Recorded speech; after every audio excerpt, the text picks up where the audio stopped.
If everybody would please take their seats, we're calling the meeting to order at this point. The first item is the invocation by Pastor James Smalley of the Fellowship Church of God. If everybody would please stand, followed by the Pledge of Allegiance. Let us pray.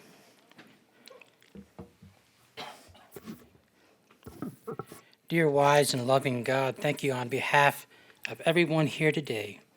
Thank you, Lord, for your abundant blessings and for the measure of health needed to fulfill our callings. Thank you, Lord, for the ability to be involved in useful work and for the honor of bearing appropriate responsibilities. And most of all, Lord, thank you for the very freedom that allows us to gather together peacefully in this form. In the scriptures, you have said that citizens ought to obey the governing authorities, since you have established those very authorities to promote peace and others and order and justice. Therefore, God, I pray for this assembled council and ask that you would grant them wisdom to govern among the conflicting interest and issues.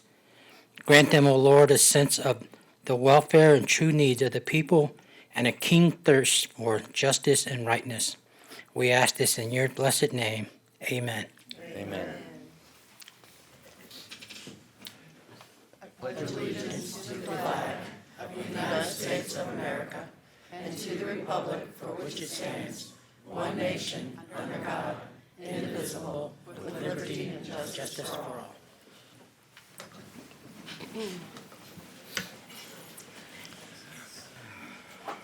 I don't see Galvano. Okay, couple of announcements. We have some time certain scheduled today at 9:45, Senate President Galvano, but we're going to change that a little bit. But then from there, we're going to go to the 10 o'clock revised employment contract for County Administrator Sherry Courier, 10:30 adoption of Resolution R-19075 on behalf of the Housing Finance Authority of Manatee County. At 11 o'clock, the Confederate Memorial, and at 2 o'clock, a review of complying submittals for the purchase of Manatee County surplus property located at 920 Manatee Avenue West, Bradenton, Florida. With that being said, I'd like to, like I say, at this point, because he's a very busy gentleman, ask President Galvano, who's going to come up and give us an update as to the latest results from the legislative session, and we welcome you, and we're honored as a fellow Manatean to be, the president of the Florida Senate. Thank you, Bill. Hey. Well, thank you. It's good to be here. Thank you. Come back at 9:45. I didn't realize that we had a time certain. I thought everybody showed up to hear me this morning. So, again, thank you for having me. It's nice to be able to give you a brief update. I know you have a very busy schedule today before you go on your break. But I think first and foremost and most important is that all of your constituents know how hard you work all during the legislative session, each and every one of you, to represent the interest of Manatee County at the state level. That when we are up there making budget decisions and policy decisions that would come down and affect all of your constituents, people in this room, that you all are there on the front lines. And it means a great deal to me to have you up there, to come into my office, to come to the chamber, to meet with various members, and to do what you do. So I think that's an important message, and I want to personally thank you on behalf of the Florida Senate for the leadership you provide. And also for the frankly, bragging rights you provide. I deal with the entire state these days, and I'm very proud of what goes on in Manatee County and how business is conducted here, and the environment that we have here, the economy that we have here, and the leadership that we have here. So again, congratulations to you, commissioners. Briefly, our session this year was probably the most productive session, if not the most productive session I've experienced since being in the process, and that goes back even to my House days. And if there's one message that came across, or one theme that led to this productivity, it's civility. And we in Tallahassee, between the House and the Senate and our new governor, Ron DeSantis, who's doing a great job, we we're the example for the rest of the nation. We didn't engage in Washington-type gamesmanship or gridlock, but instead worked together. We didn't agree on everything, but worked through the issues and debated in a civil way and had a true discourse, and were able to do a lot of things that are important to the people of Florida and important to the people here in Manatee County. I mean, things like historic funding for our environment. You know, when we went into session, the governor was recommending that we exceed $600 million, somewhere around 625, 630. We ended up putting in almost $665 million into environmental spending, with a big part of that going to cleaning up red tide. We had a red tide initiative that went through the process that the governor now has on his desk to start to really mitigate and remediate and understand how we can best live with the impacts of red tide and make sure that those impacts are lessened. In education, historic spending, the biggest base student allocation that I've seen in many, many years. A balance as we went into the education budget and what came out of it. On the one hand, increasing choice for parents, but on the other hand, making sure that our traditional public schools were given the support and the administrative flexibility and regulatory flexibility that they're entitled to. Infrastructure was a big part of our session this year, and as you know, I prioritized corridors within the state to bring opportunity not just for transportation, which leads to better evacuation in storm situations, but also access to some of our local, our interior counties, the spine of our state, as I like to call them, that maybe aren't experiencing the prosperity that we do around the perimeter. But with regard to infrastructure, we also included water and sewer and broadband access. And we did it as a bold state program, but also locally too. And here, right here in Manatee County, you have things like the 44th Avenue extension and other opportunities that are important going forward. We continue with our tax relief. We just went through our hurricane preparedness tax period. You also have a back to school tax break, as you've had in the past, which I believe are very important to our shared constituents. And it's important that we continue to prioritize and make sure that we are taking those steps. Reserves are back where they need to be. And thank goodness we have reserves. And you know how it works here at the county level. But we were hit with a huge price tag with Hurricane Michael. I mean, picture that. This is a storm that hit less of an area but had more of a fiscal impact than Hurricane Irma. And it's simply because it was acute in its nature, and the communities were not as well heeled to respond. They all were not like Manatee County. And so with a $1.8 billion spend in our budget, that meant we had to make some difficult decisions going forward. But having those reserves made a big difference.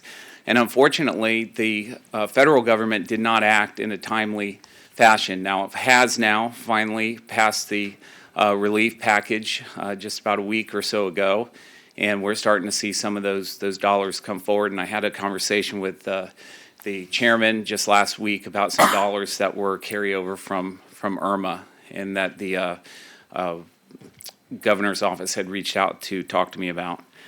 We had a robust budget, though, nonetheless, and prioritized a lot of items here for Manatee County. The governor has the budget, and so I don't think I'm going to highlight them all because we don't want to draw a whole lot of attention.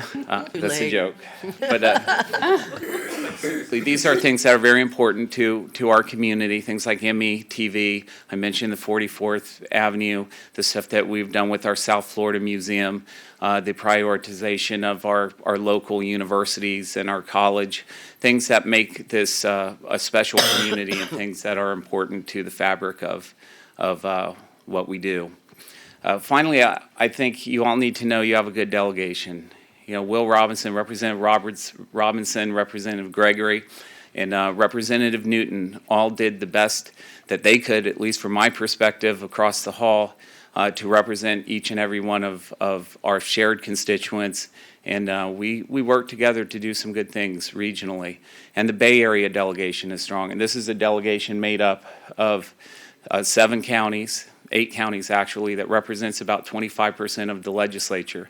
And by understanding the impacts of each other, the impacts each other has on the region, things like TBARDA or transportation or transit authority, things of that nature, it makes a difference for us regionally. And the Tampa Bay area is really a shining star within the borders of the state of Florida. So that's a brief update for you. We'll be going back in September to start committee hearings again, and the session is a little earlier this year. So when you come visit, bring your overcoat. It'll be a little cold, but I look forward to working with each and every one of you on many issues through the summer and then into next session going forward. And again, thank you for your leadership. Okay, thank you, Bill. There are a couple of commissioners that'd like to make some comments, starting with Commissioner Servia. Oh, thank you. So, Bill, thank you so much for being here. And I just want to say I'm so proud of you. I'm so proud to know you as a friend, and I'm so proud of the leadership that you have provided to us. Thanks for your focus on the environment. Thanks for focusing on the infrastructure needs for our future. You have just done a wonderful job. And if we had to grade you, you get an A+. Thank you. Good, thank you. Absolutely. We're biased. Okay, We are. Commissioner Ball. Yeah, Misty just said it all, Mr. President. Nice to say that. But I don't want to forget your other half, Macy Moon. She has been, honestly, your whole Absolutely. staff in Tallahassee and here are so helpful and so easy to work with. And you've just done a tremendous job for the entire state. So Thank you. just want to say thank you. And you couldn't be done without the staff. In fact, they're the ones who make me look good. Commissioner Bedak. Yeah, and we do not know how you do it, Bill, that you're so readily available for us. You respond to us every time that we come to you with a question, with a phone call. Sometimes we don't get back to you quick enough, everybody's busy, but we really do appreciate the time that you take to work with us, to work with issues. It's definitely been a two-way street ever since you've been there, and so really appreciate all of your very, very hard work for our citizens, so thank you. Thank you. Commissioner Whitmore. And we will be getting together soon to come up with our legislative priorities. We've talked about it since the session is starting earlier. And we appreciate you giving us the time and getting us, making connections that we needed to make us successful and you successful. And do you have any idea, I just have two questions, do you have any idea when the governor may be signing the budget? Yeah, so the Senate hosted, so I transmitted it last Friday. The governor has 15 days once the budget is transmitted. But they've been going through it since the end of the session. It's not like it's behind closed doors or something. It's so I would suspect sooner than later. Our fiscal year starts in July 1st, so you see where the bookends are. And a lot of people, what you see today, our president here, he's worked so hard for the less fortunate that a lot of people don't know. You were spearheaded the Medicaid, the pilot program we did on the other coast. You've done so many things in healthcare that a lot of people don't realize, and I really appreciate that. I remember, I don't know what year it was, you probably do, first year you ran for state representative. I remember that. What year? I want to say how many years ago that It's a long time ago. And you came to my That city. was 2002. Yeah, okay, you came to my city and we walked around, introduced you to all these people, and standing on the side of the road waving signs, and the story that you always tell everybody, you were going door to door, which I don't do that, and you do. I wave, but you went door to door, and some guy stopped you in Holmes Beach. You wanted to say what he said. Sure. It's wonderful. It was a good lesson that I learned early on. I was going door to door, and I was on Key Royale out on the island. I'm walking up to a house, and an older gentleman comes out, and he's like, "Stop. Hold it right there. Don't say a word. Put your literature away. I've decided to vote for you, and all you can do now is screw it up."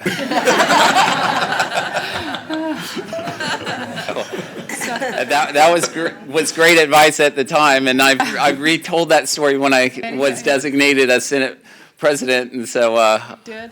I hope not to screw it up. No, and you haven't, and I'm proud of you, and we all consider you friends. And if we can help you on our local Absolutely. or individually do anything to make you successful and our state successful, please tap into us. Thank you. Commissioner Bellamy. President Galvano, it was the hospitality that you extended to us when we were in Tallahassee, where you took your time and gave us a tour.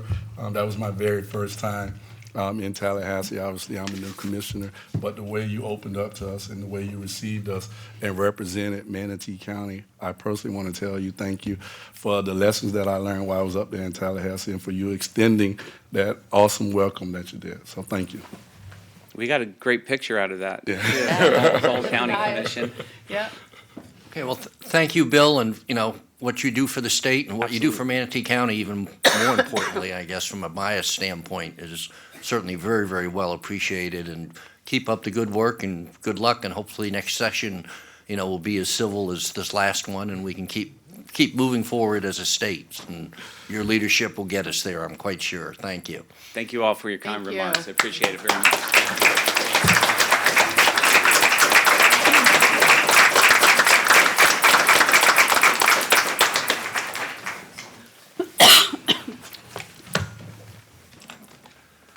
Okay, moving right along. Next item would be any commissioners have things they would like to pull from the consent agenda? Mr. Chair, Yes. item number 22 and 28. Number 28 is actually number 16. It's the budget amendment on 28. Okay, say that again. 28 Number is, 22 and number 28, which is the budget amendment, and when you open up the budget amendment, it's number 16, and I've talked to the administrator about it. okay. Anybody else have any? Okay, so those are the only changes to the consent agenda, so we'll move now on to awards. No. That's not Oh. changing. Oh, I'm sorry, I guess we have to give changes. Right. Madam Thank you, Administrator. Mr. Chairman, members of the board. We have some changes to the agenda. First, the consent agenda. Under financial management, item 28, FY19 budget amendment resolutions. It's resolution B19-080. It was updated and replaced to correct a scrivener's error in item number 9 on the summary page. The figure for the hydraulic beach rake should have been $90,155 instead of $91,555. For neighborhood services on the consent, item number 37, the agreement for the Alzheimer's Disease Initiative ADI grant funds, 1920. The amendment with Senior Connections Center was added to the agenda. Then there's changes to the advertised public hearings. Under utilities, this is item 75, and it's ordinance 19-22 in your facility investment fees. All references to ordinance 19-21 in the ordinance and agenda item were corrected to read ordinance 19-22. Changes to the regular agenda under utilities, item 80, Resolution R-19-055, adopting the Facility Investment Fee Administrative Procedures Manual. All references to Ordinance 19-21 in the resolution and an agenda item were corrected to be Ordinance 19-22. Additions to the regular agenda. Under the administrator, we added item 83, which is confirmation of the Public Works Department Director with a request to confirm appointment of Chad Butso as the Public Works Department Director effective June 18th, 2019. Then item 84, Coquina Beach Drainage Project Status Report. This item was added to request to proceed with the construction of the Phase 1 Coquina Drainage Project as designed. This will cause removal of 97 additional trees from the 6 already authorized for the installation of the stormwater conveyance pipe. And then additions to reports under Administrator, and it's item 85 under the Confederate Memorial. It's request the update the board and seek direction related to the public outreach process and future location of the Confederate Memorial, and Resolution R-19-071, establishing a Manatee County Confederate Memorial Advisory Board. This was added to the agenda. That's all. Thank you. Okay, thank you very much. Now moving on to awards and presentations. The first one is the Bradenton Marauders with, who's doing that? I think Jackie? Marty. And who's this other guy? Can you stay all day, Or gal, I don't know. Can't tell. please? Hello, everyone. I am Jackie Vergelman. I'm the Assistant General Manager of the Bradenton Marauders, and we are thrilled to be celebrating 10 seasons of Marauders baseball in Manatee County this year. Marty and I are here to talk to you all about Manatee County Government Employee Appreciation Night. It's going to be on August the 24th at 6:30 p.m. at Lakeham Ballpark, and we will be celebrating the Employee of the Months from January to August of 2019. We're really looking forward to having everyone out for this event. So I have a few flyers that I'll be giving Miss Tammy Langman in the back for anyone who would like one. We have tickets available starting at $15 per ticket.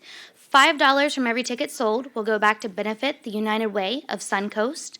So on top of that, the department that ends up having the largest following to come to the game, they will have someone selected to throw out the first pitch. So we're hoping to get all the departments around the county involved in this and to come support your employees of the month.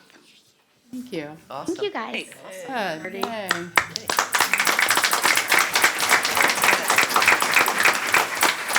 Marauders. Go Marauders. Thank Yeah. you. Woo-hoo. The next item is the Employee of the Month. John Barnott. Oh, there you are. Skinny. Come on, guys. They didn't have a, oh, yeah, they did. It's the employer retiring they didn't have.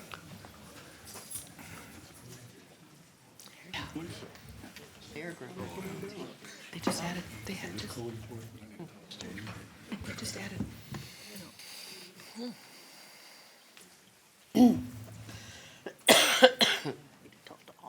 Good morning, John Barnott, Building Development Services. It's our pleasure and honor to present to you John Howard, the Employee of the Month for June. We're very proud of John and everything that he's done. You know, this is a special award because he was nominated by his peers, which is an honor, in my opinion.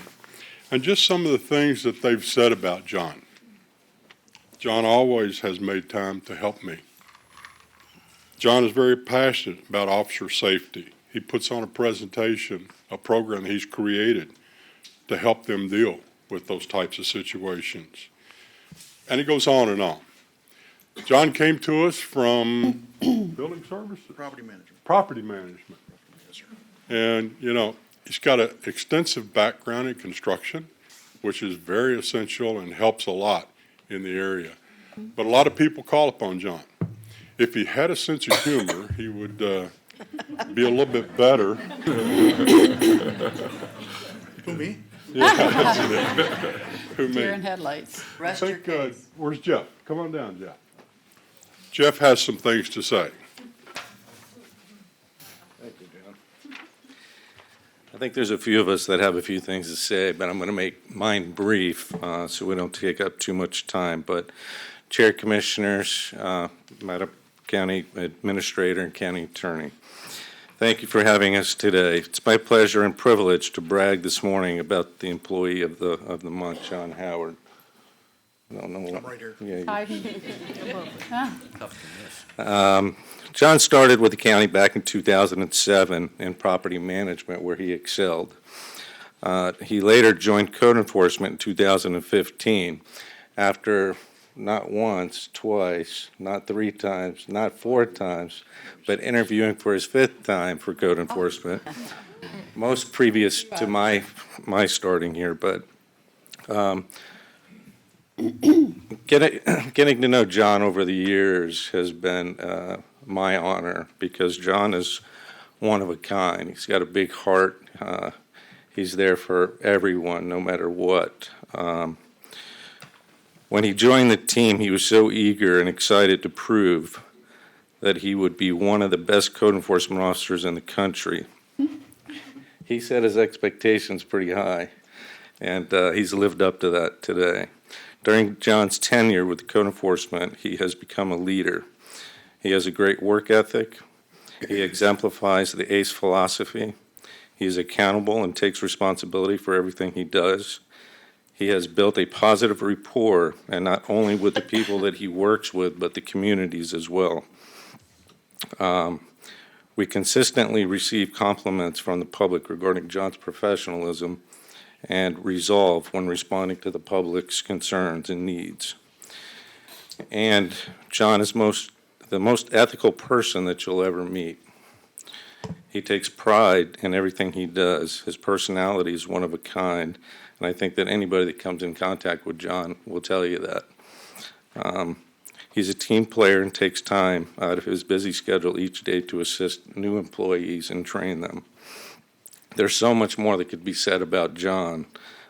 He is very deserving of this recognition, and we're very proud of him and that he's on the team. So I think two of his supervisors, George and Tommy, have a few things to say as well. Good morning, everyone. I'd like to say that I've known John for about 7 years now. Had the pleasure of working with him for 4. He's not only an excellent officer, but he's a good friend. He's hung about every picture and TV in my house. Always count on him. All permitted. I think everything that Jeff stated, everyone in our division would agree with. His accountability is off the charts. I know whenever I need something done, I can ask any of them, but John is usually the first one to stand up and volunteer to take on a new task. About 2 years ago, he thought about leaving us to go to inspections. I supported whatever he wanted to do, it was best for his family, but deep down inside, he knew that I didn't want him to leave. And luckily for us that he stayed, because he's not only an asset to code enforcement, but to Manatee County government as a whole. So congratulations, John. Thank you. Oh, man.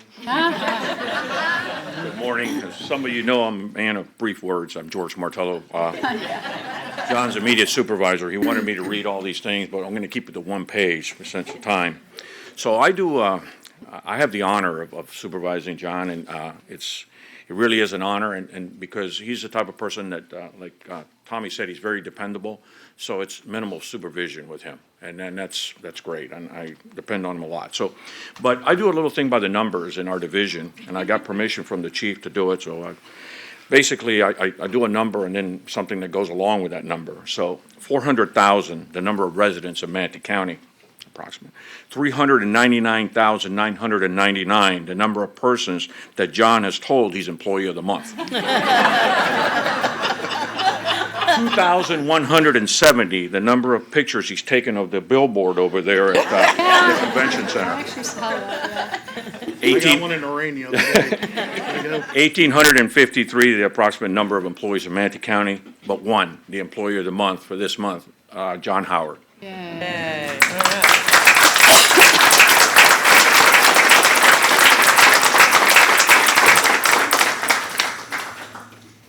Would be remiss if I didn't introduce his wife, Lisa, with the clerk's office. But, John, it's my pleasure and honor to present you with the Employee of the Month for June. Congratulations. Yay, John.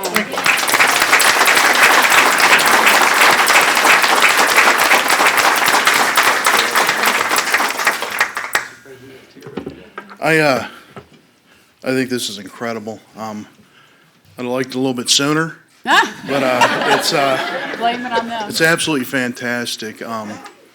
I get to come to work every day and do something I enjoy. I work with my brothers and sisters in the field. This is by every definition, a family that I work with. We celebrate together. We hang out together. We cook out together and all that stuff. And I just think Tom Wooten, Jeff Bowman, George Martello, Zach Stisak, all these guys are just absolutely fantastic. There really isn't a word to describe how I feel about these guys. They're absolutely wonderful. And the good thing for Jeff is that I think we make his job a little bit easy because we're all professionals and we're all managers and all that stuff. So I thank the commission for the continuing support of what we do. It can be a tough job at times. I congratulate our new administrator. I think she's wonderful. That stuff. But I'd like to thank my wife too before I get kicked. So she's, I tell you, the success, my professional success has come with a trouble-free home life. I have an absolute wonderful home life. The kids have finally moved out. We're home alone. So I owe a lot to my wife, Lisa Howard. She's absolutely outstanding, and my soulmate.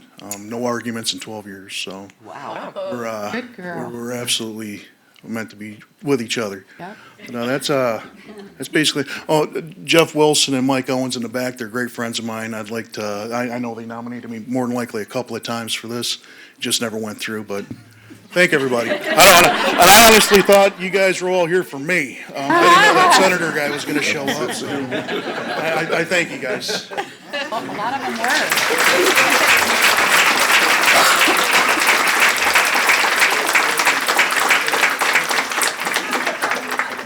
A couple of comments, one from Commissioner Servia. Yes, congratulations, John. You guys have a really tough job, and I really understand how hard it is day to day. But when you said that you are like a family, that's so evident to me. The energy in your whole department is so positive always.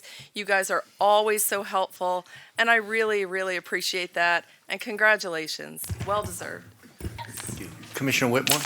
You have a special person here. I live in Holmes Beach, and I called my code enforcement officer. JT, you want to come down? JT came. He says, I got to leave, Carol. I got to be at the county to honor John. He's the new head of code enforcement for a couple years now in Holmes Beach, and you worked with him for many years. Just want to say these guys are awesome. Hardest job in the world to do. Appreciate you, appreciating them. They take care of our city. You guys keep up the good work. Way to go. Congratulations. Yeah.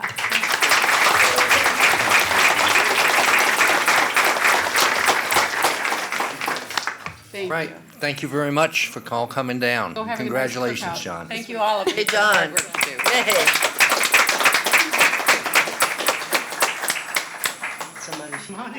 What's up, Mike? Yeah, JT's the head now. Yeah, but, JT needs to know, though, that he needs to stay in the county. He Come on back, loves JT. the Can't city. leave. He loves the city. Yeah. Looks so fancy. Okay, the next item's again, one of those bittersweet awards. This is the retirement award for Ron Rich. Yay, Ron. I can't believe it.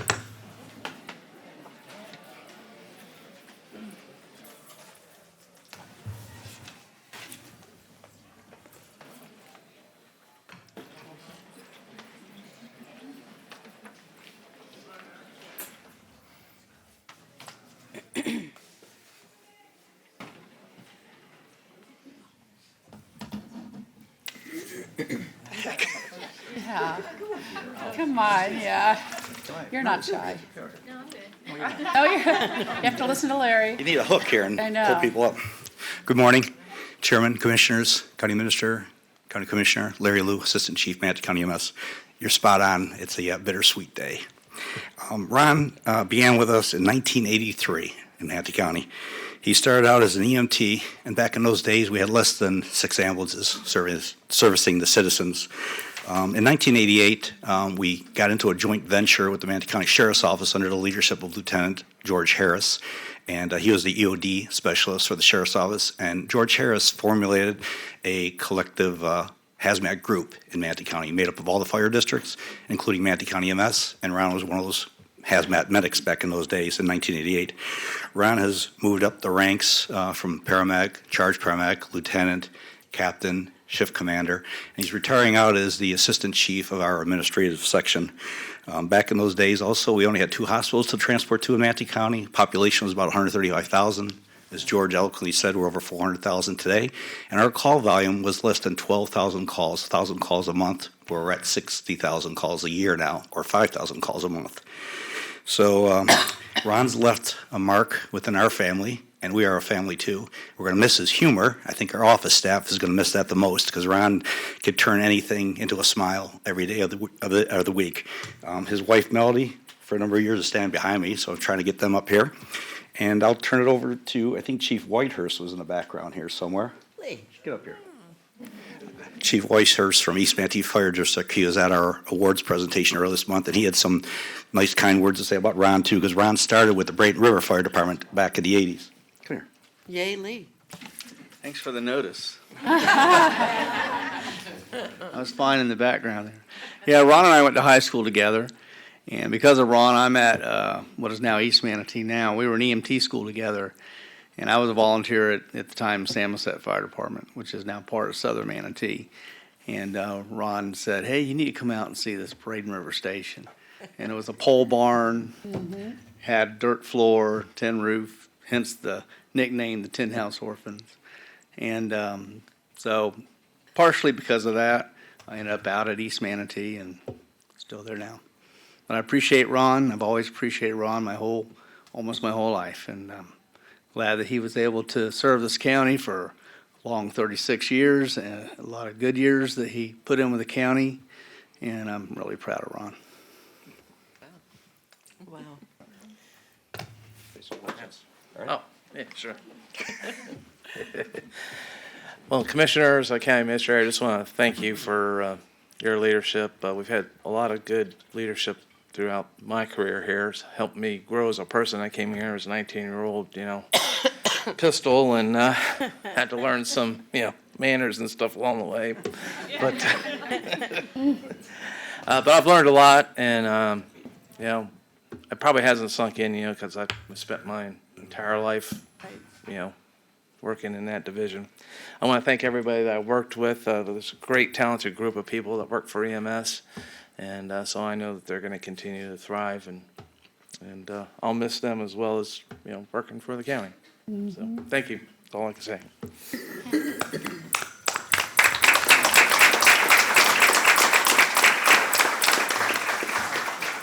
So I never quite understood that when you become unemployed or retired, you get a clock. Yeah. I mean, because you don't really want to see the time anymore. Every day is a Friday or every day is a Right. weekend. But on behalf of Manatee County, I present Ron this token of our appreciation. Thank you, Larry. Appreciate it. All right. Commissioners. Just a couple of comments. Commissioner Whitmore? Ron, I worked with you in '83 at Manatee Hospital, and I worked in the ER and PICU, and Jimmy Hanna comes to mind, Mike Latessa. I was there in those days, and at one point I was assigned to represent the hospital with EMS. So when your EMS recommendation day, I had put on the banquets and stuff for you. So I remember you for many, many years, and thank you for all those years of service. We have seen a lot of change in medicine, the way that you all do your jobs now, the way everybody does their jobs, how healthcare is, how acute you are now. What you do in the EMS trucks is what we used to have to do in the hospitals. So I really appreciate it, and it was an honor knowing you all these years. And I just remember the good old days when you guys used to come in there rocking and rolling, bringing us patients. Yeah, I appreciate that. I do have recollection of dropping quite a few patients off to your care in the Yeah. emergency room. So Yeah, yeah. appreciated that. Yep. Best of luck. Hopefully you do something you like now, and I'm sure they'll take you once in a while if you want to help out or do whatever, because I know it's really hard when you're in the medical world and all of a sudden you don't go anymore. My husband has the same issue. It's like, what do I do now? So you're going to have to reinvent yourself and do stuff you enjoy for a change. Sure, thank you. Appreciate it. Sherry. Ron, on behalf of the administration and all your colleagues and all 12 departments and all the employees, we want to thank you for all those years. I remember when you're in the building here, and I used to see you on a regular basis in here, and we thank you so much. And I also want to thank Melanie. I want to thank your family for sharing Ron with us.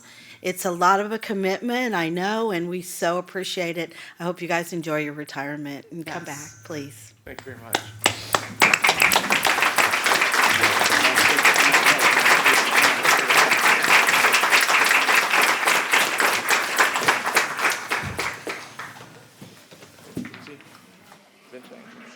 Best of luck. Congratulations. Thank you for your service. 83 is the same year that I started at the county. So. Congratulations. Congratulations, Ron. 36 years is amazing. Thank you, Commissioner. I can't hug you. I have a cold. I don't want you to get sick and I retire. don't have to be at work in the morning if you worry about me.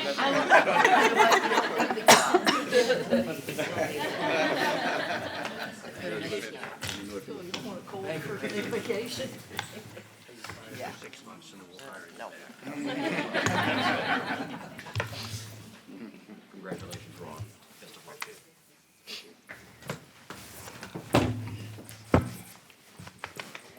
Yeah.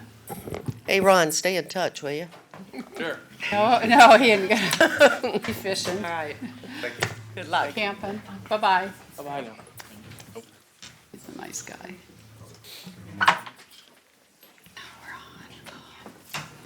Florida Master.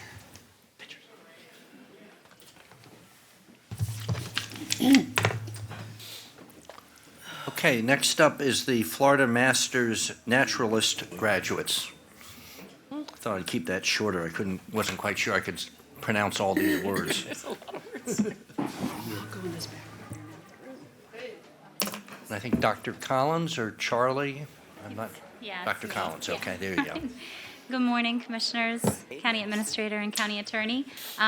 As you guys know, the Florida Master Naturalist Program is an adult education program that's offered by the University of Florida and IFAS Extension. We've got offices throughout the state of Florida, and Florida Master Naturalists are certified statewide. And I'm really honored to introduce some of our graduates that we have here today. Each module, there are 3 modules within the Florida Master Naturalist Program, and each one of those is a rigorous 40-hour course. So students are inundated with Florida's natural resources, and the goal of the program is to promote awareness and education for adults throughout the state of Florida. So once these students complete each of the 3 modules, they become certified master naturalists, and we actually graduated 2 of those individuals during the recent Uplands 2019 course here in Manatee County, and they are with me today. Dr. Teresa Burt is right here, and Steve O'Malley is right next to her. And between the 2 of them, they've completed, over 200 hours of coursework and field work. So we're just really glad to have them here in Manatee County sharing their knowledge of our resources. We also graduated a few more students for just the Uplands module, and I want to read their names so as not to forget them. Sharon Bean, again, Teresa Burt, Camille Caldwell, Jennifer Miller, Steve O'Malley, Danny Vaughn, Cindy Such, and Stephen Wallace all graduated recently. And again, this is something that we offer multiple times throughout the year. I've got a couple brochures for the commissioners that I'm going to let you guys pass around. Tell you a little bit more about the program.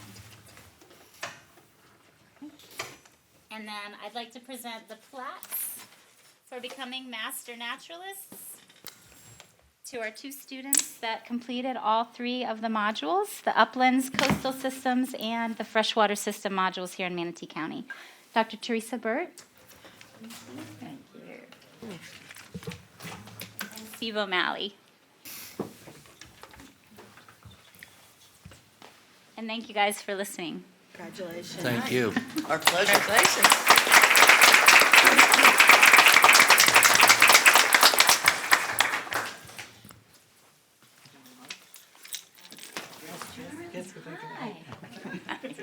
I didn't know Charlie Hunsinger was behind me. We've been friends since we were young, which was a long time ago. I wanted to say something about the Cooperative Extension Service and its importance, and also the Sea Grant program. I know Extension from the time I was a small child. I was in 4-H for 10 years, and my husband, John Stevely, was the Sea Grant, Florida Sea Grant Marine Extension agent for the Cooperative Extension Service in Manatee County and a couple of other counties for well over 35 years. He retired 5 years ago. And I just want to emphasize to the Commission how important the Extension Service and all of its branches really is, because it helps people out in countrysides as well as in cities. And there's no more dedicated group of people than the Extension agents. Thank you. Thank you. Okay. Thank you all very much. Keep up the good work.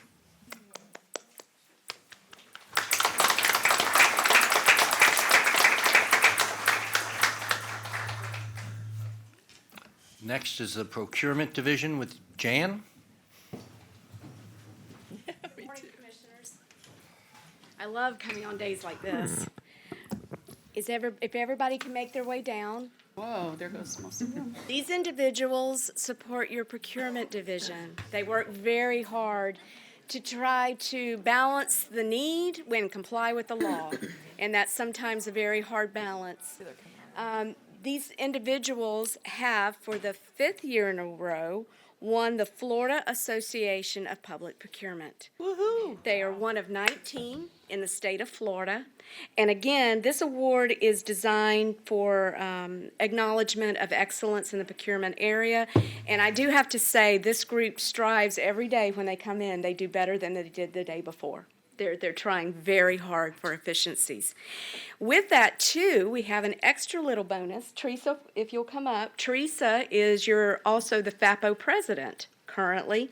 She took control this year when the current president had to step down, so she also gets another year next year. So we're very proud of her and what she's doing. But I'm going to let her announce an extra special award, too. One of the other awards that was presented at this year's FAPO conference, which was held in May, during that time, FAPO always recognizes members who have really gone above and beyond in procurement arena. One of those awards is a new award for FAPO this year, which was the Rising Star Award.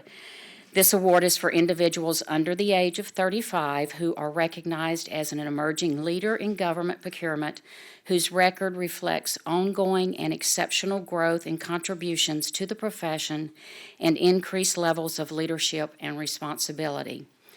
Nominees must have demonstrated exceptional and ongoing achievements and made demonstrable contributions to their agencies and the profession.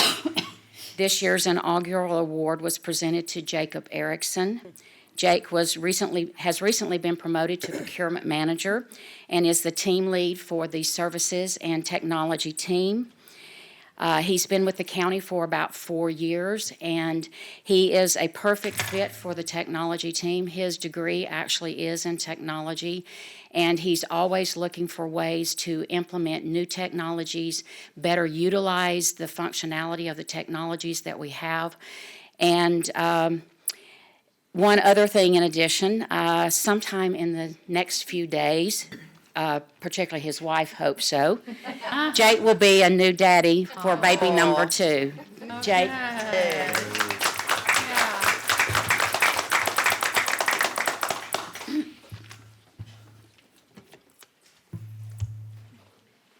With that, I just want to say thank you to this team. This is an amazing group of individuals that spur each other on to do better than they did the day before. And it's a pleasure to work with them. Thanks. It's great. Congratulations. Commissioner Ball.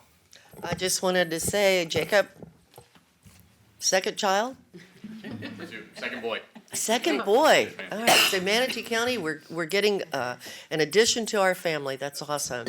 Just wanted to say you guys all rock. Congratulations, Jacob, on your award, and also the baby that will be here any minute. Yes. So, Yay. congratulations. Good luck. Yeah.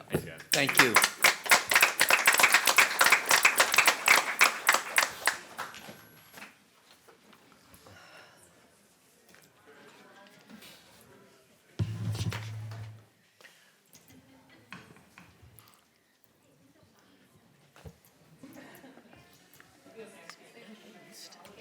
Okay, next up is the results first internship program summer 2019.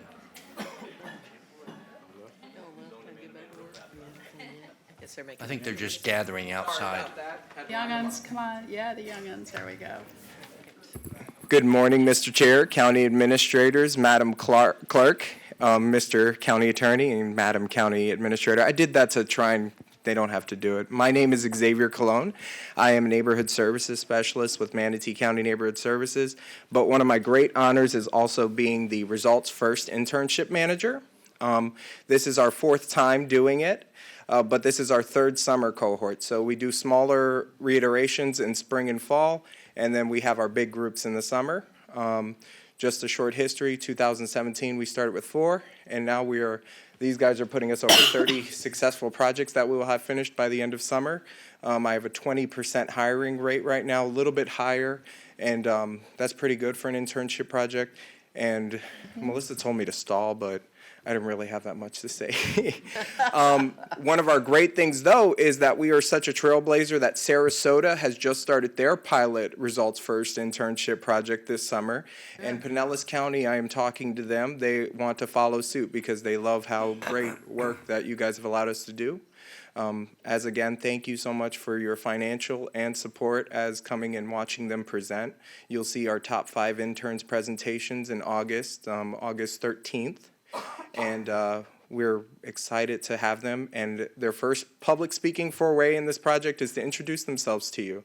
So I'm going off by their project numbers. They're all stacked back here. We have about 13 projects this summer. And I will start off with Jabria Taylor.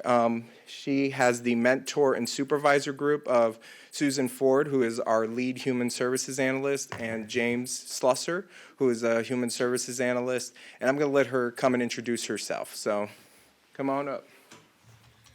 Hi, my name is Jabria Taylor. I'm in my 3rd year of college at the State College of Florida. My project is kind of different from everyone else's. Basically, they gave me all the information on the different programs that you guys fund for children's services, and I organize the information and look for patterns based off how many kids are in each type of program, the age group, how much money is being spent on the different categories, and I take all of that information instead of just making like a spreadsheet that's kind of boring or looking at numbers, and I create a presentation that's like meaningful and not just numbers on a spreadsheet. Wonderful. Thank you. Good job. Good morning, Commissioners. My name is Jeff Ryan from the Department of Economic Development and Redevelopment, and it's a big mouthful. So I have the pleasure of introducing Monita Vakati.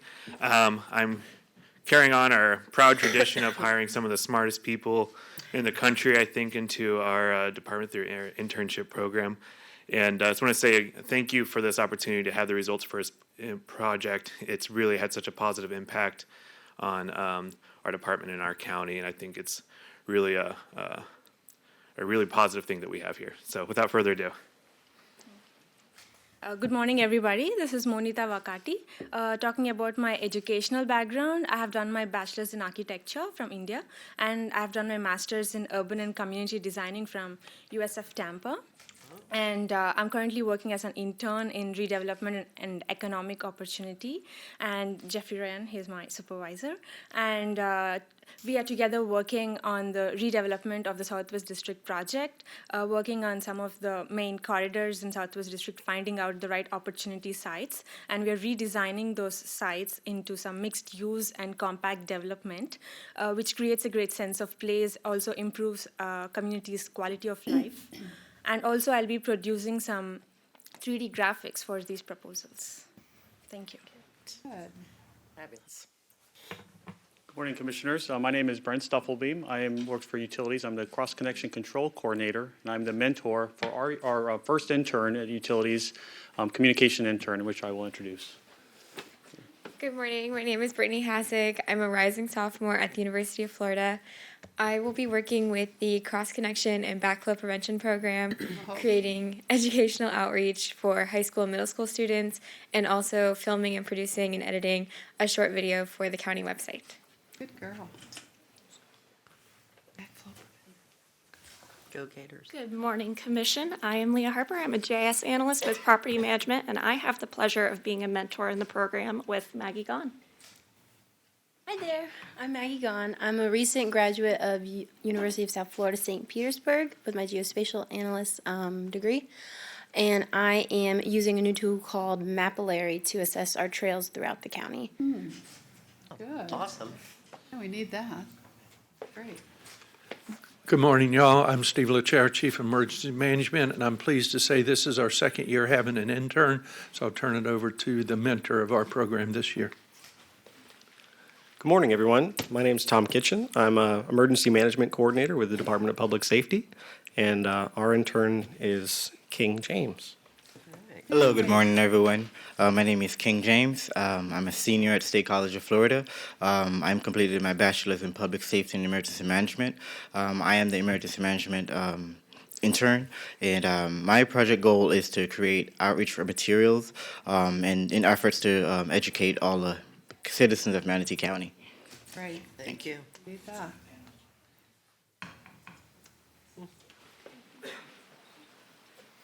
Good morning. My name is Michaela Lindykamp, and I work for the Neighborhood Services Department as a Neighborhood Services Specialist, and I will be mentoring Caitlin Violet.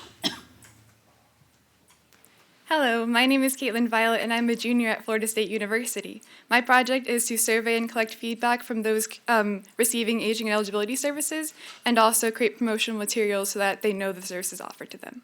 Thank you. Good morning. I'm Heidi Raymond. I'm the Human Resources Recruiter, and I am mentoring Carol Rothenberger.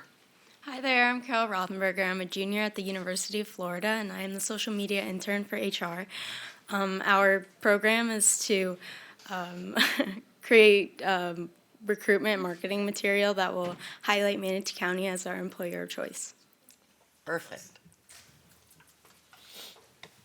Good morning, everyone. Ryan Suarez, Planning Manager with the Transit Division, and I'm happy to introduce our first intern through this program, Giovanna Ureña.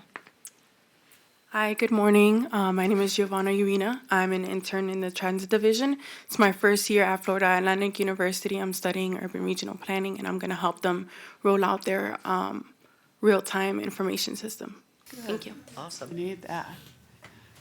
Morning, Commissioners. Aiden Stockdale, Parks and Natural Resources. We're here with our third diversity communication intern. This is a series of projects to tell the stories of the history of Manatee County and work to different segments of the population. Carolina? Hello, my name is Carolina Montez. I'm a recent graduate from the University of Florida. I have a BA in Political Science, International Studies, and Russian Studies, and I'm hoping to make our history more inclusive, specifically focusing on the Hispanic population during the early 1800s. Good. Awesome. Hi, I'm Erin Struzeri, Parks and Natural Resources. I am going to be the mentor to Yadi Rojas, but unfortunately she had class today, so she asked me to introduce her.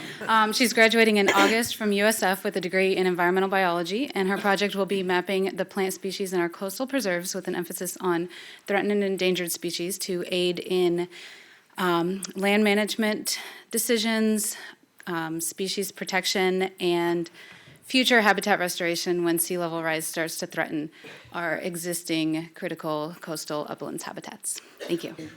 Good job. Good morning, Commissioners. Lee Washington, Manatee County's Veteran Service Officer. I am the supervisor and mentor to our very first intern. I'd like to introduce Alexander Siegel. Hi, I'm a rising junior at Columbia, and this summer we'll be starting a memorial project for fallen veterans from the Gulf War period onward, and a public recognition project for resident veterans from the same period. Good. Thank you. Thank you. Good morning. Julie Spicer, County Administration. Introducing you to the new smiling face on the 9th floor, the policy intern. Hi, my name's Caitlin Stelzer. I graduated with my bachelor's from UCF in political science, and right now I'm attending USF for a master's in public administration. And I'm looking through the county's policies and procedures, making sure they're all updated, and then transferring them to an ADA accessible format. Whoa, that's a big job. Good morning, my name is Chris Spees. I'm the mobility coordinator in the planning section for Public Works. I have the pleasure of introducing Sandeep Katala, who's going to be our intern this summer. Hello everyone, my name is Sandeep Katala. I've recently graduated from University of South Florida with a master's in global sustainability. Here I'll be working on collecting the data regarding the non-motorized transportations so that we could create more sustainable transportation for all the public. Instead of using cars for the vehicles for the work or nearby neighborhoods, we could use cycles or we could walk. Good. Excellent. That is our summer 2019 group. They are very diverse, spry, they're very determined, and hopefully we get some of them on full time after this. But once again, I thank you guys so much. As you know, this is a passion project for me because I started as an intern in 2016, and it's just great to keep on sharing the love. And there's a lot of Gators there, so, you know, got to represent Gator pride. Yeah. But go Bulls as well. So thank you That's guys right. so Go much. Bulls.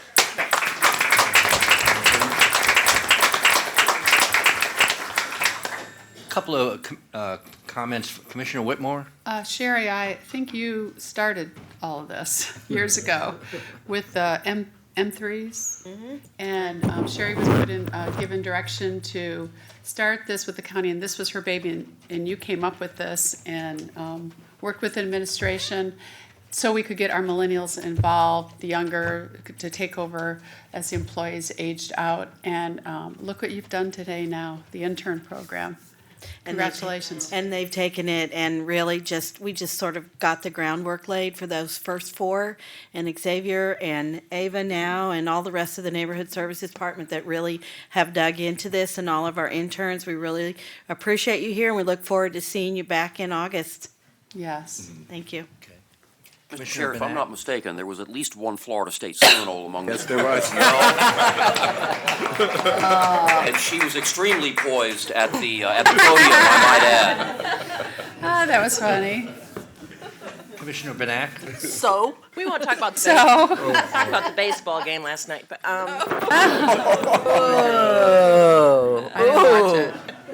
all right. This has turned out to be an incredible program, and there's a reason that other communities want to copy what we're doing. They're seeing this incredible talent that we're introducing to Manatee County and utilizing, and I was just in awe about all the projects that you all are working on. And it is really important what you're doing. Don't think that what you're doing isn't important. The young lady that talked about looking at the spending and the children's services results first, I mean, that is something that our citizens ask us for. They want to know where their funding is going. So I just want to say thank you to all of you for coming here, having the faith to come to Manatee County and work with these people. All of these folks that are putting it together, thank you for what you're doing. It really makes the future look bright. So yes, it does. Thank you for what you're doing. Okay, Commissioner Servia? Yes, thank you. And I want to also thank you all for being here, and I want to echo what Commissioner Whitmore said, and that is to thank our county administrator for starting this wonderful program. It is amazing. It is the most exciting program that I've heard about. So thank you all for participating. And I do agree with our attorney that the Florida State person was especially poised. But you all were too. Commissioner Ball? I'm going to try to behave. No. Actually, I'm very proud of all of you. And when you get up and you talk about the universities, the colleges that you've gone to, it is impressive. It is impressive. It shows people here from all over the state. And that's a wonderful thing. And the exciting thing for me is that I'm looking at the next generation of this county. And it's exciting. It's exciting for me to know, as I'm getting older, you guys are coming in and y'all are looking at things that we're doing today and looking to see how perhaps we can do a better job at what we do. And that's really important. So I look forward to hopefully a lot of you staying on after the internship is over. And, it's an encouraging, wonderful day for Manatee County to see all of you here. Thank you. Thank you.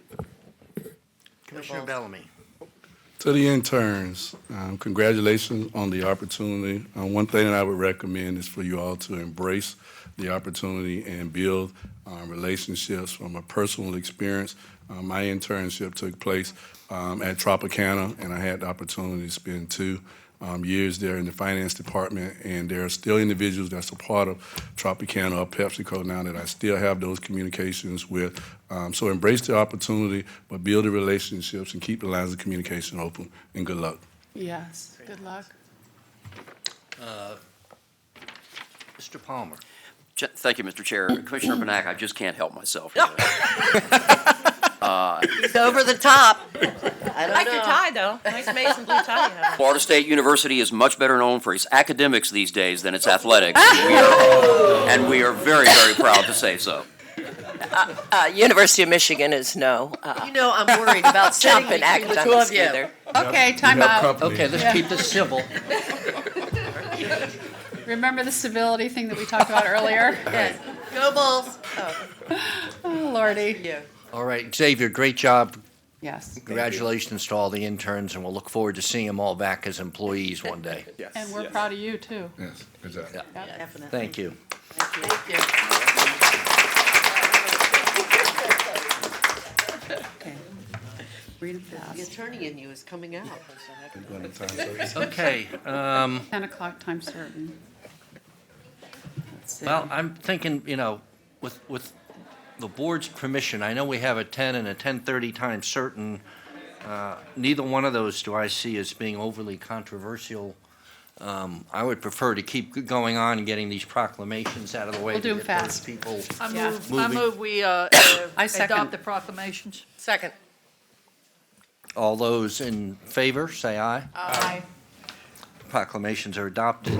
Mr. Bellamy as the first one, which is the pretrial probation and parole supervisor.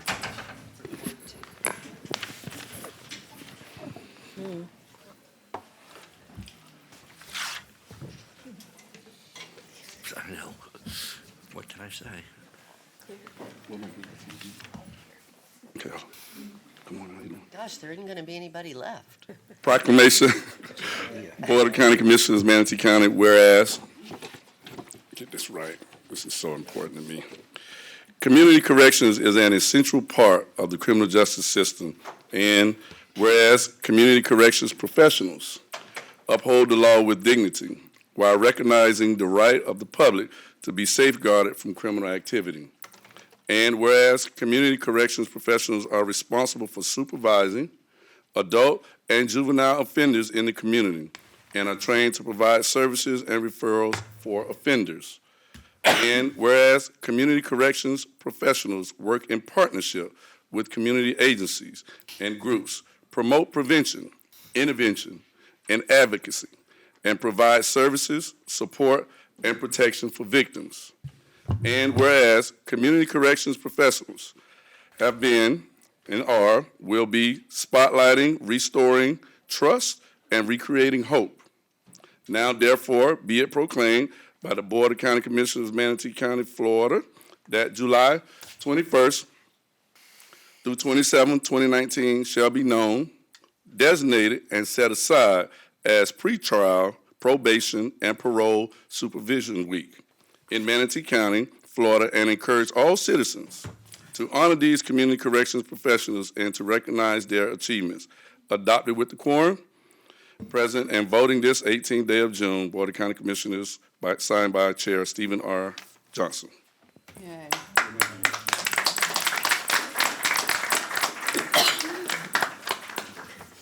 All right. Thank you. He's way taller than I am. Good morning, County Commissioners, Chair, County Administrator, and County Attorney Palmer. Ava Eady, Neighborhood Services Department. And this is a team we are very exceptionally proud of. The work they do for the community helps to take folks that have maybe taken the wrong path on occasion and redivert them and provide them some skills and some training to maintain their dignity and to be productive and to move forward. And so without further ado, I want to introduce Jennifer Berg, who leads that team. Good morning, Commissioners. Good morning, Mr. County Attorney. My first time in front of Madam County Administrator. Congratulations. I would like to first thank all of you, particularly Sherry and particularly Ava, for the continued support of our division. I have the most wonderful team. I know I say this every year, but they really are amazing. They do the misdemeanor probation, and they go above and beyond and help people every single day that are having a really hard time, and they go out of their way to try to make things better. The pretrial unit keeps people out of jail at a rate of $87.49 a day. That's quite a bit of money. The Offender Work Program goes out into the community and saves the taxpayers a ton of money by working on the community. And our pretrial intervention is for people who actually make a mistake and can go on with their life and do so in a positive manner. I will keep this brief. I did want to say this is dated May 16th, 2019. One of our clients wrote that they had met with not one, but two of our different probation officers. They both made me feel happier. I would ask you to find another probation division in the entire world that makes somebody feel happier. So that's all that I have to say, and we do have Department of Corrections here as well. We have the best. Mr. Chair, just for acknowledgement purposes, we do have county and state representation here as far as this week. So we want to make sure that we acknowledge them. Hi, everyone. My name is Sabrina Allen Bragg. I began with the Florida Department of Corrections in 1993, a local product, Palmetto Elementary, Lincoln Middle School, Manatee High School, on to State College of Florida, which was Manatee Community College at that time. Graduated from University of South Florida. And I have two of my coworkers here. You want to come up and introduce yourself? You did?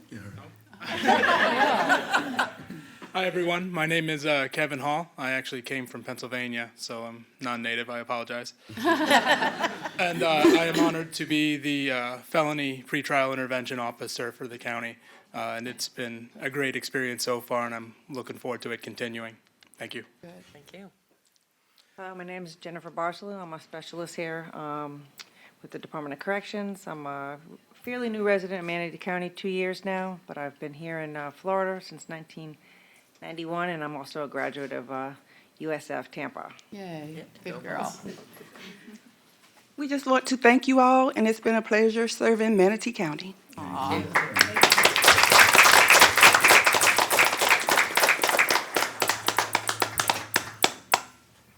Good All job, right. everybody. Thank you very much. Great job. Way to go.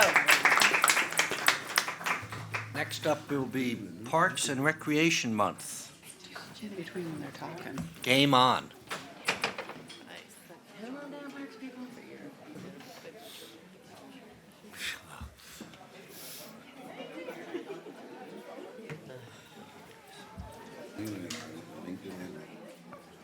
Oh, you did? Okay, so I went to MJC. My husband went. I can live. Steve, did you go to MJC? No. Steve, did you go to MJC? I'm sure No, you never went. Me? No. Thank you. Lower myself. Oh, did, Turn that mic off. All right. Now I can't wait. did you notice how good Aiden did? think Is it we're Aiden? stressed. It's now Melissa. It was a stress ball. Melissa left, remember? Oh, yeah. Yeah, Aiden, he did really good. Stress balls. That or they're Those we need. Yeah, he did really good. He's now Melissa. Thank you. Thanks, buddy. Thank you. You giving me mine to stress with? Especially when Mickey throws her I do like one it. at her. Oh, keep going, come on. Wait a minute, do you want Mickey to stand up? No, let's move. Again, Oh, we note got- the colors, Sure. yellow, blue. All right. Sorry. Here, make Okay, sure let's go. yours is. Proclamation, Board of County Commissioners, Manatee County, Florida. Whereas parks and recreation programs are an integral part of communities throughout this country and are vitally important to establishing and maintaining the quality of life in our communities, ensuring the health of all citizens, and contributing to the economic and environmental well-being of a community and region. And whereas parks and recreation programs build healthy, active communities that aid in the prevention of chronic disease, provide therapeutic recreation services for those who are mentally or physically disabled, and improve the mental and emotional health of all citizens. And whereas parks and recreation programs increase a community's economic prosperity through increased property values, expansion of the local tax base, increased tourism, the attraction and retention of businesses, and crime reduction. And whereas parks and natural recreation areas improve water quality, protect groundwater, prevent flooding, improve the quality of the air we breathe, provide vegetative buffers to development, produce habitat for wildlife, ensure the ecological beauty of our community, and provide a place for children and adults to connect with nature and recreate outdoors. And whereas the U.S. House of Representatives has designated July as Parks and Recreation Month, and Manatee County recognizes the benefits derived from parks and recreation resources. Now therefore be it proclaimed by the Board of County Commissioners of Manatee County, Florida, that July 2019 shall be known, designated, and set aside as Parks and Recreation Month in Manatee County, Florida, adopted with a quorum present and voting this 18th day of June 2019, signed by our chair, Stephen R. Johnson, And I think it goes without saying, we have the best Parks and Recreation Department in the whole state of Florida, and maybe in the entire country. Hey.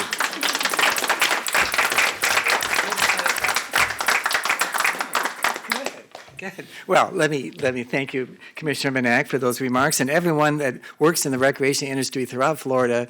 Maybe stand tall and watch us do what we do, and with your help always as the Board of County Commissioners. It's about healthy lifestyles. It's about feeling young and living young. I get to say, I think, as the oldest guy, as the oldest staff person in the Recreation and Parks Department, it's like I'm Peter Pan. I can never grow old being around the energy and excitement of the people that work for you in recreation. And we hope to extend that enthusiasm out to our community, whether it be racket sports, our soccer, our field sports, athletics, and fitness programs. We're ready to grow with the county, with the support coming forward with the capital improvement program, and the infrastructure sales tax is going to help us also. And we are ready to jump on it, and just happy to be here this morning to accept the proclamation. I'm going to introduce Matt Porter, who's the Recreation Division Manager. Got a few things and help introduce some of the folks here. Good morning. Just want to thank you for allowing us to come down here this morning. We're a little hectic being in the full swing of summer right now, and the pools are open, but I got a great team behind me. They've been a huge part of our success. I have Alex McDonald, Chris Newland, Steve Munier, Michelle Richardson, Marcus Francis, Molly White, let's see, Bridget Doubt, and I think that's it from Recreation. And we have Natural Resources supporting us as well. Yeah. Aiden, there he is. He's got a suit on now. Everybody, it's a big family. Yes. Thank you. Thank you. Small family. We're on our. Yeah. Is this your son? Kind of put me on the spot. Good morning. Hey, he's gonna hide. This is my son Levi. Say hi, Levi. Levi Francis. He's 8 years old. Lift him up. We can't see him. You don't want to be All right. Levi. Big. He's gonna be lifting me up here real soon. Yeah. Right? Yeah. All right. Thank you guys for everything and your support. Thank you for everything. Nice to see you, Levi. Well, Wherever you are. Marcus was a champion wrestler at Manatee High, and all the way down the line. I also want to take just a moment to introduce another exciting program that's coming this summer. Before you come back as commissioners, once again from the Florida State University, Coach Taggart is going to sponsor again, we believe, in July, another one-day clinic for elementary, middle school kids to develop the talents, the discipline, and the learning skills for all football sports. And we hope to invite him down to Lincoln Park. And it's tentatively set for July 20th, I might add. And we'll be partnering with that organization, so we'll be able to waive the fees that go with it, because we're there to encourage the youth development. And I know, Reggie, you may have had a chance to talk to Coach Taggart. Yes, I want to tell Charlie and Parks and Recs thanks. I've received that phone call this weekend from Coach Taggart and reached out to the county administrator and Charlie, and they've responded immediately. And I think that was done on Saturday evening or Sunday, and we actually made that confirmation communication back to Coach Taggart midday yesterday. So Parks and Recs do a great job, but the leadership, obviously, we always have to make sure we tell the leadership thank you. But it's an exciting opportunity with Coach Taggart coming, a local guy, Florida State University head football coach, standout guy from Manatee High. We are excited to embrace him and to bring him back home so he can give back to our youth and our community. So thank you for all that you do. Yes, sir. And that gives me a chance to also acknowledge that that's going to be made possible also by the Property Management Department, Parks Maintenance Division, Carmine D'Amelio, and his staff, who are going to be there to have a field ready for play. And Carmine was part of that decision with us. And I want to thank, once again, I can never thank Charlie Bishop enough, and Carmine D'Amelio and his whole team that makes our Parks and Recreation family a whole operative program. And thank you very much again for bringing the program together for us. Thanks, everybody. Thank you.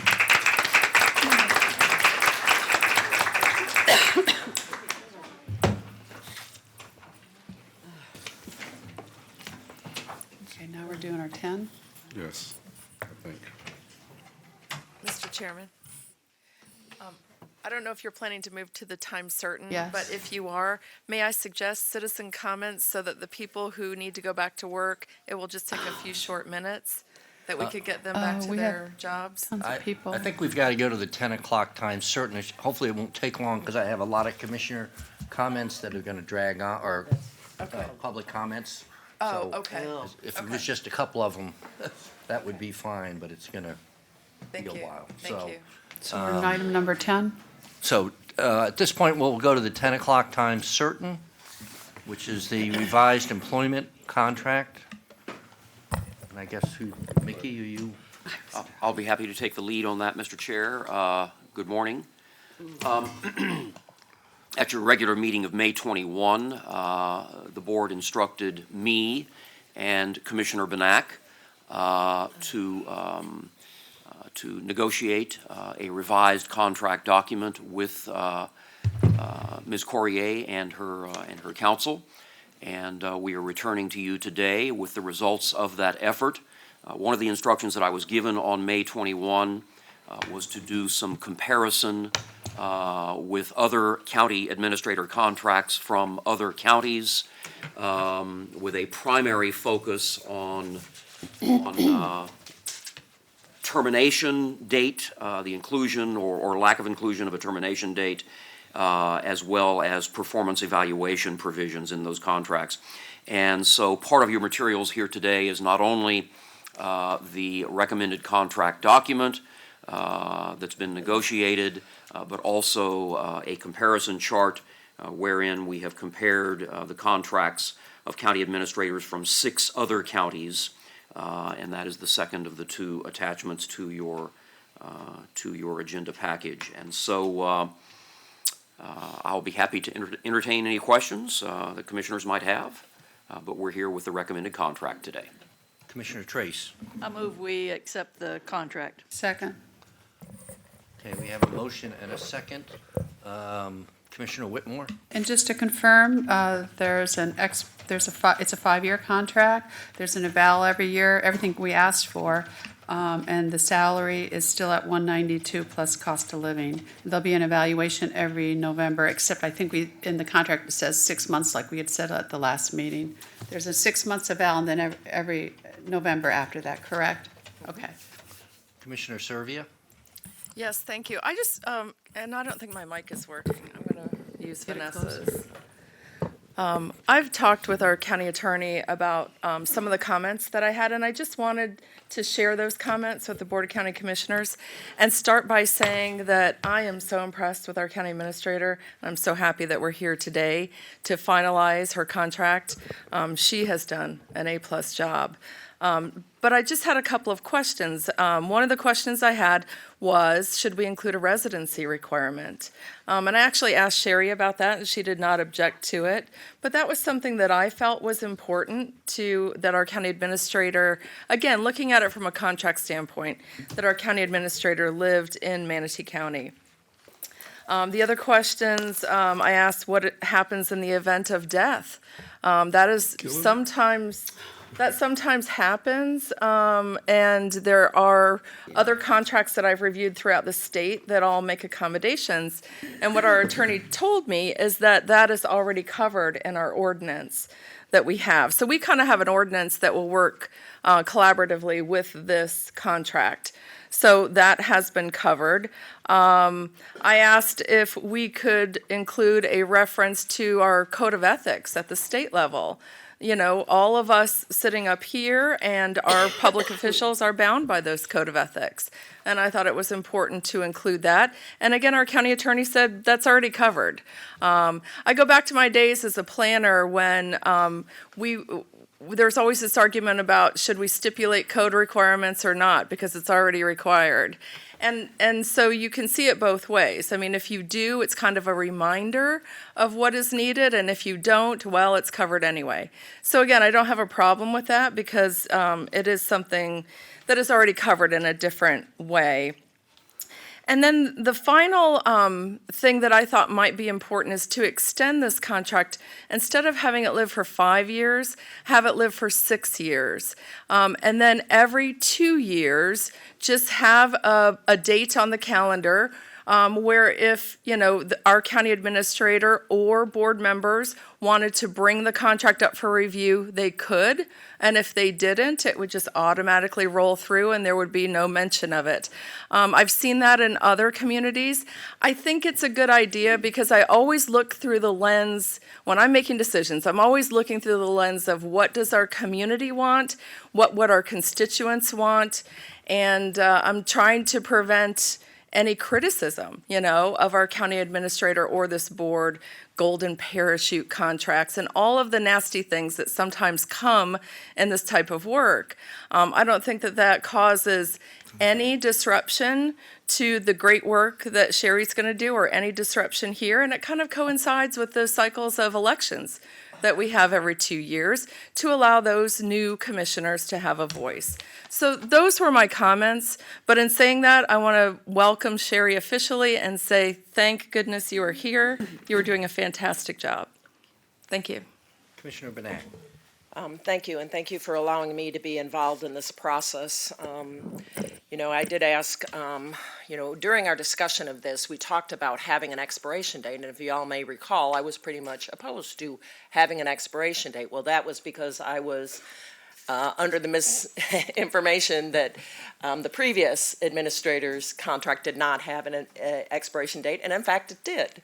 So having learned that, I felt that since that was brought up and that seemed to be reasonable, and I had looked at different time frames, I thought about 4 years, 5 years, trying to figure out how to get around elections, because quite frankly, you do not want the county administrator and the operation of this county with all of its employees to be subject to political whims, if at all possible. So I hate to disagree with you, but there is no way that I would ever recommend every 2 years that whoever, given whatever politics is going on, that be a time to insert politics into the operation of the county administrator. So I had discussed with Sherry that initially I thought 4 years and I thought 5 years, but you're never going to get away from that cycle of elections because we have them every 2 years. That's right. So that's going to happen regardless, but we have to have some certainty moving forward. And that has motivated me through this entire process, quite frankly. It's why I made the motion that I did to make Sherry Courier the county administrator so that we could have some certainty. You see what an incredible staff that we have. You see it every meeting, and today was a great example of that. Those folks want certainty. They want to know these, and Misty, you know this as well as I do. I started work here in 1983 as a county planner as well. And you are in it for a career. 30 years, if not everybody stays. Some of us went in the private sector. Misty and I both did. Got 2 examples right here. But folks that are working here, these young people that are looking to make a career, they want to know that there's some certainty, and it isn't going to turn on a political dime. So I felt the 5 years was okay. I discussed it with Sherry. She seemed to think it was okay. So now we're moving forward. I think that this is a good contract. We've added a couple things, the evaluation every year, but we have to provide certainty to the citizens of Manatee County, and I think that's what we're doing. And I'm thrilled that I've received nothing but positive. And even some of the folks that were negative have given me some really great feedback since then on how positive they think this is moving forward. So thank you. Commissioner Servia. Yes, and I really respect your comments. None of us like political will and whims and all of those things. But the fact is that people are elected up here. We are all elected to serve the people who are our constituents. You can't get away from that. I don't like the ugly things of politics, but I love the great things of politics. And that is how this hierarchy works. This board, whether it's these people or people in the future, hires and fires our county administrator and our county attorney. That is a fact. okay? So I think in having a 2-year rolling cycle where if this board is happy, it's not even mentioned. But if there is a time in 2 years or 4 years or 6 years that the county administrator wants to make a change or this future board wants to make a change, I think that's a good approach and a good way to do it. So those are my comments. I don't like political whims either. I would love to see Sherry stay for 5 years, but I look at this contract as a contract and I separate it from the person who's serving in it. Commissioner Whitmore. And of all times, I'm sorry, Congressman Buchanan's tried me 3 times, and he just did again, so I missed some of what you said. I'm going to support the contracts that's before us. As far as the residency, some of you like or dislike Ed Hunsaker, but he commuted every week in Orlando. His wife had a job there, and he would come down on Monday. He'd leave Orlando at 3 in the morning on Mondays and stay here till Friday and go back. For 3 years, he did it. So, you know, if we recruit other administrators from out of state, they're going to have to, within the state, they may do what Ed did. So I'm going to support the contract like it is. We can always make changes later. We're on a good roll, everyone. I think we're all doing a good job. The first budget we've been through, where it's the most positive budget so far since I've been here for 12 years. So I'm going to support the contract as which was negotiated and what's on the motion. Commissioner Ball. Okay. First of all, I appreciate the comments that my friend Misty has made. She had some good comments. I do like the fact that the 1-year review is in the contract. I think that covers What we any wanted. concern that we might have. It can be addressed at that time. I do agree, however, that it is nice for if you're going to be the administrator of this huge county, you need to live in it. Because unless you live in it, you really can't appreciate what this county is. So I think that in the future, I'm going to say should be in the contract, absolutely. I don't agree that any administrator should be allowed to run this county without living in it. I think that's important, but today, we do have an administrator who has lived, I believe, in my district. Parish. No, Parish. Are you in Parish? Yeah. Parish. Oh, then never mind. That's your deal. That's yours. But no, truthfully, she has lived here for 30 years. I mean, And Hazel. you know, she's not going anywhere. And if she does, we'll come after her. So in this regard, I think we're okay, especially with the 1-year review that we now have. I like this contract. I think it's a much better contract than previously what we had, so I will be supporting it. You know, I do agree, though, however, Commissioner Survey, with the items you brought up. They're absolutely correct, but under the circumstances today, with what is in the contract, I'm willing to support it. So I just thought so if we could move forward, it would be great. Mr. Palmer. Thank you, Mr. Chair. Several items of clarification. As to residency, Section 2-2-22 of your code mandates that the county administrator reside within the county. Well, there you go. So it's covered by your ordinance. It's covered by your ordinance. It need not be recited in the contract. As to the issue of death, that too is covered by Section 2-2-22 of your code of laws, and therefore need not be repeated in the contract. In terms of the Code of Ethics for Public Officers, that of course is Part 3 of Chapter 112 of the Florida statutes. That governs the conduct of all government employees, whether or not it's recited within a contract document. So, We're covered. so we're covered there, and, you know, my advice to you is that we are covered there. And finally, with regard to the expiration date, I may have stated the last time that we talked about this matter that Mr. Hunsaker's contract did not contain an expiration date. I was in error. Mr. Hunsaker actually had, I believe, 4 different contracts during his tenure as county administrator. Each of them did, in fact, contain an expiration date, and therefore, consistent with your past practices, this newly revised contract also contains an expiration date. Okay, I just, have one question of clarification is, if I remember from reading the contract, we can fire the administrator At anytime will. we want to, and we just have to give, I think we're now, A lot what, of 30 money. days notice we changed it to from the 15 with Ed, so bottom line is if we don't like the job they're doing, the contract, goes away and we pay always out been like whatever we that. have to pay out, Right. so that's. It's a you know, 15-day notice under the 15-day revised notice. contract. So Yes. ultimately, we have the power, if we so feel it, if you will. Hopefully, we won't, but, that's to me. So, along those lines, I'm certainly going to, vote in favor of just taking the contract as is, because I think we have what we need. If we need to pull the string, we can pull it, type of thing. I don't So, work like that. Commissioner Bellamy. Yes, to Commissioner Benak and the attorney, thank you for going through the process and making sure that we are securing our county administrator. She is an exceptional individual and has started off with her feet on the ground running and doing an exceptional job.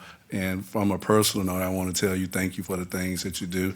And we should be excited for where we are right now for us to close this contract out in order for us to move forward. But I want to tell the individuals that were involved, thank you for your comments and everything. Thank you. We're there, and it's just an exciting opportunity. Let's vote. Commissioner Servia. Yeah, one last comment. So I will thank you all for indulging me because my comments were not meant to be critical, but rather thought-provoking. And so I'm glad that we had this discussion, and I will be voting with my colleagues in favor of this contract. Thank you. Commissioner Trace. I was just going to call the question, but I don't think anyone else is Okay, on the we have board, so nobody I'm not else? calling the question. At this point, we will open it up to public comment. Is there anybody from the public that would like to come down to discuss this topic? No. Seeing nobody come forward, we'll close public comment. We have a motion by Commissioner Trace, seconded by Commissioner Whitmore, to accept the contract as presented. All those in favor, say aye. Aye. All those opposed? Motion passes 7-0. Yay!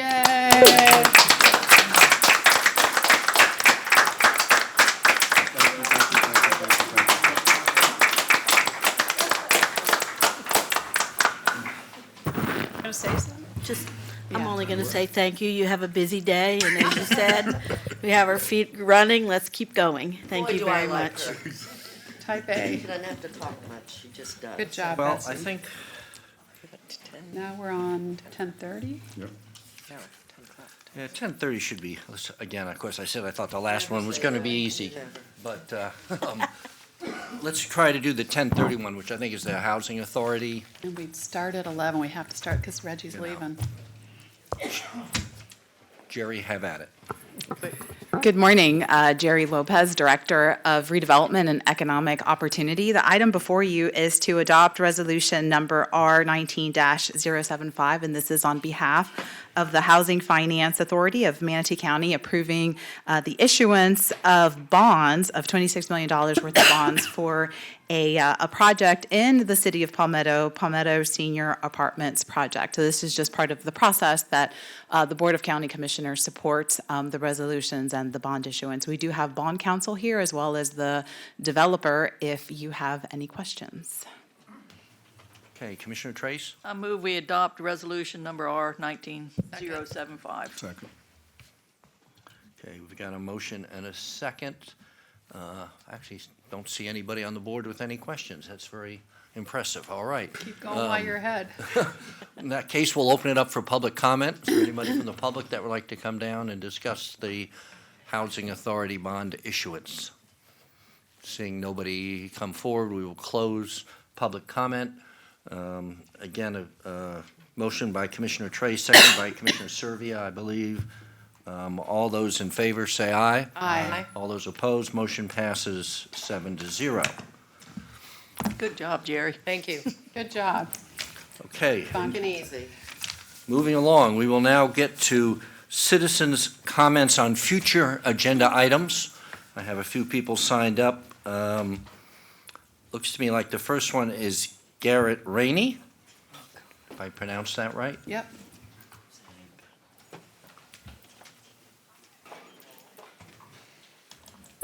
Good morning, Mr. Johnson. You remember me, don't you? Sure. All right, all right. All right, future agenda. Garrett Ramey, 1205 Taylor Road, Mayaca City, Florida. I would like to request the $2.5 million that was given to the county through contract zoning from Mosaic, that we contribute this to a new land development for organic farming. I'd like to develop an organic farming community, maybe about 30 lots or so, that we can be protected and protect that organic status, because it's becoming very difficult to obtain this status in Manatee County. We're running out of land, and we're running out of land fast. And as you know, my situation, which I will get to when we get to that agenda item number 44, I will be discussing an update, giving you an update with with my negotiations with Mosaic. So welcome, Misty. It's good to finally meet you. Mr. Bellum, good to meet you, sir. Welcome aboard. You guys have some big shoes to fill regarding, your previous commissioners that you have replaced. They defended us. They defended us and the citizens of this county, and so I'm looking forward to working with y'all on this.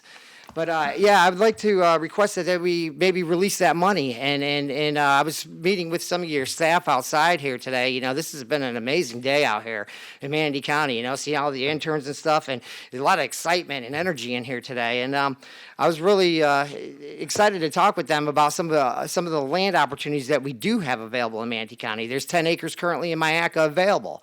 So I would like to work with county commissioners or work with staff or something, and maybe get this ball rolling and see if we can't do something. So, future agenda. Thank you. Yeah, thank you. Thanks, Garrett. Okay, next, Glenn. We've not seen you in a while. Welcome back. He's been at the school board.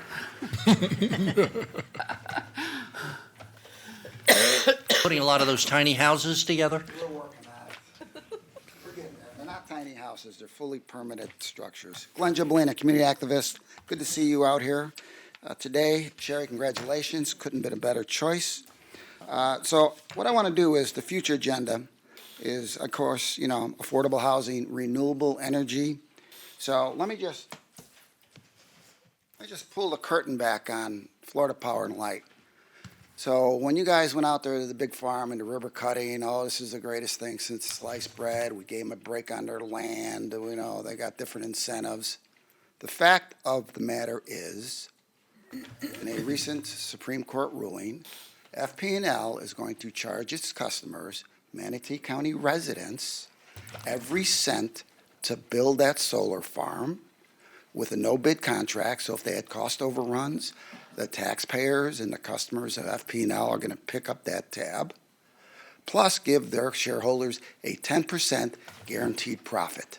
So I think it's time to start looking at renewable energy for some of our county buildings, because these guys are fleecing the taxpayers, and they're laughing all the way to the bank with taxpayers' money and patting themselves on the back with 10% dividends for their shareholders.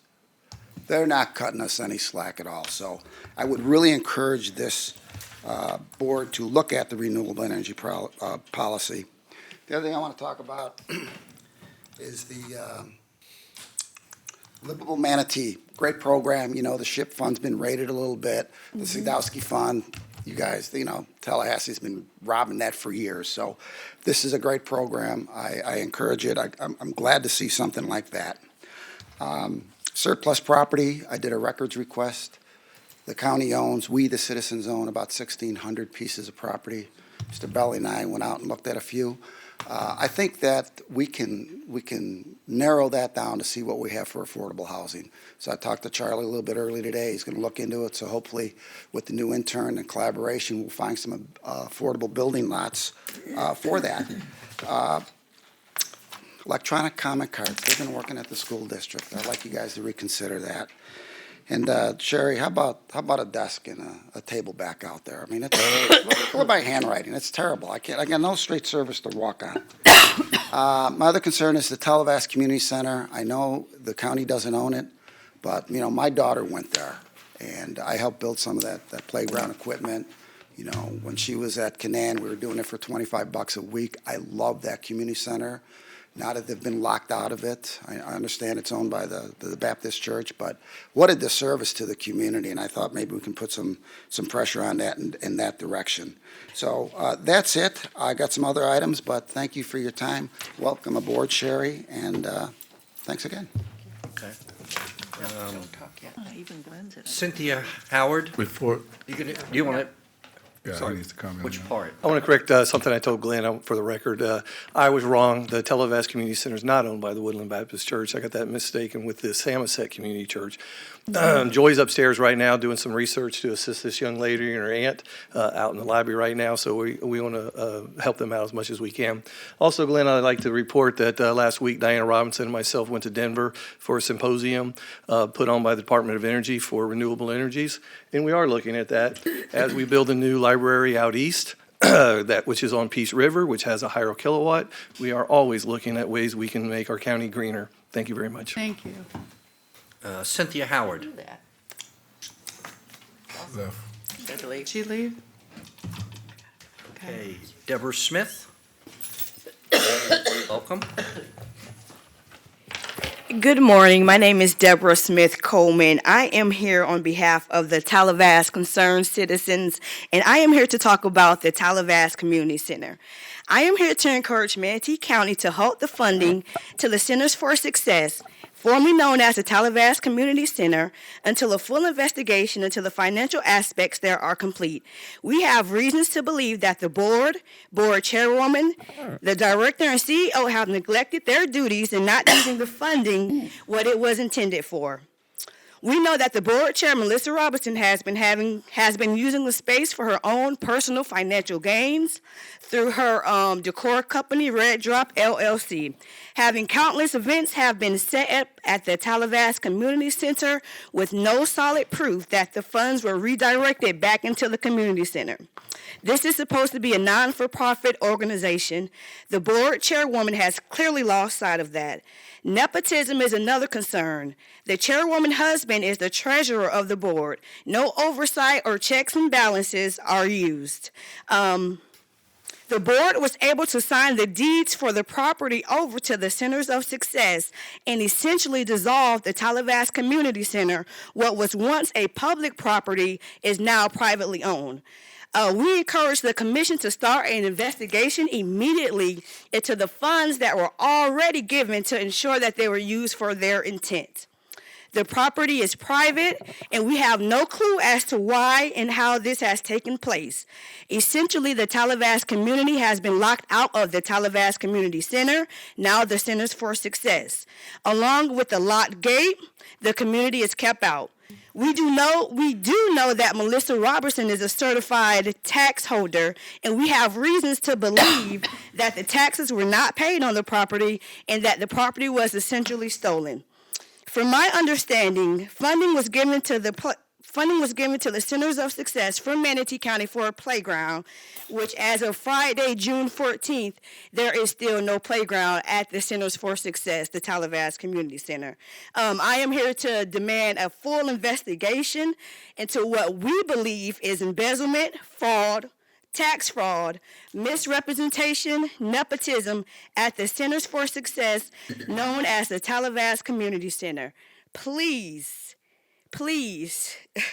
investigate. And I would like to end with a quote and a plea for help. Injustice anywhere is a threat to justice everywhere. Thank you. Thank you. Good job. Next person is Terry Passarelli.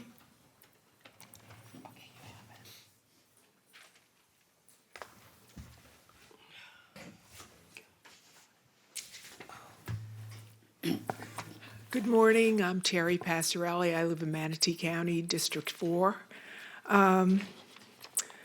It took 4 years to pass an ordinance banning the retail sale of dogs and cats in Sarasota County. I mention this to point out the subject was extremely well vetted, and the commissioners certainly did their due diligence. They saw through the pet store's smoke screens and press releases presented as evidence. They saw through promises that would not and could not be kept. Though pro-business, once informed, these commissioners refused to allow their county to be an outlet for thousands of abused animals trafficked in from other states, especially when far too many adoptable dogs are euthanized. Commissioner Mayo was appalled by the horrific USDA violations that are pervasive and without penalty. Commissioner Hines was particularly disturbed by the constant deceptive practices by pet stores, whether professing not to buy from puppy mills or selling sick puppies that would soon die or require thousands of dollars in medical bills. Commissioner Caragiulo completely discredited the unsubstantiated statistics and the propaganda supplied by the pet industry lobbyists. The suppliers to the stores, the puppy mills, are not following federal laws, and the stores don't even follow Florida pet laws. If this business followed existing laws, the cost of animal care would defeat their purpose. Remember, the purpose of the industry is make a cheap product and charge an exorbitant price. Therefore, enacting new regulations would be ineffective and unenforceable. Industry representatives were unable to demonstrate to Sarasota County that this business is humane, transparent, or even necessary. City by city, county by county, these pet stores, puppy mill outlets, are losing their hold and looking for places unaware of their tactics. Manatee County was in their sights and indeed have a store at the shopping center on University and Lockwood Ridge. Our county would do an injustice to our residents by allowing stores to continue their puppy mill business here. Commissioners, now we know better, so we must do better. And just to sum up, the dogs suffer, they fear and feel pain just like we do. Thank you. Thank you. Next is Earl Hassenflu. Hope I pronounced that right. Close. Close. Hi, how are you? Good morning. I'm an old Manatee Pass County employee. I was the head of electricity in this county for 11 years. So I kept the lights on for you people. Thank you. Good job. Anyway, at my home on 58th Avenue West in Bradenton, I wanted to install a shed. I've got a storage place, my garage is full, I've got several motorcycles, I've only got a one-car garage. And I've got a storage shed in Sarasota, it cost me $138 a month. I've been paying that forever, and I was trying to install a shed in my backyard that would work for me. A small garage, in other words. It would be a portable shed. There's no cement slab. The dimensions would be 14 by 20, but code enforcement told me that I had to have a 20-foot easement. I don't have a 20-foot easement in my backyard. What didn't make sense to me was the fact that they told me I could put two 10 by 12-foot sheds in my backyard, which really wouldn't work for me because of the equipment I have. And I could actually put one of those sheds against the fence and run them end to end, but I couldn't attach them. So my question to you people, would it be totally inconceivable to put a shed in there that size without the 20-foot easement? I can do the 8-foot and I can on both sides that is required, but for it to work for me, I need a 20-foot long shed. So, like I said, there again, it's not a permanent shed, it's a portable shed. If it ever has to be moved, it can be moved, that's not a problem. There would be no cement slab or anything, so. Mr. Can't Chairman, respond now. We have to, yeah. Mr. Chairman, sir, Mr. Barnott's in the back of the room with our Building and Development Services Department, and if you'd like to talk with him out in the lobby, we can get you some more information. Great, I appreciate that. Thank you. Thank you so much. Thanks Thank for your you, sir. service Y'all to have a our good day. county. Good seeing you again. Good luck. Yep. I have no other cards. Is there anybody else out in the audience that would like to come down and discuss a future agenda item? The next agenda item, the monument, is that? That's coming up, sir. You'll have an opportunity. That's not part of this, no. In 6 minutes or 5. Okay, seeing nobody, we'll close public comment on future agenda items. We've got 5 minutes, so let's go to We've consent. got some people who want to make some comments. Oh, I'm sorry, Commissioner Benak. Yeah, and I wanted to comment on the Tallahassee Community Center. You know, perhaps the county put money into that playground, but I personally built that playground. My Kiwanis Club, when I was chair of Better Manatee Day, I researched, I bought the playground. I oversaw the effort. We had 2 days of Better Manatee Day to build the playground. Then my husband and I had to go and finish up the playground because it still wasn't done. We worked with the county to, we got a donation from Quality Aggregates of shell. Charlie Hunsaker came and actually pushed around the shell, I believe, in the parking lot. Everybody keeps asking me what date this was, and I don't know. We painted the inside of the community center. We donated equipment for the community center. I was heartbroken when I heard the playground had been taken down because it has my blood, sweat, and tears on it, quite frankly. We also helped with the basketball court, fixing up the basketball court. Now, this was quite a while ago, but we worked with the community center. They were very active back in the day. So I find it extremely sad to hear about what has happened and that they've taken that playground down. And I understand that the county provides for them only one grant under Children's Services, and that is for an after-school care program, and apparently they're operating that in conformance with the contract. So I don't know what we can do other than I think whoever is locking these children out should be ashamed of themselves, that they're not making this community center available to the community. And I don't know all the facts of it, but from what I hear and see, and that has been a great community that has organized on many efforts. We've seen them many times before us with their concerns. Most recently, I think, was with the bus depot. We had a lot of concerns there. They've dealt with a lot from their neighbors, the beryllium, American beryllium, and what they've had to go through there. So I am sure that they will work through this. I don't know what we can do other than, you know, we do need to make sure that our funding is spent in accordance with our rules and watch that very closely, so. Maybe you should call them and have a conversation.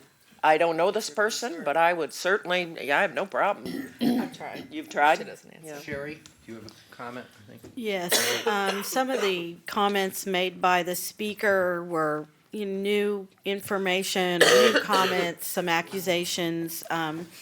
We have a full contract for services, which they're providing in compliance, as you mentioned, Commissioner Benak. However, you know, there have been many times where we then have reached out to organizations to get more clarity for the board. I can tell you that I'm not aware that we've ever given them any money for capital because of the type of funding, the children's services money, and or general funding that they received before us for program services. However, we will, if you'll give us some time over the break, we'll give a full report on the history.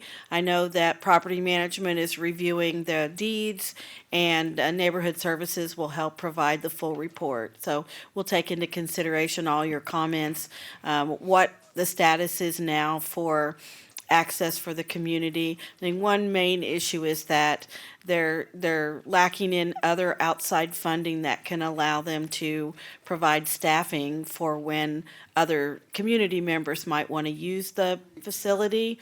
So they are bound by their out-of-school time requirements that provide their licensure through the state of Florida. But we will come back to you with a full report. Commissioner Servia? Yeah, thank you, Sherry, for the offer for the full report, because it is very troubling. I was out there a couple of times. I've talked with the residents.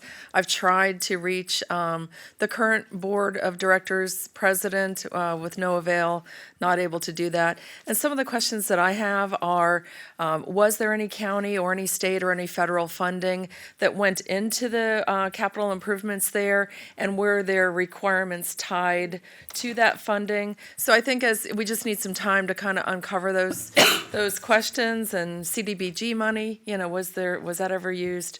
So thank you very much for your investigation. Yes. Okay. Commissioner Bellamy? Yeah, this is a tough one, and I'm very concerned about it. Anytime we start talking about youth and how things are being done and how they're being treated, I'm concerned about it. I'm not necessarily sure what our next steps are or what we can do. I appreciate the efforts from the county administrator, identifying the fact that the county, we will look into it and see, and I'm sure the constituents from the Tallahassee community are listening, and they're looking for answers, and they deserve answers. They deserve answers, but they also need to be aware we may have some things that we just cannot get ourselves into, and that's the reality of it. It's very, very unfortunate, but from what I'm understanding, that may be, but this smells. It smells very bad and very unfortunate. Okay, thank you. Okay, nobody else on the board. I think we'll now go to the 11 o'clock time certain. I believe Mr. Osborne is here. Hey, Commissioners, John Osborne with the County Administrator's Office. We go to the slide presentation, please. I have a brief slideshow for folks that may be tuning in new to this topic item. So the Confederate Memorial was dedicated back in 1924. It was resided at the courthouse for many, many decades. Until August of 21st of 2017, there was a protest. And the following day, the board met and discussed the monument. They received some public input.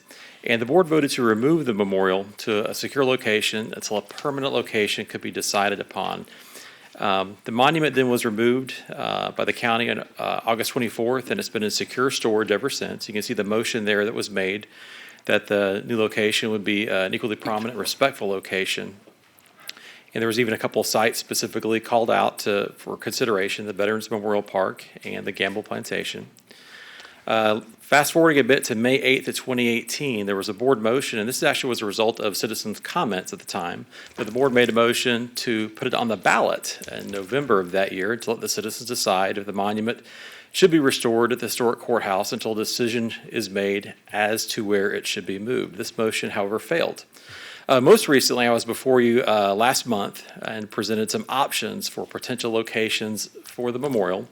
The board voted to create an advisory board to provide recommendations for 3 potential locations for the memorial. And those recommendations would go for the voters to consider in the 2020 election. However, the Florida statutes has a different take on county referendum. Typically, counties are only allowed to ask a yes or no type question. And there's also Division of Elections has a legal opinion on this as well. As an example, this is what typically a county referendum looks like. You can see this is an example from our half-cent infrastructure sales tax from several years ago. Excuse me, John. Can we take like a 5-minute recess? Absolutely. 2 minutes. How about a 2-minute We have to. recess, and then No problem. we'll pick it back up. Thank you. Thank you. 2 minute. I appreciate it.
The way the statutes read is we don't permit anything but yes or no questions. So this is an example from the half-cent infrastructure sales tax that went before the voters several years ago, and you can see the example.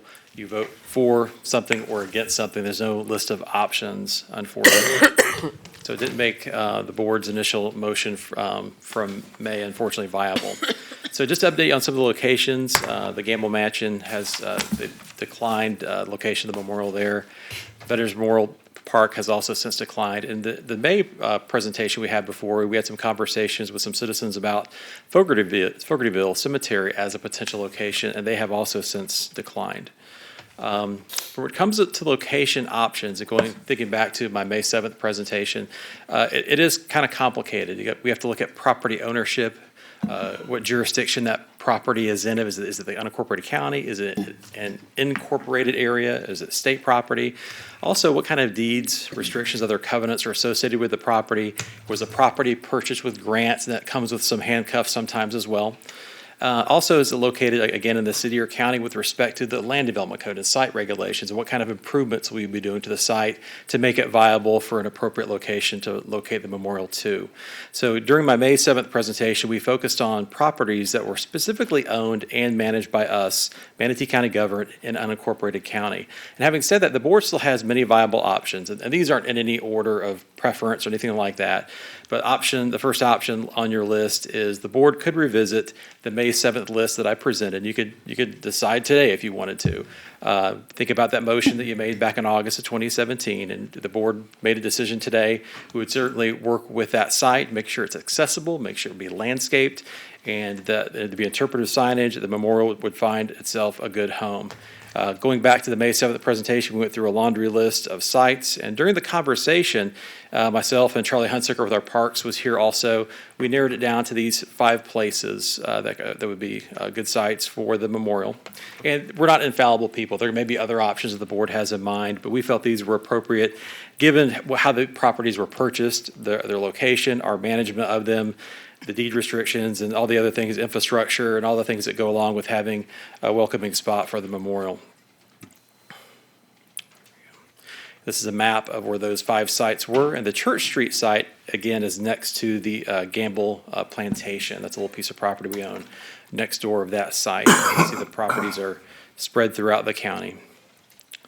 Another option for the board is we did, with the help of the county attorney's office, we crafted a resolution that would establish an advisory committee if you wanted to go down this path.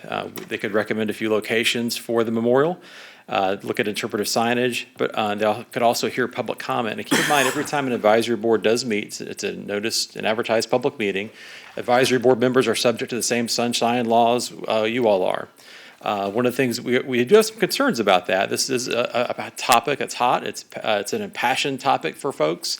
And we are concerned about some folks that could volunteer for that and get appointed, that they could be subject to some public criticism as well. So keep that in mind. Another option for the board is to have staff, host some public outreach. We could do an online component. We could do some press releases. And similar to what you have when you do land use hearings, you have an item for consideration, and you have sort of like a pile of public comment. We could have a email address, memorial@mymanatee.org, or whatever it ends up being, and get the word out that we want some feedback from our citizens about where the memorial should be located. We could certainly organize that as well. And actually, backing up to the last option, when it comes to an advisory board or this option, the referendum is still a viable option for one choice. Keep in mind, we could still bring back one option for the board. I apologize, I should have had that in the presentation. Didn't really think that way when I made the presentation originally, but you're certainly bringing back to the citizens to consider from the voting public, one option is still a viable option as well. And again, I apologize, I didn't bring that up earlier. Another option is you could convey the monument. Some cities and counties have done this as well. They've conveyed their monument or sold their monument or memorial to a private landowner. That's happened actually recently in Texas. Or the monument could still remain in storage. be on sort of on hold. And just to summarize some of the options that we developed as staff, and again, we're not infallible, there certainly could be other options. You could vote and select a site today. That is something that you've received a lot of public comment. I even know myself, I get around town and people will definitely give me their opinion on it. You also could have established an advisory committee to review and recommend sites, and they could report back to you with a site or several sites. You could decide at that time if you want to choose one of those sites, or you could also you could select one, and then you could do a referendum on that as well. You could have us as staff, host a public outreach effort and report back to you with what those public comments are. You get a pile of public comments. We could convey the monument, or the monument could remain in storage. And again, we are certainly not infallible. There could be other options you all are willing to consider. Mr. Chair, that is my report. All right. Thank you very much. Couple of people on the board. Commissioner Whitmore? Well, thank you. And so this, of course, made it harder because the public will, one suggestion will have to be made, and then the public will have to write yes or no. This commissioner is not going to support the courthouse.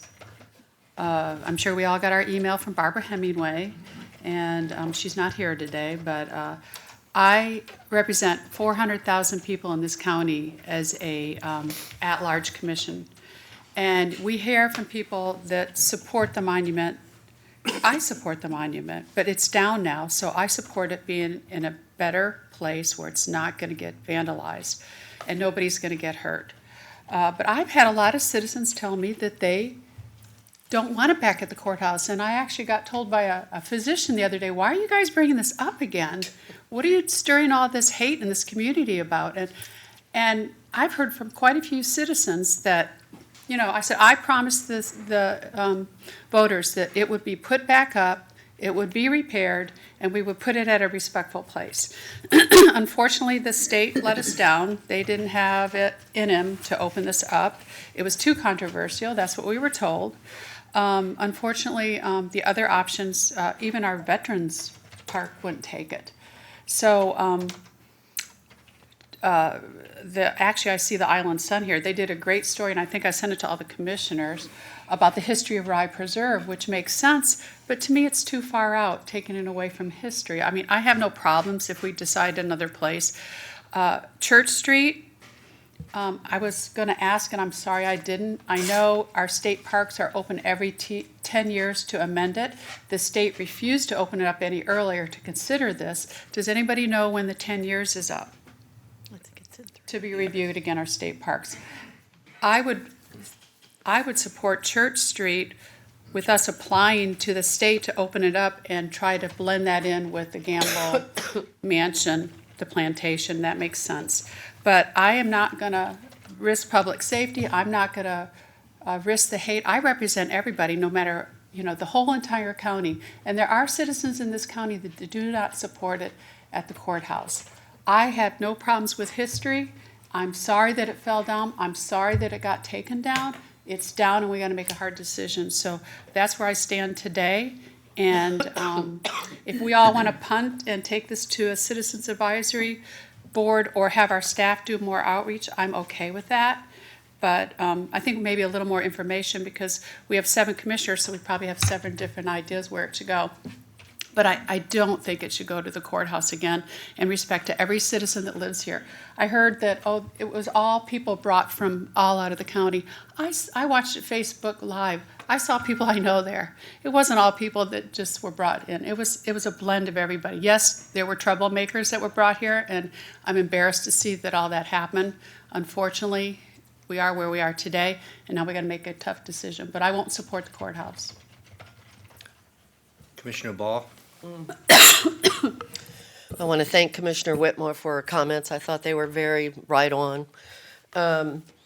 Some of the things, commissioners, that have taken place with this, first of all, I was kind of surprised that it was brought back to us in this form, and John Osborne and I had a great conversation on this, as well as Nick Azera.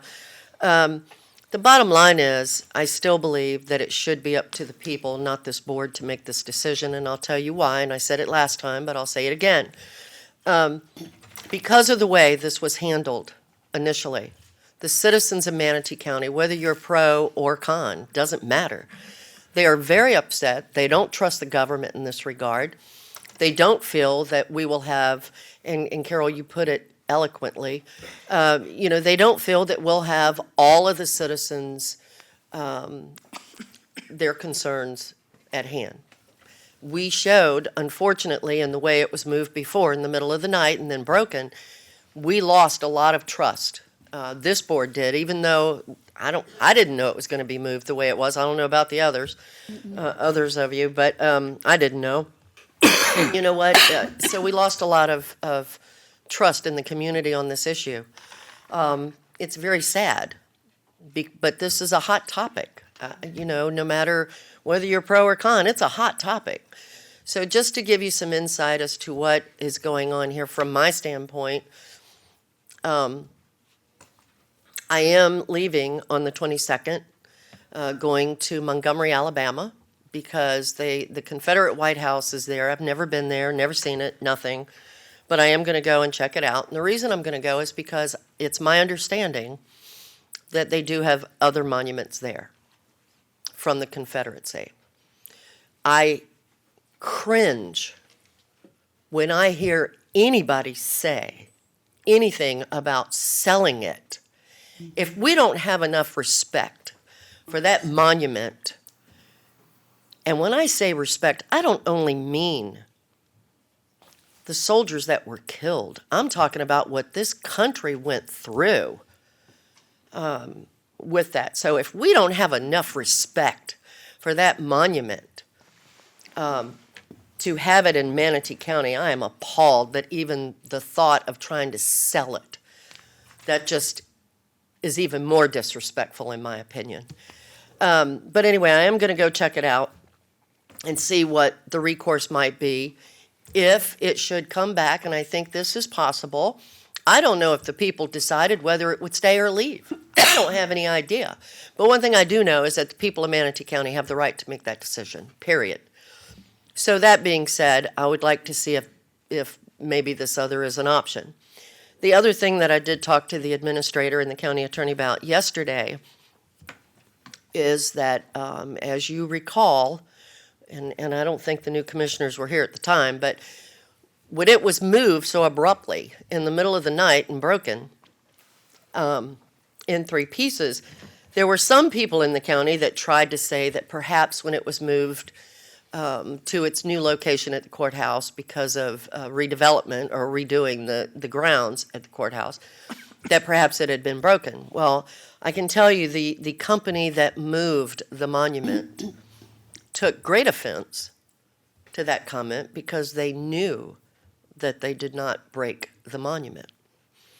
And the reason they knew is because they happen to support the monument, and it means a lot to them.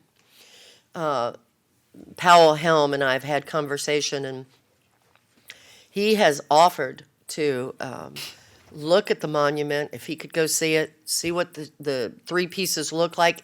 Is it really something that can be repaired? I don't think anybody truly knows that I've heard about. Maybe others of you have, but it hasn't been told to me. So he would like to take a look at it and see if it can be fixed. He does work with granite. That is what he does. And he would like to take a look at it and see. I did talk to Sherry about that yesterday, and she was in agreement that that would be something that perhaps we should do. So I asked her if it would be okay if we could schedule that after our recess so that I can go with Mr. Helm to look at it. I was planning to go and show up and just say I want to see it anyway to make sure that it's still, in 3 pieces and so forth. But at any rate, that's kind of where I'm coming from. So I'm going to be honest with you. I think it's very important that Reggie be here for this entire hearing that we're having on this monument. I think it would be wrong for this board to do anything without Reggie being present to help in the decision-making. I'm not so sure, Reggie, if that's good or bad for you. I don't know, but I think you should be here and be a part. He's a soldier. I lived through it either way. Yeah. So, Got me. that being said, I know there's several people here that want to speak, and then there should be good discussion between this board. One thing I was brought to my attention, I don't think we've ever even had a workshop on this situation. Everything that's been done was done hastily by this board because of the protests that were done. I know there were things that were said, some that were accurate, and a lot that wasn't. The Daughters of the Confederacy never said they want it moved. And people go, well, but it was slavery. Well, the point is the Daughters of the Confederacy are exactly that. They are relatives to the people that fought. So I think we need to look at it. I've had conversation with them. I've also had a lot of conversation with the Sons of the Confederacy. I've also had lots of conversation with others. It is not something I don't think that people that don't live here should be involved in. This is a Manatee County situation. So I, for one, would prefer to still have, we'd have to change our thoughts on the advisory committee since it can only be one option to put on the ballot. But at the same time, we can do that. We can come up with a different way to word it. And ultimately, it does come back to this board. But at least we could get input from the people. And John Osborne was wonderful in talking to me about the option and the employees being willing to help in this regard.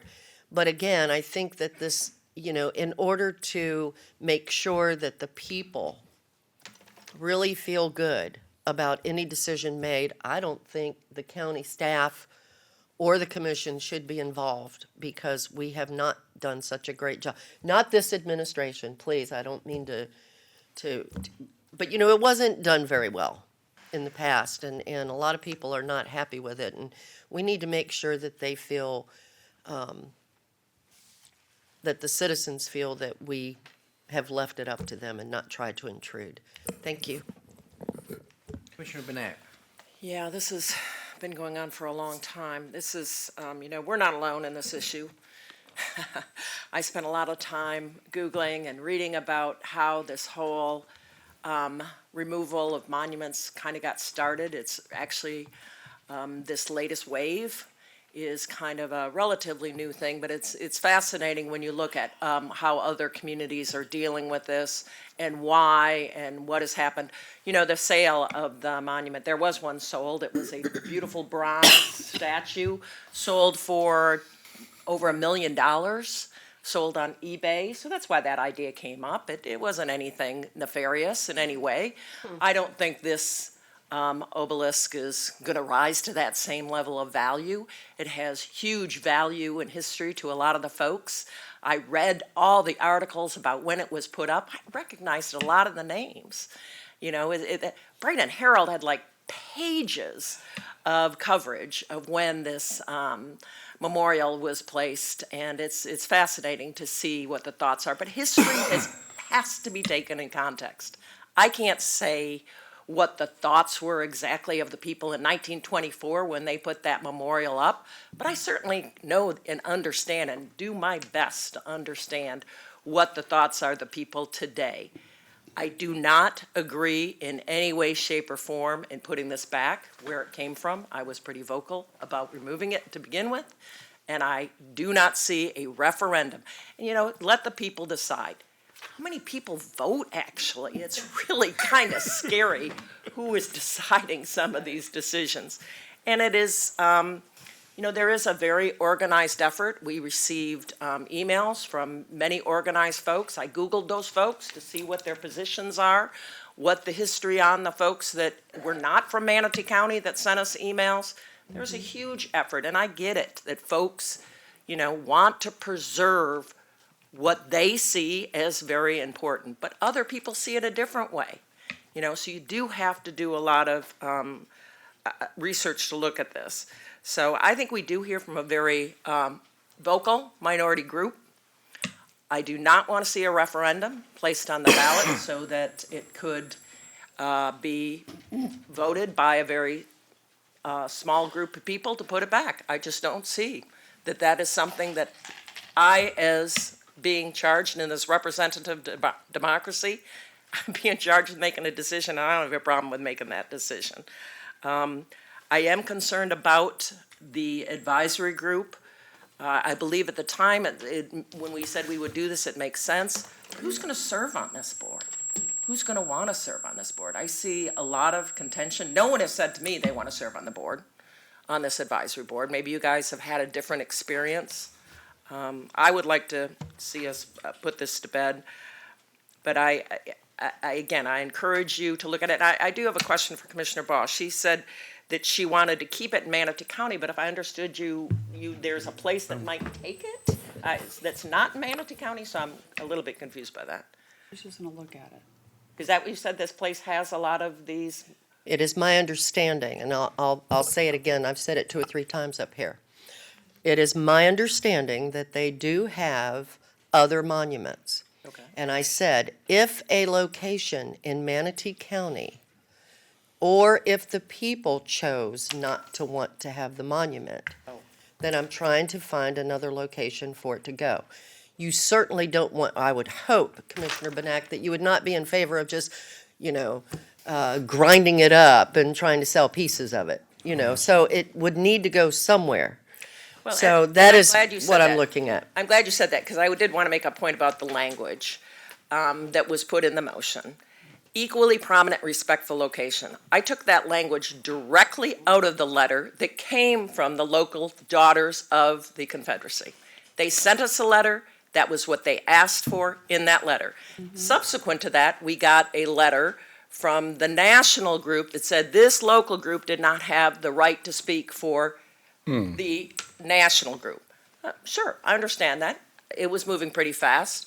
But we did receive a letter from the local group with that language in there, and that's why I think it was added that after language the to the meeting. motion. It was in the letter, and that is part of the record. It's not something new. They did ask us to protect the monument, or I like to call it a memorial. It's definitely a memorial, not a monument, and put it to an equally prominent, respectful location, was the language from that letter. And you all got that hopefully in your backup, that you can see that. Thanks. That's it. That's it. Commissioner Bellamy. Okay, here we go.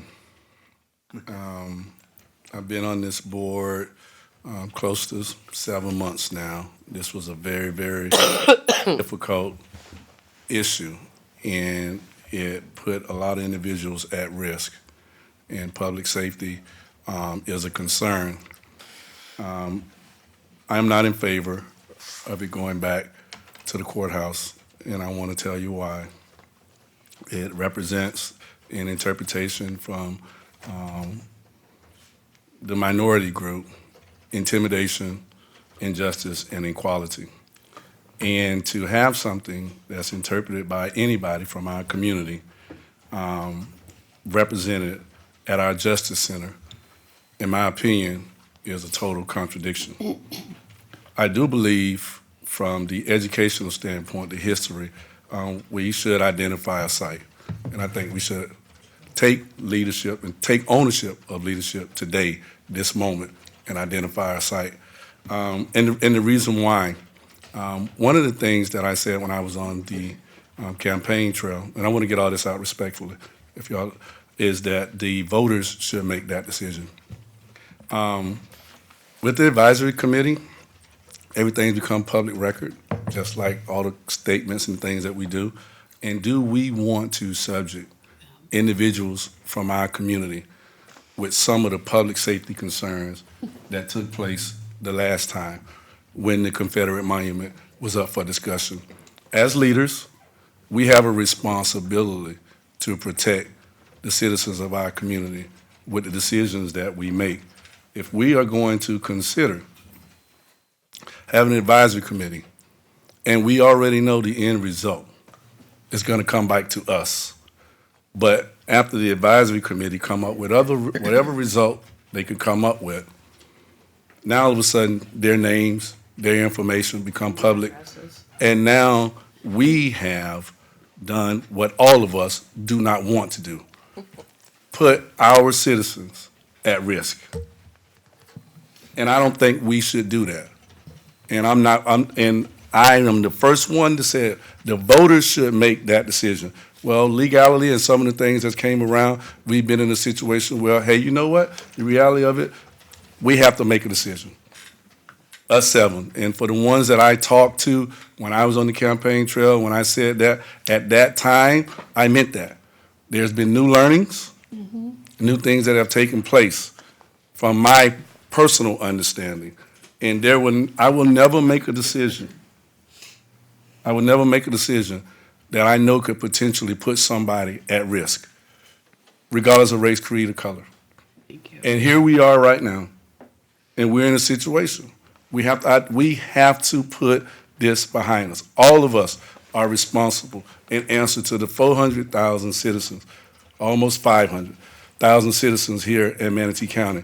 They believe on us. They believe in us, and they count on us to lead Manatee County through the easy issues as well as the difficult ones.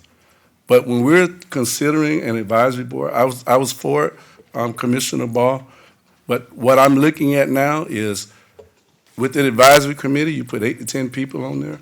Now all of a sudden, after the result comes back, those 8 to 10 people could potentially be put in jeopardy. As leaders, the bottom line, we're parents. And we have to protect our citizens. And we have to make tough decisions.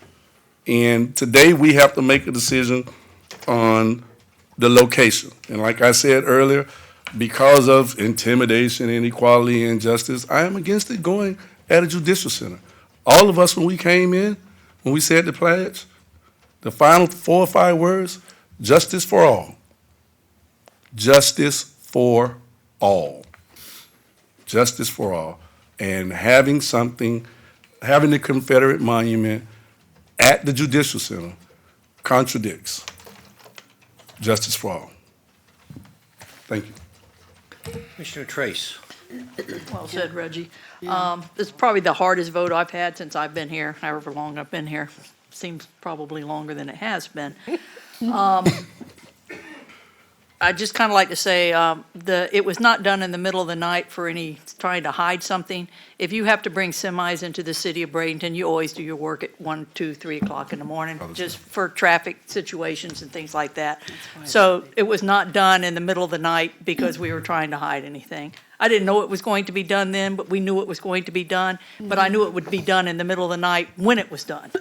So just kind of clear that up. As I said, this was probably one of the hardest. I took a lot of people have talked to me. The minute we took it down, I started thinking, where are we putting it back up? Immediately. I personally thought it should go to Gamble Mansion. I told everybody, I think it should go to Gamble Mansion. We are working very hard to get it to Gamble Mansion. But there are people in this building that can tell you that I also always had a plan B. Always. I said, if it doesn't go to Gamble Mansion, I will start looking. And I had already had these parts picked out. Minute we heard that it was not going to Gamble Mansion, came back to the staff, started working on the items that I had on. So I have been working on this hard for a while. I would be against moving it to any other state. Me too. Me too. I am against. A good place for it. That's all I can tell you. I am also. I will do what this board dictates. That's fine.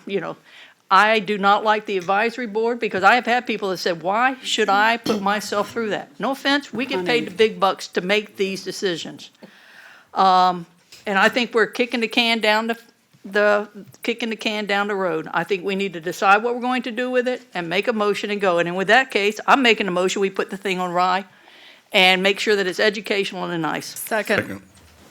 Whoa, Who made the second? 2 people. Both did. Do we get public comment before we vote? Yes, It's always at the, yeah, you'll get it. We're in the Robert's rules.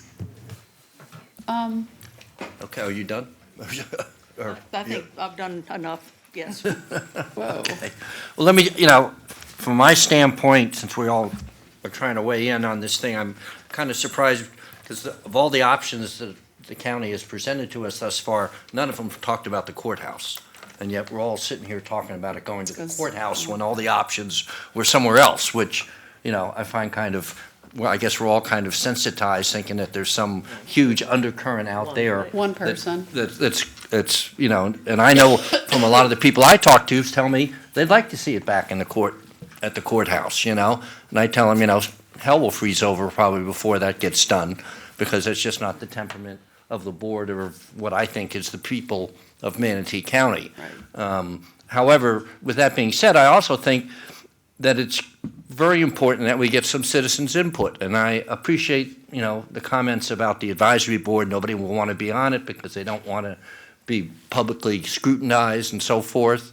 But maybe you can come up with like we do a polling for an MSTU, where at least, you know, the staff goes out and talks to we get some feel for the different locations. I'm not prepared today to vote for one site. I haven't done enough research, and nobody has given me enough. How do I know if it goes to Rye Road, that isn't going to be a bigger problem than the courthouse from a safety standpoint, or is that too far away? I mean, I'd rather see more information come from the staff as to these different locations that they've picked around town before I'm going to be ready to recommend one. If I'm going to have to sit there and put, you know, my vote on something, I want to make sure I think it's the best location of all the locations that have been picked. So, you know, I'm not going to vote in favor of making a decision today to put it in a specific location.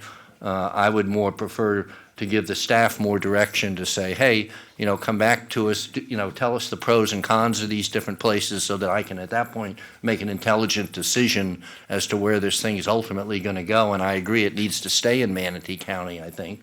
But on the other hand, you know, push comes to shove, then, you know, I'd be really sorry if that couldn't happen. But it seems to me we can find a place somewhere that will work. But that's my opinion on it, and I appreciate all the work you've done, John, but I don't think the work's finished, in my opinion. So, Commissioner Ball. I think I was next. You took her off. You're after Ball. Oh, You're two after me. okay.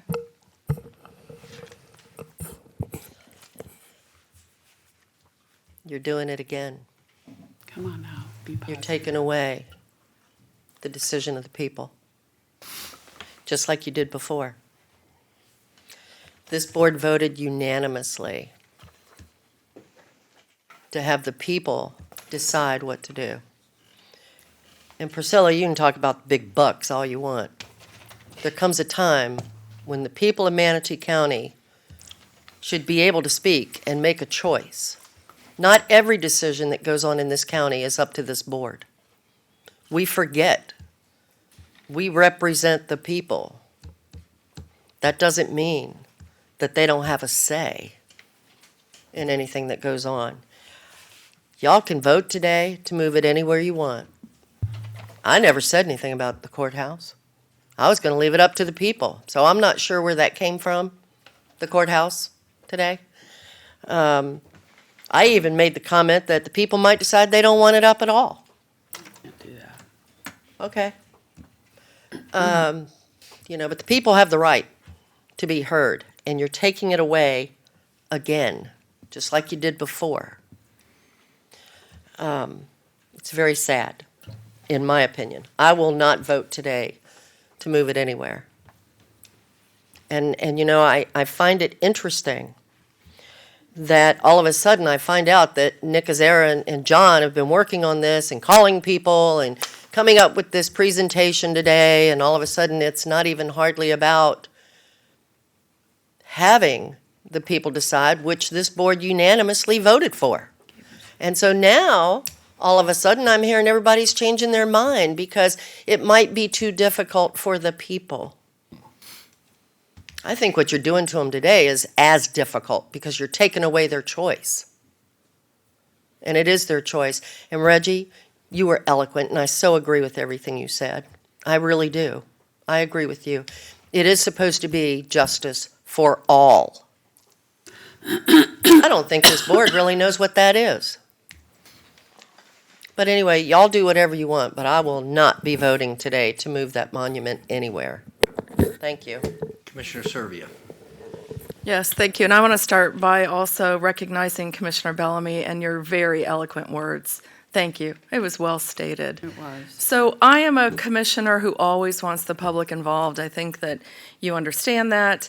And so my first reaction on this topic was, let's create this advisory committee. Let's get as much input as we can. But after giving it further thought about what would happen in the end to the people on that advisory committee, I decided it wasn't fair. And it wasn't a good approach. Then I thought about allowing people to give their comments online. We would create a website. But I started thinking about that too. You know, I know a lot of elderly people who don't even have a computer and don't understand the internet. In my district, I have spoken with minority groups that are Black and brown citizens that are afraid of the government, that would never feel comfortable giving their opinion. There is a lot of fear in that community. So I decided that's not a good idea. Conveying the monument to a different location, I don't really like that idea either, because I think it's important that this monument be recognized in the proper historical context with the proper messaging of what it was about. You know, this monument or memorial, call it what you want, is not the same as the monuments that we have in Richmond, Virginia, on Monument Avenue. Because in Richmond, Virginia, the Civil War was fought there. And I've done research and I don't find any battles that happened in this part of Florida. So the Civil War was not fought here. And I think if you look at history, and I'm going to tell you about some facts, these are not my opinions. The facts are that many of these monuments were mass-produced at the turn of the century. Again, in the 1930s and 40s, during the times when there was a lot of civil unrest. They were mass-produced as a way to say to people, we may have lost the war, but white supremacy rules.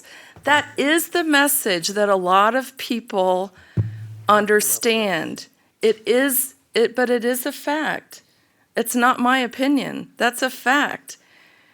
And we do need to support justice for all.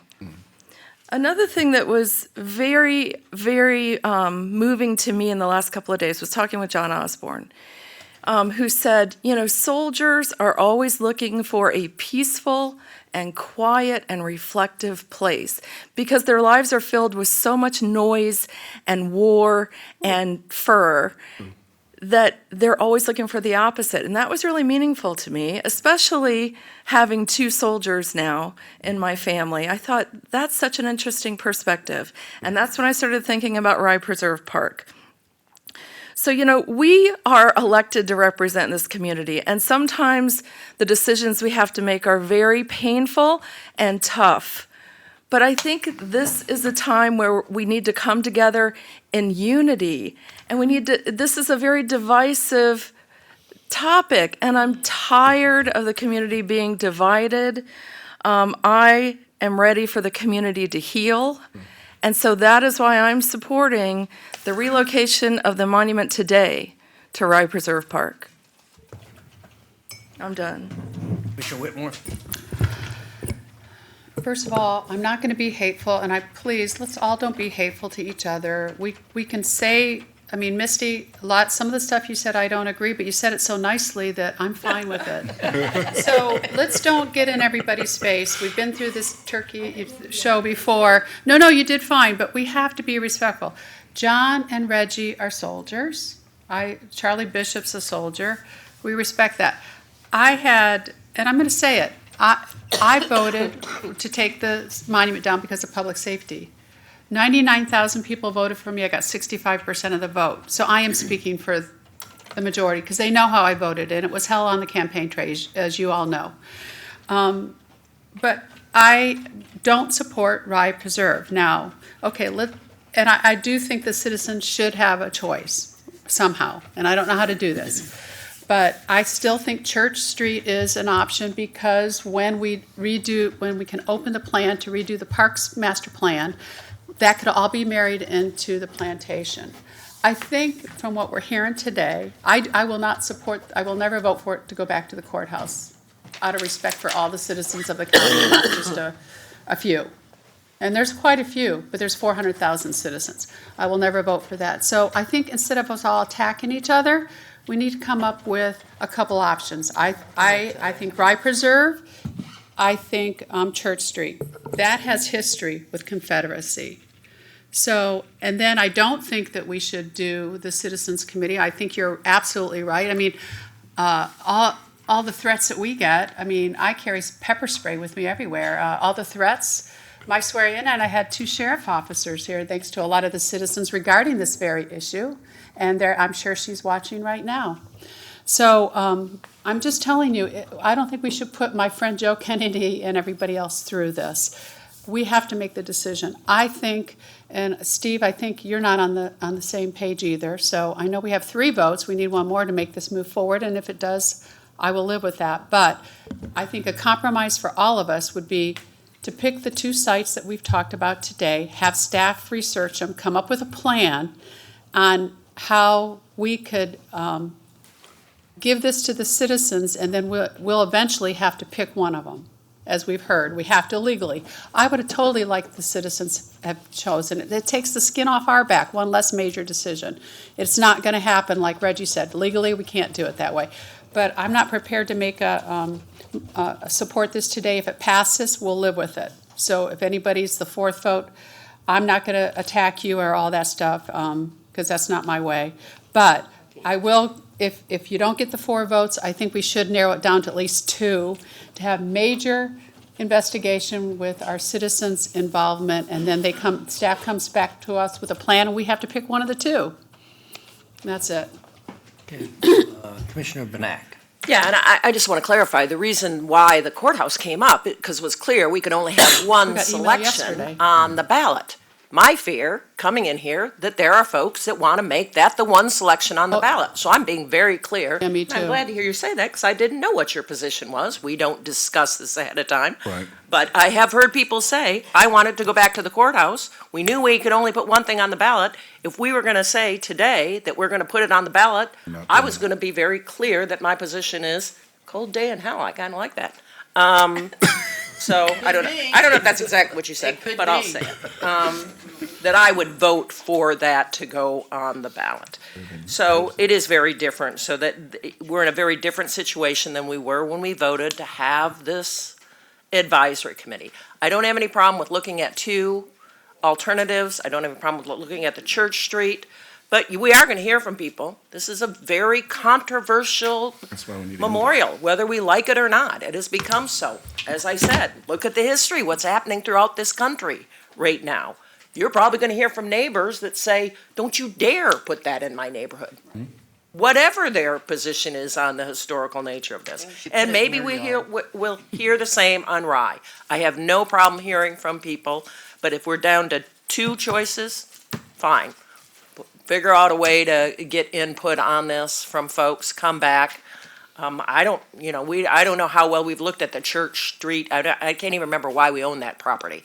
But, how that would, a lift station. Oh. Lift station, but. Okay, well, people need to know that before they make a decision on that, what is Right. going on there. Same with Rye What Road. they I would don't do. know what kind of issues we have with maintenance out there and protecting Rye Road. I love that park. It's very close to a youth camp as well. Like it or not, this is extremely controversial. I don't have any problem with holding off and getting more information. As long as we're only looking at 2 sites, I would support a motion like that. Can I make a motion to amend the motion? Well, No, I will not. The motioner will not amend a motion. Okay. After public comment, we'll vote on that, and then if it doesn't pass, we'll go on to another motion. It's to move it to Rye. Commissioner Ball.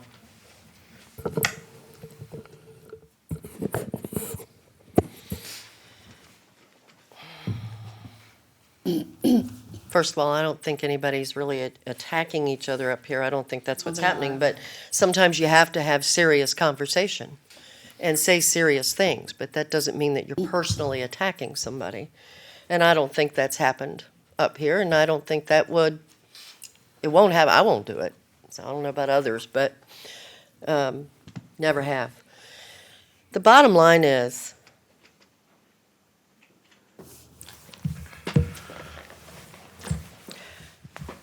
I don't see, I appreciate what Commissioner Whitmore has said, I think it's a step in the right direction.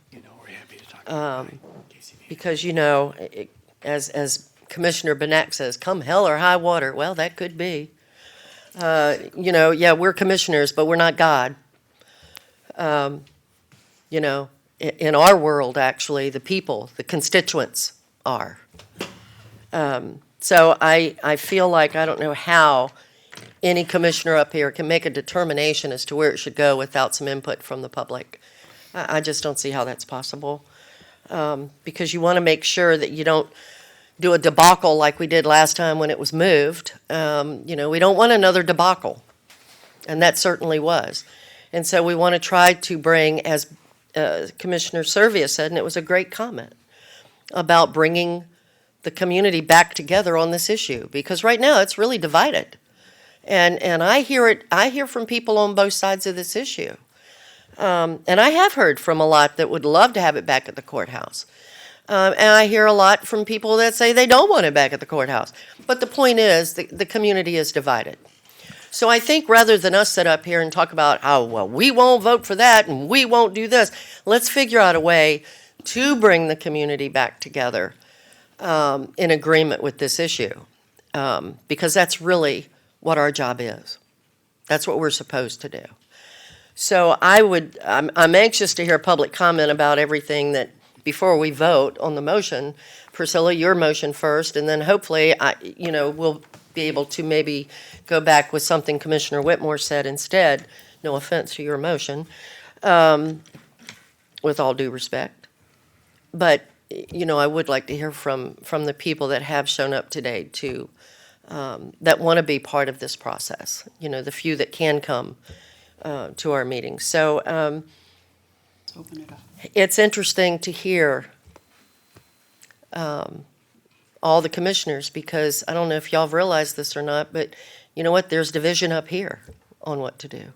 Oh, yeah. So, and that being said, we need to figure out a way to bring the community together on this. We need to figure out a way to bring this board together on this and be respectful to all of us as well as our constituents. I think it's very important that we figure out a way to do all that. And, it's not our job to sit up here and be tough or, talk about, oh, we're going to make the tough decisions. Well, that's great, but there comes a time when the public doesn't really want you doing that. They want to be involved too. So, anyway, thank you for all the comments. Good comments. Sherry? Mr. Chairman, just wanted to update you, the next management plan update to the Gamble Plantation by the state is April of 2025. So we got three So it's more about years. 6 years. Okay, well, it's still an option. That's it, 4 more years? Better than right. There and Okay, let Commissioner it go, Servia, and then is that open it, up the Sherry? fence. Commissioner Servia? Yes, and I just want to say to my colleagues up here that it is never, ever my intention to be disrespectful to any of you. I try to keep an open mind and really listen to your comments, because as our Senate President said, civility is so important. We're going to disagree, but being civil to one another is one of the most important things to me. So if I'm ever disrespectful, call me out, because that's never my intention. This is dividing our community. I'm anxious to put this issue to bed. I think that Rye Preserve is a good location because there are ties to the Confederate Army there. It is a quiet and peaceful place. It is a secure place. It is in Manatee County. And for these reasons, I'm supporting that we relocate it there. But what's also just as important to me is that wherever it's relocated, that there be a very historical and unbiased educational component to why this monument or memorial creates all of this emotion. Okay? There are at least two very different polarized opinions on the importance of this monument, and it's important that we show both of those sides, because in the end, what we want to do is educate our community so we can all come together. I mean, That is a very important part to me. So I love Priscilla's motion, but I will ask that the educational component be a part of it, or I won't be able to support her motion. Actually, if this motion passes, my next motion will be to have a public committee to help do the educational, if this motion passes. And I don't, To work with staff. I'm not in favor of a public committee, and I'll tell you why. I'm in favor of academics. I'm in favor of historians. I'm in favor. With the historical board, once we set a site, it's already on board. I've already talked to them, wherever we decide. They will be working with this, and I thought we should have some people on this board on the actual education that we want at this monument. But that's only when we decide where we're putting it. Okay, thank you. And so, again, the history of our monument is very different from the history of these many other monuments throughout the country, especially in Richmond, Virginia. Monument Avenue. That is a historical place that's so important in our country's rich history, but it's very different from the history of the monument that we're faced with discussing. It just is. It is different. I'm not telling you my opinion. I'm telling you facts of history. So those are my opinions. I hope that we can come to a decision today so this community can heal. Okay. Now, I just, again, will reiterate, that I really feel strongly that we need some citizen input into it. And I think, if we select, if the one Rye Road gets selected today, then by God, I bet we'll hear from a lot of citizens that don't or do like it. And to me, I would prefer to have a couple options so that, that will then immediately goes out into the press, and now you will hear from people as to whether they like A or B. It's unfortunate that we have to, make this decision. We thought we had it figured out by putting it on the ballot. We thought we were pretty smart, which we all are. And, unfortunately, that didn't work out so well. So ultimately, the buck stops with us. And to me, we're going to have to make a decision at some point, but I still feel that, we should pick a couple sites and then, let staff and get some public input back onto those sites before we make the final decision, which we're going to have to make, and we're not going to make everybody happy. There's no question about that. But I think if we can at least get enough information to make what we think is the best decision, from the public's input as well as our own staff and discussing everything from security and location, this and that. But that's where I'm at this point. So, Commissioner Ball. Yeah, Mr. Chairman, I won't take but a second. I just wanted to, since Misty has brought up Richmond, Virginia twice, I just wanted to expand upon her comment. Being from Tidewater, Virginia, I spent a lot of time up in Richmond, and I can tell you, yes, there is no doubt that the Confederacy was strong in Richmond, Virginia, in all of Virginia, but also in North Carolina, South Carolina, Georgia, and Florida.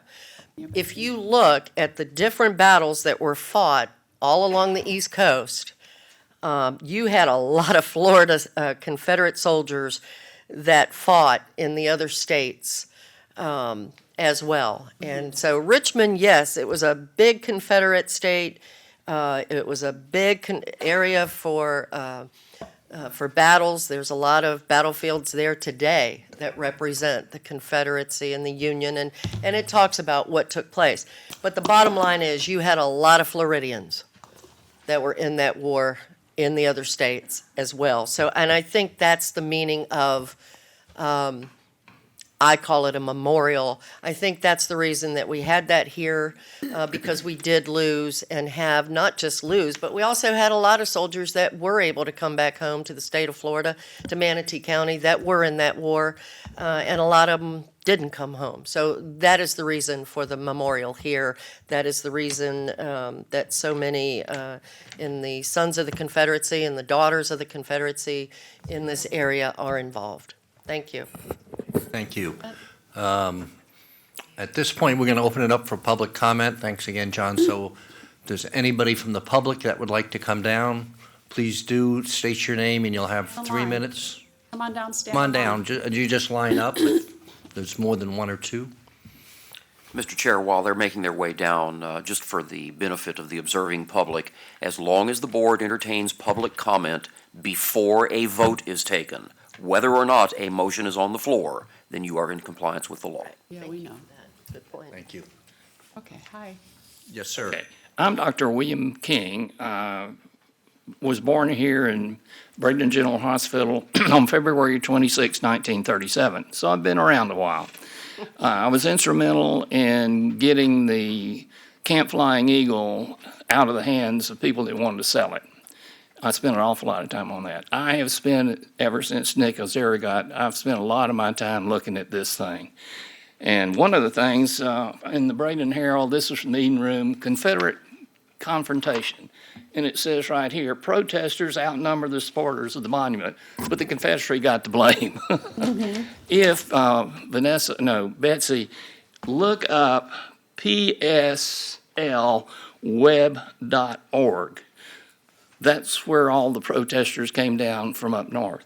That stands for, they were a Marxist, communist organization out of San Francisco. I don't know if you ever looked it up. One of the things I wanted to address to Mr. Bellamy, I practiced industry over here in the professional building. The guy that's in the parking lot came over Sunday morning about 9 o'clock. There were 4 African-American ladies, mature ladies, and he asked them why were they there? What did they think about the monument? And they said, we wanted to make sure it was protected, that they wouldn't throw paint on it and they wouldn't break it. We had great-great-grandfathers that fought for the state of Florida in the Confederacy. And some of this information I don't think you've had. As far as Ms. Servia is concerned, I have 6 copies I'm going to leave with you about Gamble Mansion and Judah P. Benjamin. Union raiders hit Gamble Mansion trying to find Judah P. Benjamin, so we were attacked. I used to facetiously call it the War of Northern Aggression against the South, and somebody corrected me. He said, the South never invaded the North. It was the That's other way just around. Let me, I've deviated with all this other stuff. I'm mixed up a little bit. I've been to Gamble Mansion 4 times. Nick talked to me, and the game isn't over there. Right. He got to the second in command. I know who the head guy is. It's crazy. It's Parks and Recreation, but it's under the EPA, whose duty is to keep clean air. You explain that to me. But I don't think the Gamble Mansion is out of contention. I think it's, I say hard things take time, impossible times take a little longer. I want to have more time to work on Gamble Mansion because it's the only place that I think is worthwhile. Thanks, Dr. King. Thank you, Dr. King. Dr. King, thank you for your time and effort on this. There should be one for each commissioner. Hey, Joe, or somebody?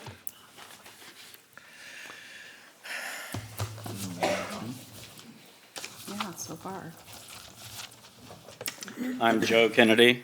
I did have about a 3-minute speech prepared, but a couple things came up in your all's discussion that I'd like to address. None of the sites meet your equally prominent motion that you had made previously. No matter where you put the monument, you run the risk of public safety and vandalism. It's going to exist no matter where it goes. The monument was never vandalized at the courthouse, to the best of my knowledge.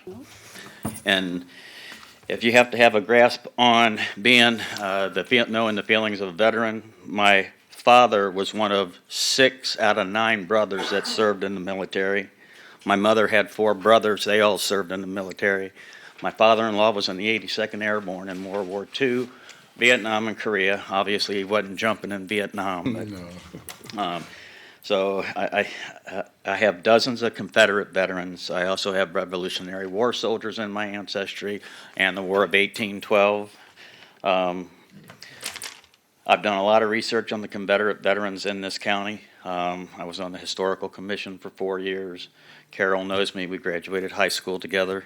I believe nothing I can say in 3 minutes can change the minds or opinions of the county commissioners or any people here today. I do, however, know for a fact that Manatee County and its 2 oldest and largest cities, Bradenton and Palmetto, would not be what they are today without the Confederate veteran. They were the fabric of this county and its communities. The names of the Confederate veterans resound with a lot of the places, the roads, the schools, even to this day. A few examples should testify to these facts. The original surveyor of Manatee County, Sam Reed, his son was a Confederate veteran. He served in 3 branches of the military and from 2 different states. Some of the first county commissioners were Confederate veterans. Several of the early mayors of Palmetto were Confederate veterans. The cities of Bradenton and Gainesville were named by a Confederate veteran. He's given credit for that.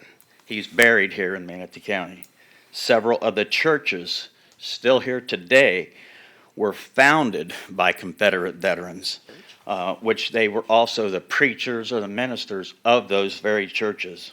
One's just right down the street here. One of the first lawmen of Palmetto was a one-armed Confederate veteran from Alabama. One of the first sheriffs of Manatee County was a Confederate veteran. One of the earliest county clerks was a Confederate veteran. He was a Louisiana cavalry officer and a Confederate veteran from Louisiana. He served this county for 20 years. He lived atop the Indian Mound on Emerson Point until he moved down to Spanish Point. The supervisor of public instruction, which you would call the superintendent of schools, he was also a Confederate veteran. When he died, they closed the schools so people could attend his funeral. We also had several attorneys here that were Confederate veterans, as well as a judge. The list goes on. The Confederate veterans even had some of their meetings in the courthouse. Many names you will recognize even today. I wasn't going to throw them out there, but I think it'll be a big impact. The Harleys, the Harrisons, the Desirs, the Gallettes. I could go on with names that you'll recognize today. The Confederate Monument was a collective tribute to these Confederate veterans, and it should be put back in its place of prominence where it was originally put 90 years ago. I don't believe there has been one documented case of anyone being denied justice under the law attributed to the presence of the Confederate monument on the courthouse grounds. Let me take a drink here. Thank you. Are you- We're done. thank Joe, you, you're done? Huh? Time's up. They gave you like 2 minutes extra. Thanks. Well, I know a lot more, so. I appreciate Good that. job, thank you. Good research. Okay, anybody else from the public? Oh, okay, Glenn? Glenn Jablina, community activist, taxpayer, and a constitutionalist. Decades, 1924, that was put up there. Decades it stand. It stood through hurricanes, windstorms, never got vandalized. Here's my spin on it. This board should not be in charge of putting that monument back or make a decision where it should go. It should be left to the voters. I'm with you. It should be left to the voters. It's too emotional for this board to make a decision. Leave it to the voters. As far as the voters that come out and who want it back at the courthouse, Betsy, I couldn't disagree with you more. Let's look at how it got removed. It got removed by minorities that were a minority. I was at that protest. It cost the taxpayers a ton of money for protection. All right, so, if we wanted to do, if they wanted to do it the right way, Black Lives Matters, or whoever came down here, should have came down here and said, look, we're not happy. We want you to put it on a referendum to remove it from the courthouse. That's the way it should have went down, but it never went down that way because you know what? It would never got passed. So what do? They come in here and they strong arm and they protest. They didn't do it the proper way. So leave it back to the voters. That's where I'm going. As far as the monument itself, what a disaster that was. First of all, it was boarded up. It was safe from that point on. So you think we would have took the time to get, other than a tow truck company, to come and get it. And they should have had adequate insurance. You know, when I rent a car, I get the rider insurance, even though I've got auto insurance. Anything happens, I want to take care of. That company should have had a rider say, you know what, this is a 90-year monument. If anything happens, we want to be covered. I did a records request for the insurance company. Stonewalled. Oh, isn't that funny, stonewalled. I did a records request on who was going to appraise it. Don't know. I did a records request of where it was, because as a taxpayer and a citizen, I have the right to inspect that. 2 years, they didn't tell me. Only found out that it was out by the dam. That kind of disrespect to the citizens that are entitled to that information and the insurance that that company should have covered should be made public, and it's not. It was a disaster in the middle of the night, and your idea, oh, and that's the only time they can move it? Well, guess what? Thursday, we had the strongman contest. We closed off the roads, so I don't buy that. We need to do it in the middle of the night. So this whole thing was a disaster. It belongs to go back to the public. And, you know, the people that came down here to protest, they weren't taxpayers. They weren't voters. You know, leave it up to the people that live in our community. And if they decide on Wright Park, put it out there. Decide to go back to courthouse. But this board should not even touch that subject. Leave it to the voters. I want everybody to notice that's the first time that Glenn and I have ever agreed on something. I agreed with him yesterday in an email. Okay. Garrett? I mean, I'm also in agreement with you also, Garrett Ramey. That's a first too. Garrett Ramey. Garrett Ramey, yeah. Okay, so, all right, so I wasn't planning on addressing this subject at all today, okay? But since we're here and I am a constitutional conservative, I would like to put my input in this. Yes, it was mishandled improperly, and we've acknowledged that here, and today I think we're all in agreement that it went down horribly wrong. We were pushed around and intimidated by the BLM, which has been deemed a terrorist organization by Homeland Security. So we were threatened by an organization that is deemed a terrorist organization. These are people that have killed cops. Now, again, to Mr. Commissioner Bellamy's statement, I don't disagree with you, sir. I do agree that, you know, there is some civil unrest, but why is it coming? Now, let's ask that question, because it comes to education. I'm about to say something that's very unpopular right now, and but it's the truth. Okay, the truth is the Democrat Party is, as it always has been, the party of the 4 S's. They are the party of slavery. They are the party of secession. They are the party of segregation, and now the party of socialism. So where are we now? Where are we? Okay, this is all comes back to education, because the Republican Party is the party that freed the slaves, that ended segregation, that ended secession. Look at the votes. Look at your history.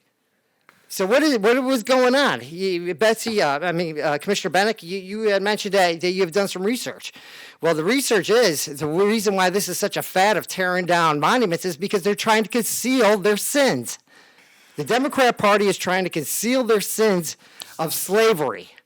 So if the Civil War never occurred, if we eliminate the Civil War and it never occurred, then did slavery occur? These monuments are erected for a reason. And this gentleman over here mentioned about the Union Raiders. This happened in the South. I'm from Connecticut. I moved to North Carolina with rich roots in '91, and I assimilated into the Southern community. The Southern life is a totally different lifestyle. There's pride. There's pride in working land. There's pride in everything you do, whether it's race car driving or whatever redneck sport you can come up with. Hillbilly beer tossing, there's pride in it. Chasing pigs, hollering contest. We have a hollering contest in Spivey's Corner, North Carolina, you know, where you holler for your pigs. I mean, this is pride. It may not be something to brag about, but, you know, it's a different culture, okay? So it all comes back to education. The education. Let's educate our community. Let's do that. Let's tell them the truth. And there's no other safer place for that monument to be than on the steps of justice at the courthouse. Okay? That is an injustice that it was removed, not an injustice that it's still there. Thank you. Thank you. Thank you. Thank you. Is there anybody else from the public that would like to come down and speak? Good morning, or afternoon now. Good afternoon. Catherine Edwards. Thank you. All of the commissioners talk about this monument being placed in a place of respect. But no one, except for a public speaker, has talked about why this monument should be respected. And that one's public speaker reflected on the personal histories of people who had served in the Confederacy. I submit that that's not service that should be respected. I would like to point out that the Confederacy was an enemy of the Union in the same way that the Third Reich was, that ISIS is, and it's not even deserving of respect. It's no coincidence that this monument was erected on the courthouse steps at the same time that Rosewood, Florida was wiped off the face of the map along with its citizens. I hope when Commissioner Baugh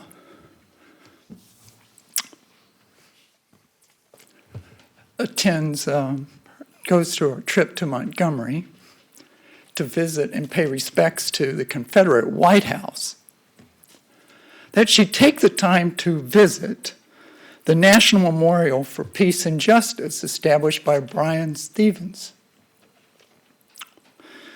This memorial memorializes the 4,400 African American men, women, and children who were hanged, burned alive, shot, drowned, and beaten to death by white mobs between 1877 and 1950. That's what this monument is about. So if you think you need to leave it up to the voters, leave it up to the voters. But don't give the voters the option of showing it any respect. It clearly deserves none. It represents an enemy of the state. Thank you. Thank you. Anybody else from the public would like to come down? Please let me go first. Commissioner Whitmore. Okay, I am going to call the question because I don't think it's going to pass. We need to move on because Reggie, as we know, has to leave, and I want to get this done soon.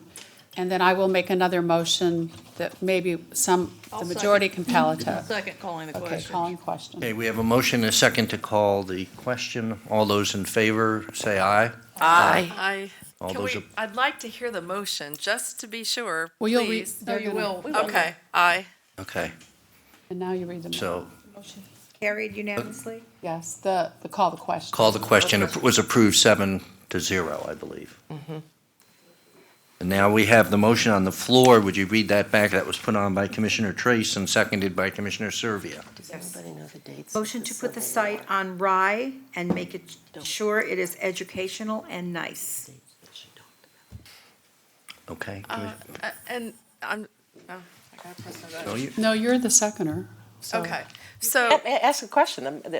We have a motion to call the question. It means that it goes without discussion. It goes without discussion. She's right. She's Yes. right. We don't do it like this. Correct. Okay, so we have a motion by Commissioner Trace, seconded by Commissioner Servia. All those in favor of that motion, raise your hand. All those opposed? So the motion fails 4-3. Mr. Chair, I'd like to make a motion. Oh, there's others on the board, but yeah, I told you I was going to make a motion. Do you want me to wait? Because Reggie's going to have to. I'm okay. Well, Commissioner Baugh is on the board. I can wait until after this motion. Okay, well, I'm going to erase then I'll all, make a I'm going to erase statement. you all from the Okay. board, and we're going to get to this No, no. motion. Oh, do you have Okay. something, Betsy? Well, I'm supportive of the motion. I'm haven't going made it to yet. hear the motion, but I Okay. did want to respond just. All right, I'd like to make a motion that the county present two options for staff to investigate and take public input of the Church Street location and the Rye Preserve location. In that motion, we will have public meetings for the public to have input, and then the two options will be presented to the board, because unfortunately, no, it won't. The two options will come before the board, and we will vote to which one to put on the ballot. I still believe the public should have input, totally. I committed to that since day one. So whatever option we decide after staff looks at those two and presents it to us with a plan, then we will decide which one, and then we will put it out for a ballot, yes or no. I'll second for discussion. Yes, Kim? Mr. Bellamy? So we have the two options, and we're going to identify which one to put on the ballot. No, there's no ballot. Yes, Okay. in my motion. That's what her, You didn't that's hear what I me. want. Oh, I'm sorry. I withdraw my second. I am not putting this to ballot. I'll second it. Thank you. So, I made a commitment to the I'm public. sorry. I didn't- okay, so here are my thoughts. We all should. You can't put that on the ballot. Why? You can't have two choices. You It's a did yes have or two no choices. question. Betsy, We're gonna pick stop. one, and that Oh, one that I'm we- Yeah, we are picking one up So- here to go to ballot, Ladies, after they come up with the two. ladies, Okay. this is my question. The floor. So after we have identified which one we're going to put on the ballot, and we are going to give the voters a decision to make on that one, Yes. wouldn't it be quite clear that that would have been the decision? It would all have already be made. Because if you're going to say, you only get one option on the ballot. Am I correct? And we are going to come back to the board, and we're going to make a decision based on the recommendation on these two and come up with one. And that one, we will put on the ballot. So here's my concern, all right? If we put that one on the ballot, what's the other option? If it loses, we go back to the drawing board. Okay, so here's the concern. Here's the concern. If it loses and we go back to the drawing board, we will be back where we are again. Yeah, we promised the public, I did. I promised the public, it's down, we have to do something.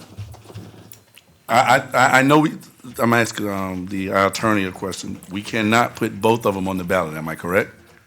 The ballot question must be formed as a yes or no vote. The statute's very clear on that. So, And thus it's very clear that only one option can be presented to the well, electorate. I think we are better than that, to be honest with you, because if we put both of them on the ballot within terminology, we're giving the public a decision to make one or the other, just as we put two candidates on a ballot. If we can put two candidates on a ballot, and whether or not we want to put John Smith or Donald Jackson on a ballot, why can't we put the option, the two, on the ballot as far as these two here, as far as Rye Preserve or Church Street? Because again, we are leaving it up to the public, which is what all of us want to do deep down.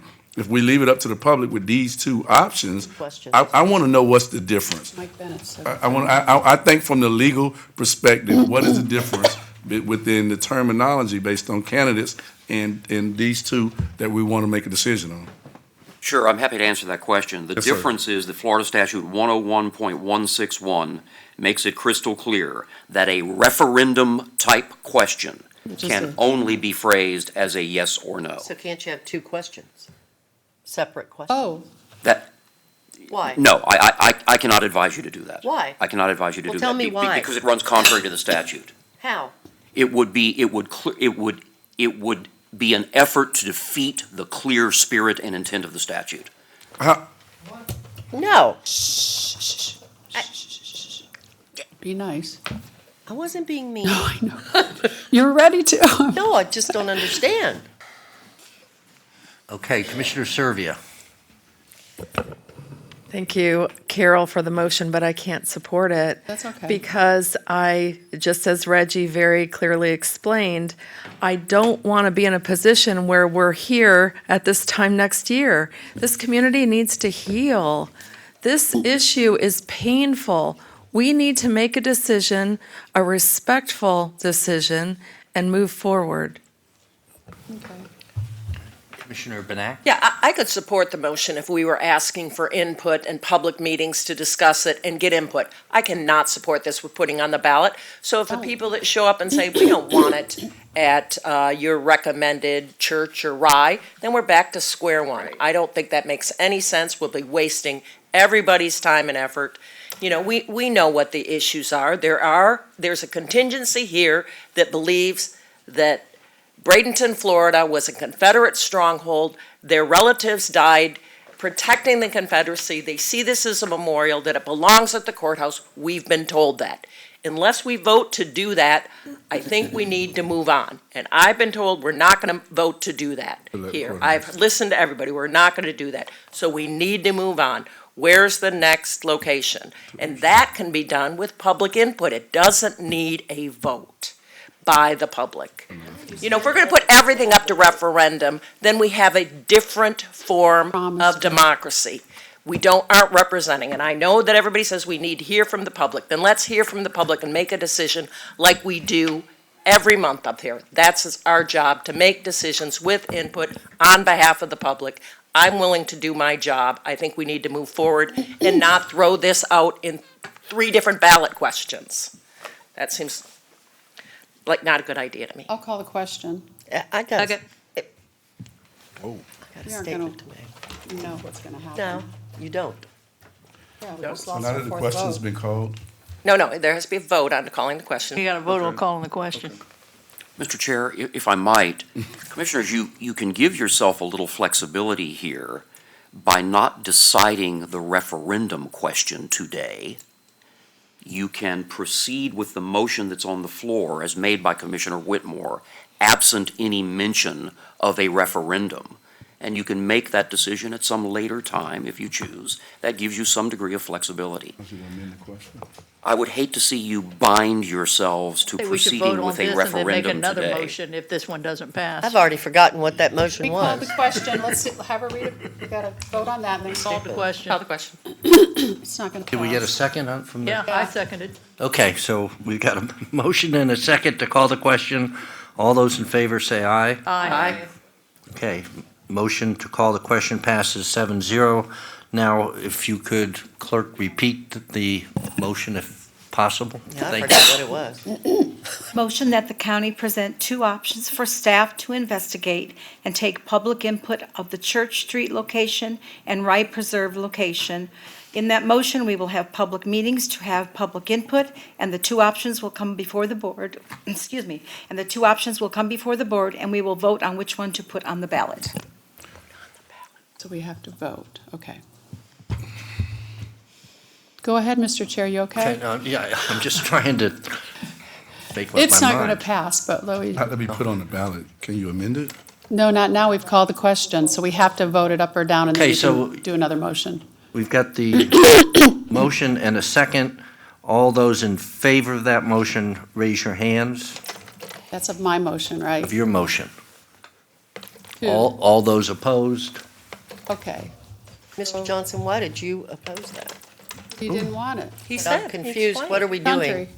Country. I'd like to make a motion that is Carol's motion with the exception of putting it on the ballot. Second. I'm ready now. Okay, we got, I don't know, I'm beginning to think we better continue this meeting. We're Yeah, getting I'd to like to 12:30. make A motion and a second. continue. We have a motion and a second. You have to act on it by Robert's Rules of Order. Call the I gotta question. get, somebody's gotta call it, otherwise I gotta go through the list of, because Commissioner Bellamy's on the list. Motion to call the question. Second. Second. Seconded that. Okay, we have a Ready? motion I need to know who to seconded call Who the that. question. seconded it? Misty, I think. I made the motion. Oh, I did he? said either me or Trace Commissioner called Bellamy, the whichever question. one you want. Mr. Bellamy seconded. Yeah. No, Seconded. Misty did. Thank you. No, I made the Misty motion. made the Misty made the motion. motion. And I don't know if it was Priscilla or Reggie.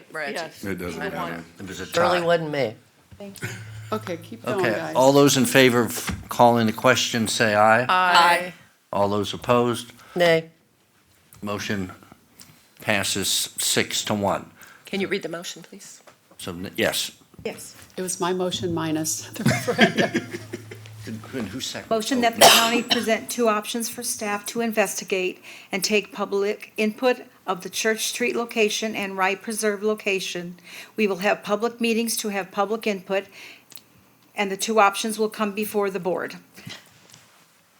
For decision. I only With have the one exception question. of Do we putting want, it on the ballot. do we have, do we want to put a time on that, when to come back before us? No, Okay. plus I'm we've fine with called it. the question, you can't do all this. I'm sorry, you Can't talk. said something, Robin, at the end. I just want to make sure you said something. Your last statement was, Minus putting it on the referendum. that's what you said, minus the referendum? Yes, With exception of putting it on the ballot. Okay, that's not part of the motion. no. Okay. Maybe she Read should it read again, it please. one I have, more time. okay. Read it again. Just make sure we're voting on. Just don't mention the other. Motion that the county present two options for staff to investigate and take public input of the Church Street location and Rye Preserve location. We will have public meetings to have public input, and the two options will come before the board. For decision, is that, I don't It doesn't understand say. the motion. It doesn't say for decision. Okay. It says it'll come back to us. My question is then, legally, could we then put it on the ballot after we come back, Yeah, Mickey said we could. Sure. right? The option of conducting a referendum is always an option that you have, yes. Okay. You could put it on. Put it on, okay. May I ask Mickey one question? When do you have to have a referendum done for 2020? When do you have to have it into the supervisor of elections office? I can't answer that question offhand, except to say that I think you've We'll got a get it during fair break. amount of time Okay, thank you. to accomplish that. Oh, yeah, it's November 2020. I mean, Plenty of time. Okay, so we have a motion and a second. I've got names. Does anybody else No, want let's just to add vote. anything? Let's vote. I think we called the question, we have to vote. Yeah, you can't, we just. We hadn't called the question on this question. Yeah, we did. Yeah, we Did we? Yeah, that was before. It's the blood sugar's going low. Okay, so, I don't even remember, who made the motion? Betsy and Misty seconded And Misty it. seconded. Okay, so we have a motion and a second. All those in favor of Betsy's motion say aye. Or raise your hands for aye. All those opposed? So it passed, we're Pass done. 5-2. Okay. So we're done. We're now going to take a lunch break. No, wait, I'm on the board. Oh, I gotta okay. go. I got people waiting for me. Sorry. Yes, you are. And I think, Misty, are you on there as well? Nope. Okay. So Commissioner Ball. I think it's a travesty that this board has chosen not to make the motion to let the people be involved in this decision. It should be the people. After what has taken place and divided this community, and you still don't want the people involved. Shame on you. Thank you. Okay, we're now in recess till 1:30.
Okay, we'd like to call the meeting back to order. First thing is Mr. Palmer has a quick announcement for us. Yes, Mr. Chair, thanks for indulging me. Doug, come on up. Mr. Chair, Commissioners, I want to introduce you to our newest Assistant County Attorney, Doug Polk. Hello.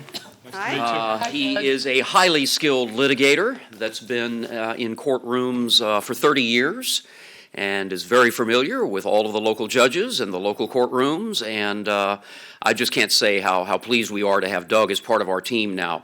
A little bit of background. He is a proud graduate of the Florida State University College of Law. Oh, I should have known. And It's not you, it's not you. his wife Bonnie, whom I've known for many years actually, is a lawyer also in private practice in Sarasota.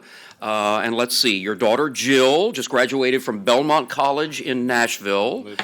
And his son Dougie is a freshman at Notre Dame. And so anyway, please, I know you'll give Doug a warm welcome, and we're just so pleased to have him. Thank you very much. And your last name? Polk. Polk, P-O-L-K. okay, Yep. thank you. I was wondering who that gentleman was sitting out in the audience. Thank you very Nice much. to meet you. Thank you. Nice to meet you. We'll try not to keep you too busy. Yes, That would be the goal. You will be so busy you don't know. That would be the goal. Okay. That's right, Reggie's not here. Moving along on the Missing Misty, too. Oh, here she is. on the agenda. I guess we're down to the consent items for citizens' comments. I have two of them, both on item 44, which I don't believe was the one Carol pulled. I think that was not. So Garrett, I think you're first up.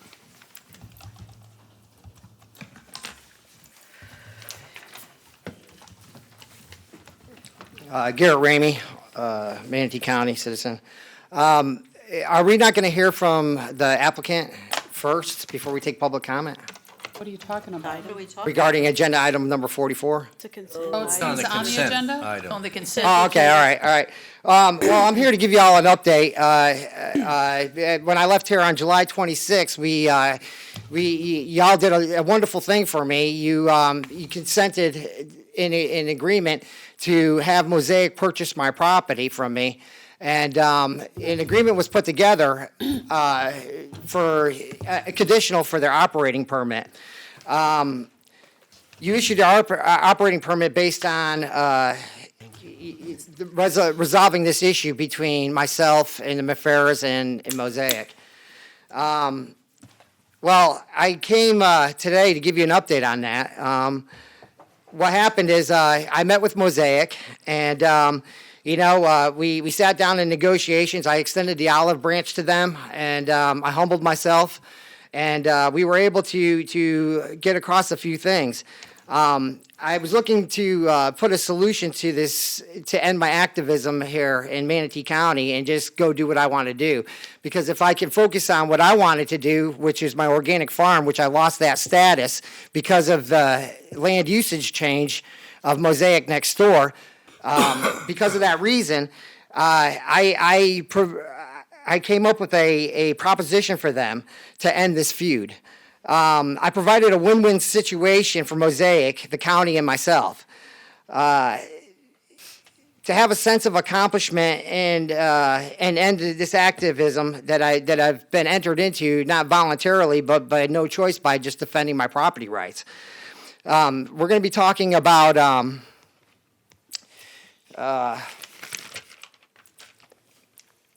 we're going to be talking about conservation today regarding Mosaic. So I want to talk about conservation of property rights in Manatee County.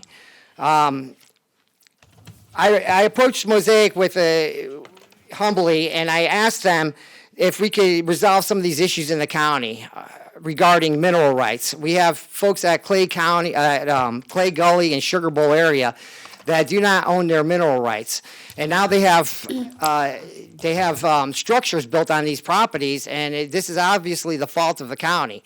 But to avoid any litigation and future issues, I requested that Mosaic would go ahead and just buy these folks out, and let's meet with them. Because like I said, I represent over 1,000 people in the county as an activist against Mosaic. So, we sat down and we discussed quite a few things. And that was one of them. It was ending these mineral rights issues. And then I also approached them about utilizing $2.2 million from their federal lawsuit of $1.8 billion. Can I just have a couple more minutes, please? Thanks. This isn't going to take long. I requested this money from them to provide a community garden that I could move to, a 40-acre plot where we can give 25 acres for the community garden and then have 5 acres for overnight guests and education center to be built, and also 10 acres for me on the back side because I would oversee it as a director. They instructed me to go ahead and set up a nonprofit, which was great, and I began to do that. I was instructed, as far as my property appraisals go, I was instructed by Mosaic that they were going to do a pre-mining appraisal, which means is an open admittance that my property values have been impacted, okay?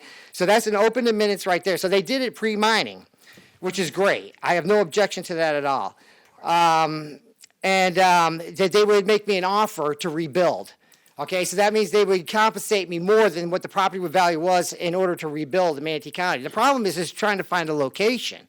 I can't find a location that's going to meet the requirements of our organic status, and that's why I requested earlier for future agenda that we use that $2.5 million to develop a community where micro farmers can come together and live in harmony and not have any issues from the outside forces of commercial farming, golf courses, or Mosaic. Well, let me tell you, everything was going good with those negotiations until we met.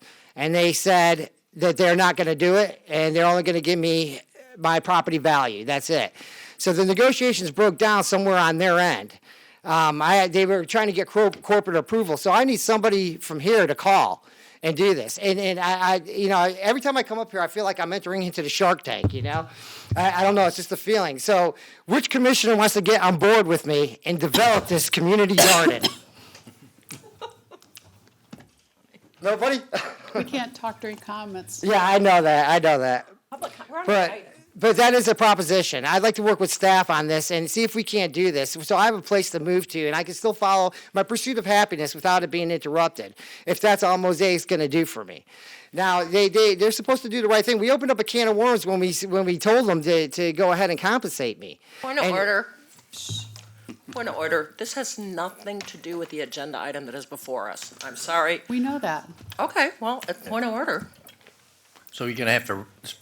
Well, yeah, I'll speed it up. I'm just trying to give you all an update, because we're talking about conservation today. They're going to be coming up here talking about conservation, and we're going to grant them something. So let's talk about conservation of the property rights and the owners of Manatee County. That's it. Okay. So let's take that into consideration. Also, I know it's a beautiful calendar here, but you don't have Old Florida here. You left Mayaca out. It's just like you forgot about us when we were out there. You forgot about us. Okay, thank you, Garrett. Thank you. Glenn, you're next. We're all getting to digest our lunch. All right.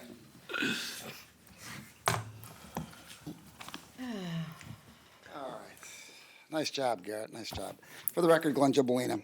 So, Mosaic, I am not a big fan of Mosaic. I think you're all aware of that. I think they're very destructive in the state of Florida. So I want to talk about the conservation easement of Wingate. I believe that was a mistake to give them 4,000 additional acres to mine. And my concerns is the reclaimed rate that they say they do and what aerial photographs say is really happening. So again, we have to take their word for it. They're experts, and there's no accountability to what they say. So I would suggest to this board or this county to get third-party inspections with people that care about Florida, either the Sierra Club or, there's plenty of organizations out there that would be happy to go out there and double checks and balances with Mosaic. They have not been the best stewards of the land in Florida or anywhere else in the world, as a matter of fact. So I'm not a big fan of them. I don't believe they belong in Florida. Their track record has been disastrous. And I think the checks and balances on their reclaim record and their ratio is way out of whack. I don't think they're anywhere near where they say they are. And if you take a good hard look of what they've reclaimed and to see if there's any cattle grazing on it or any farming done, it's not. That soil's destroyed. It'll never go back to its original state or even be productive for any farmer. So I think we need third-party inspections with responsible groups, not the ones that they buy off. Thank you, Glenn. Is there anybody else? Catherine?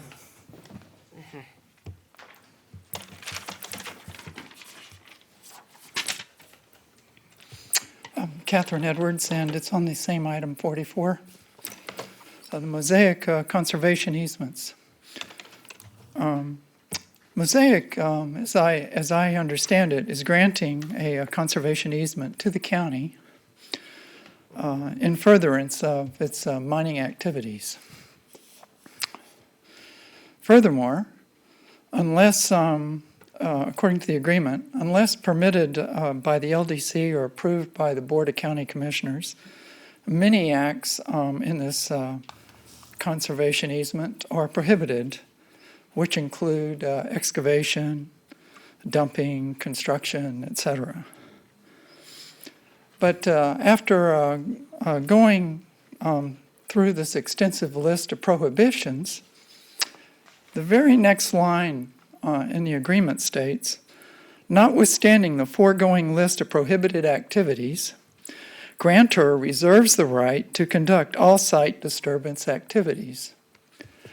Now, it's unclear if they must be talking about the conservation easement, but if they're reserving the right to conduct all site disturbance activities, then what's the point of listing the prohibitions to begin with? And isn't this a sentence that should be removed from the agreement if the prohibited activities in the conservation easement are to be abided by? Thank you very much. Thank you. Is there anybody else from the public that would like to come down to discuss any of the consent item? Okay. Seeing nobody, will close public comment. Yeah, but those are regular agenda items, so they'll come when that comes up. Commissioner Whitmore? Just, Garrett, I'm glad you came up because I was informed a while ago that you didn't own that property and that, so I'm glad to hear that differently. And then the previous other couple that were saying that saying that they were able to, that they wanted to be at least given an offer to buy their property. I'd heard that they hadn't returned any of the calls of Mosaic, but I guess they have, so I'm glad that went through. As far as our staff, Charlie Hunsaker's here somewhere. I think he just walked out, but we do have staff that oversee the plan and what we're doing, and there is strict criteria, and our employees, and you know Alicia, she's the one that is the person that goes out and makes sure that they're complying with all the rules. So you're the only person that I've ever heard have a concern with it. But Charlie Hunsaker, if you could just come real quick on Alicia's position, overseeing the mining and making sure that they're complying with our ordinances, which are one of the toughest in the country. Can you, are we staying on top of that? Have you heard anything other that is in contrary to that? Charlie Hunsaker, Director, Parks and Natural Resources Department. That was disturbing to me. Yes, you have 2 full-time staff funded from phosphate severance funds whose sole job is to evaluate, monitor reclamation success. Both are certified. One is a certified wetland scientist. Another individual is a biologist. And both have an extensive background in the mining industry, be able to identify what is right and what is wrong. And they prepare annual reports to us that we review and certify as accurate. We point out where reclamation is not successful, and the Manatee County is the one to release lands from the reclamation requirements when they are completed. Okay, thank you. And so you have your professional staff full-time on this job. Thank you. And as far as the other issue, Garrett, the suggestion you're making, I can't make a decision today because it's the first time heard of it. So I would ask staff, somebody from staff to meet with us, what his proposal is and all that, just so that we can look at it. Also, point of order, after this issue, after we close, we still have to do the time, pulling the items from this morning at 11:30. Okay. Where? Did that, I thought. No, we didn't. Commissioner Benak. Yeah, so this issue of what is allowed or not allowed in a conservation easement, I need somebody to please address that, whether it's Charlie or Hugh McGuire on behalf of Mosaic, perhaps. There was a statement that these conservation easements will allow for mining in the conservation easement, and that would be, to me, not consistent with a conservation easement. So if I could get someone who might respond to that question, whether or not the conservation easements do allow mining in the conservation easement. And Rob's here too. Give us a moment. I think Mr. Clegg's making his way down, but I'm quite confident that the answer is no to that question. While they're making their way down, the citizen spoke about the one sentence that begins at the bottom of the page, but she did not continue with the sentence as it carries over to the following page. So I'll simply quote it. Notwithstanding the foregoing list of prohibited activities, grantor reserves the right to conduct all site disturbance activities associated with enhancement and restoration activities within the on-site conservation easement areas approved pursuant to the Wingate East Mine Master Mining Plan as depicted on map 4-8C and described in Exhibit H thereof. Mr. Chairman, I think Mr. Palmer has just explained it because quite honestly, I was a little bit puzzled what the language referred to. It means mitigation within the conservation easement area. It certainly does not allow mining within the conservation easement area. Does that answer your question? Yes. All right. I mean, I heard that. That would be I think it helps a confusing. lot to hear the rest of the language. That makes a big difference in understanding what it talks about. So in other words, this is in furtherance of the purpose of the conservation easement. Yes, sir. To allow Mosaic to engage in selected restoration activities. Yes, sir, that is absolutely 100% correct. Thank you. Okay. Commissioner Trace? I move we accept the consent agenda minus 2228. Second. Okay, we have a motion and a second to approve the consent minus, what was it, 28? 22 and 22 and 2 28. and 28. 22 and 28. Okay. At least I believe those were the numbers. It was. They were. All those in favor say aye. Aye. All those opposed, the consent agenda is approved 6-0.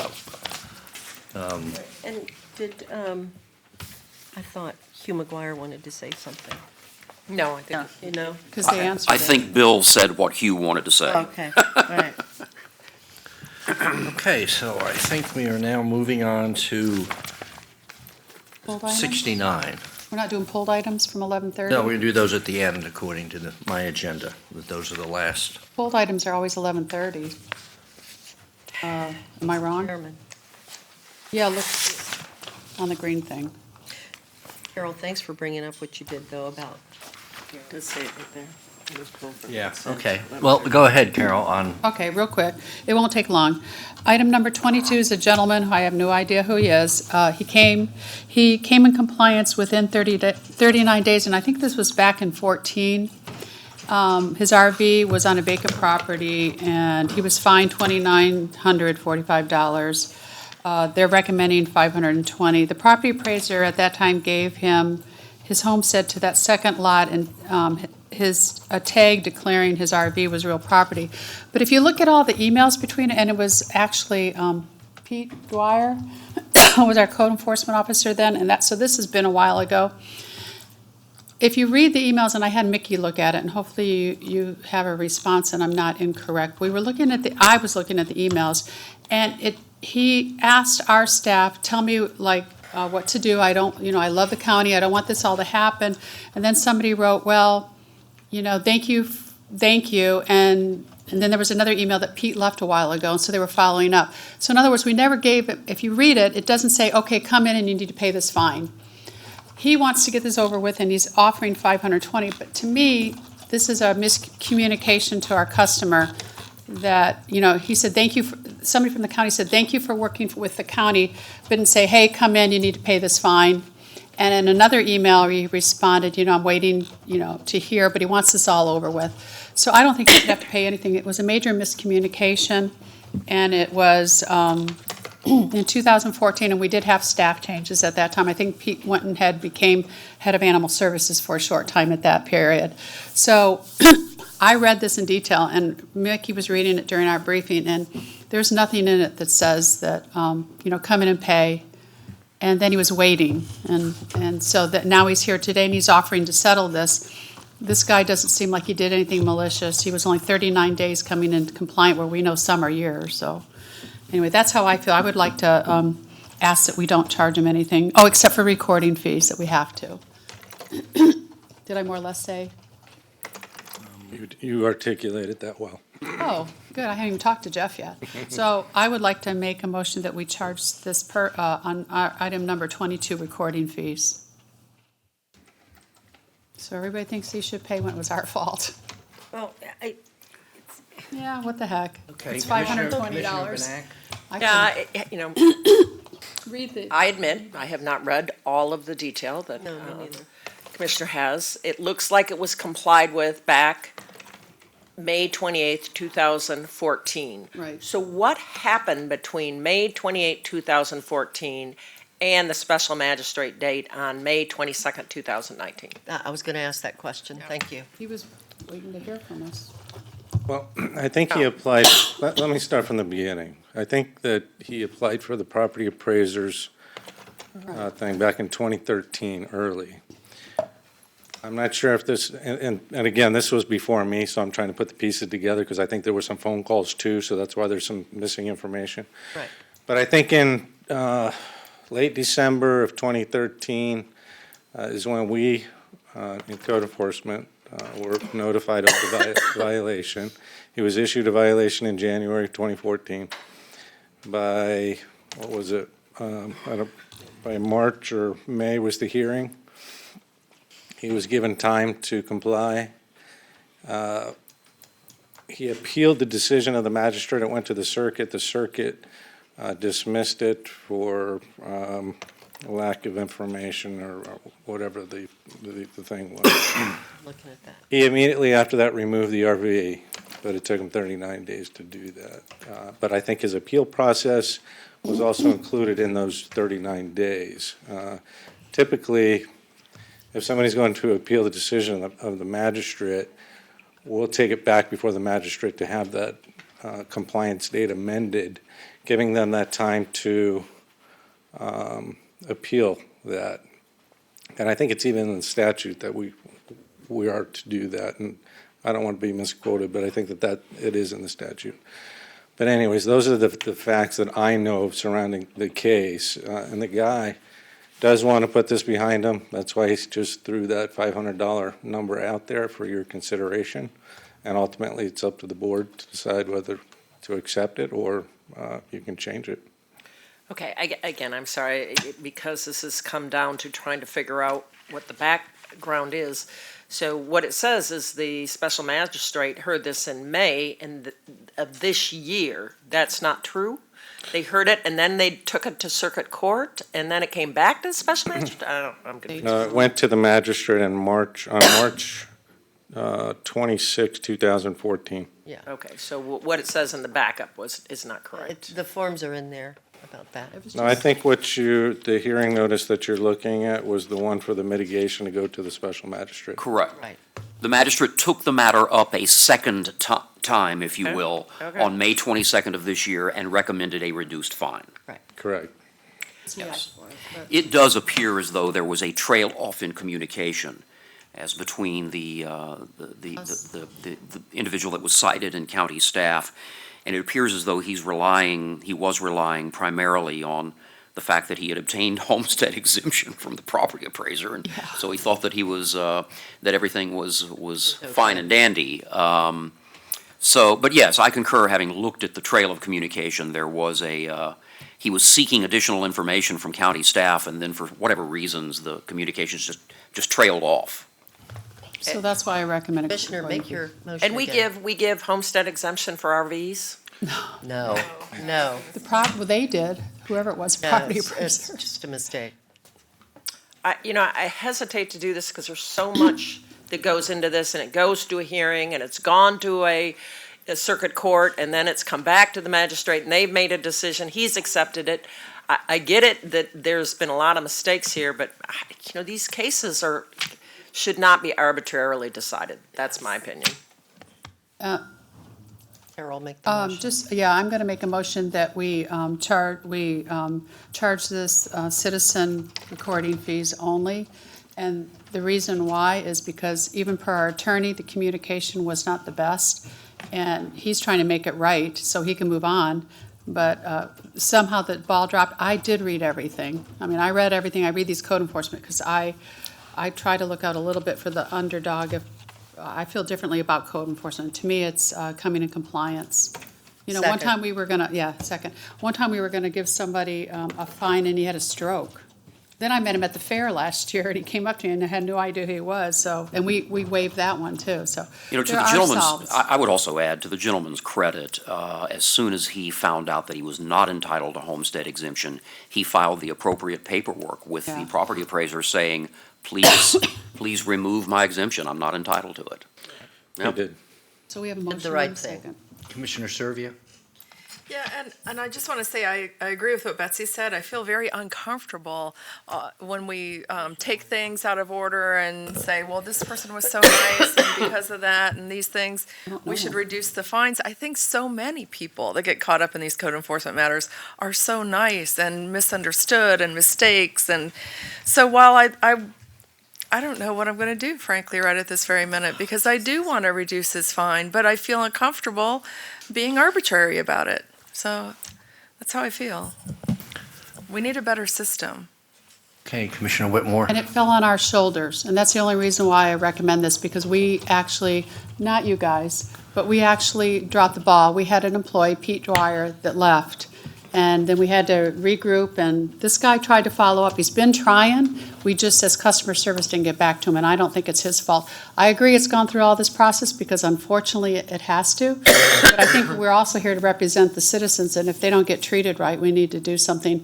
And it's nothing against you guys, you totally know that. It's just, he got lost in the minutia somewhere, and I don't think he should have to pay for it. Commissioner Ball? Yeah, and, that being said, I mean, I know I've talked to Jeff many times, and there's several cases that are very old that they're trying to go through and get taken care of. I do agree, however, with Misty that maybe we do need a better system. Jeff, that's your ballpark. Look at it and see what you think.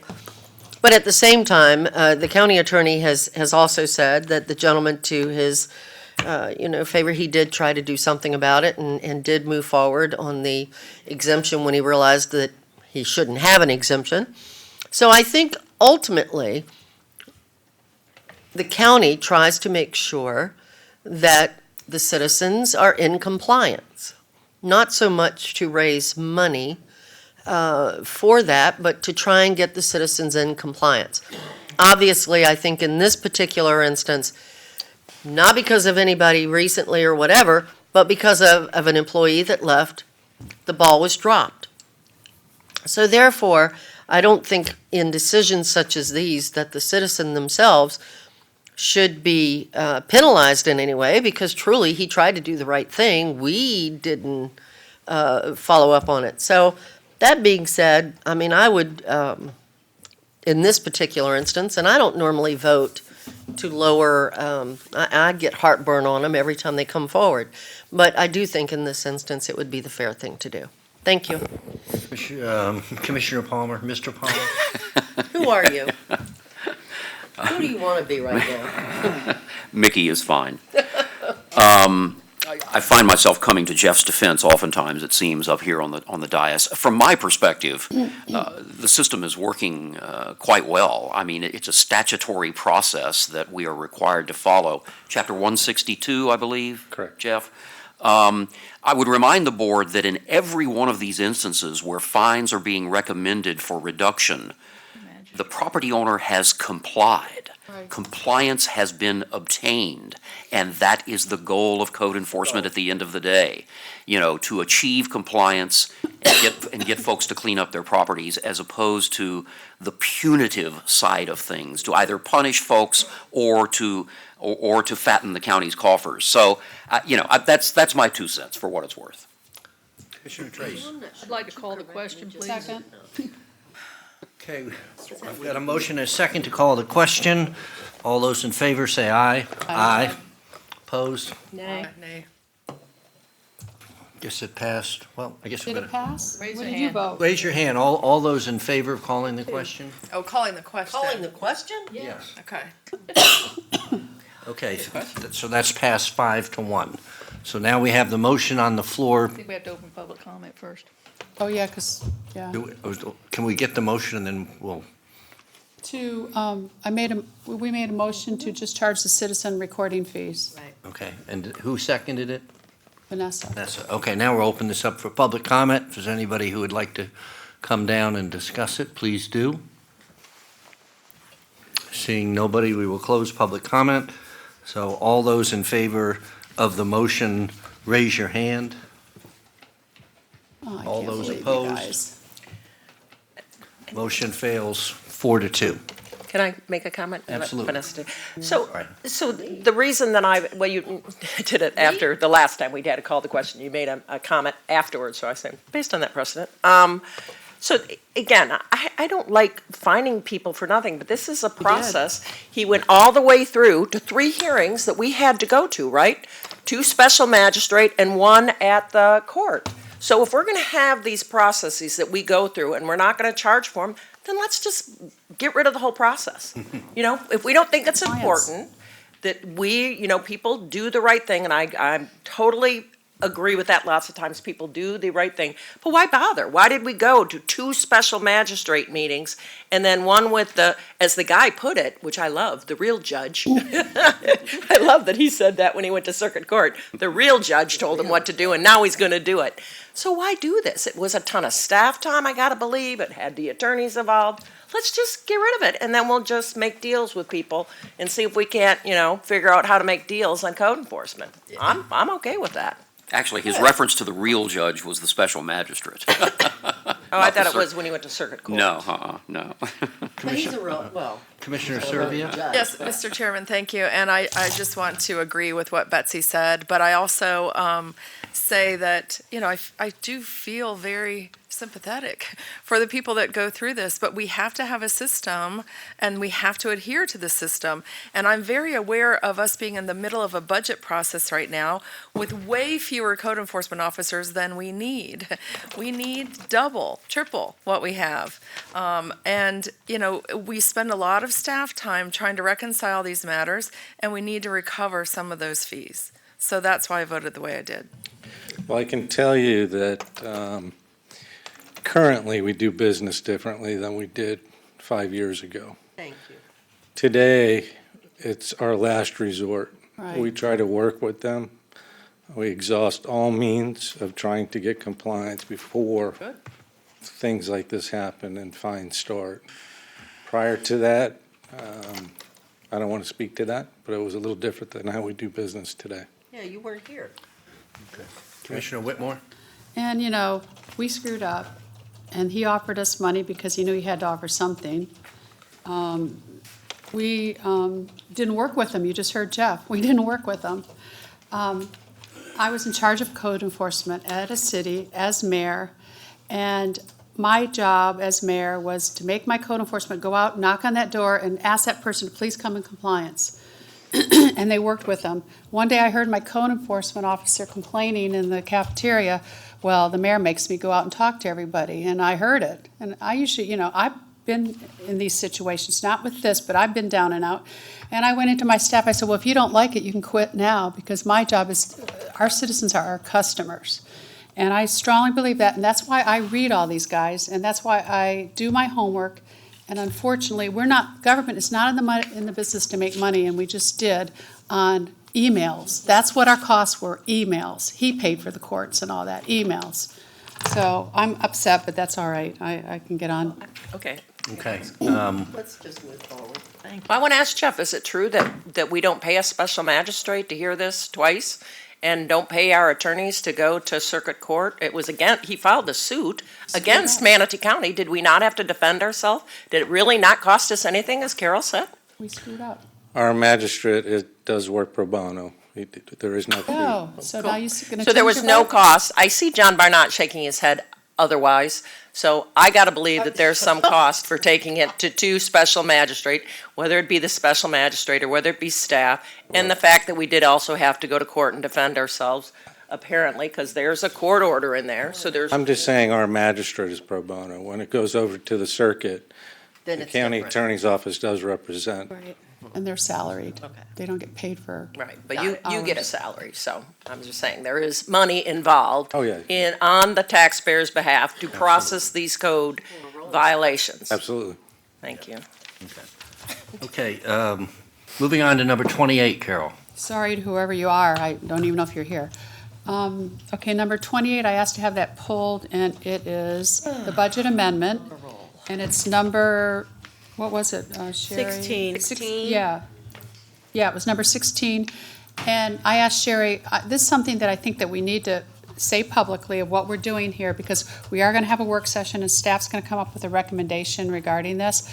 But I said, this is something the public needs to hear, the issues that we're having doing business in Manatee County.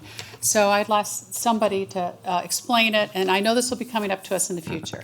Yes, and we actually went over it in one of your work sessions when we talked about the fund summary, because currently the administrative charges for the impact fees don't include credit card charges. And so currently, in the life we're living right now, everyone swipes. And the charges associated with that are not built into our fees. I don't know if John wants to expand on that anymore. This is really just making that fund whole. Correct. John Osborne, County Administrator. I also act as the impact fee administrator for the county. Can't hear you. I'm sorry. John Osborne, Deputy County Administrator. I also act as the impact fee administrator for the county. The administrative fees cover our operations, our two staff people, things that they do every day. One of the things that about the credit card charges, every time you swipe, it costs money.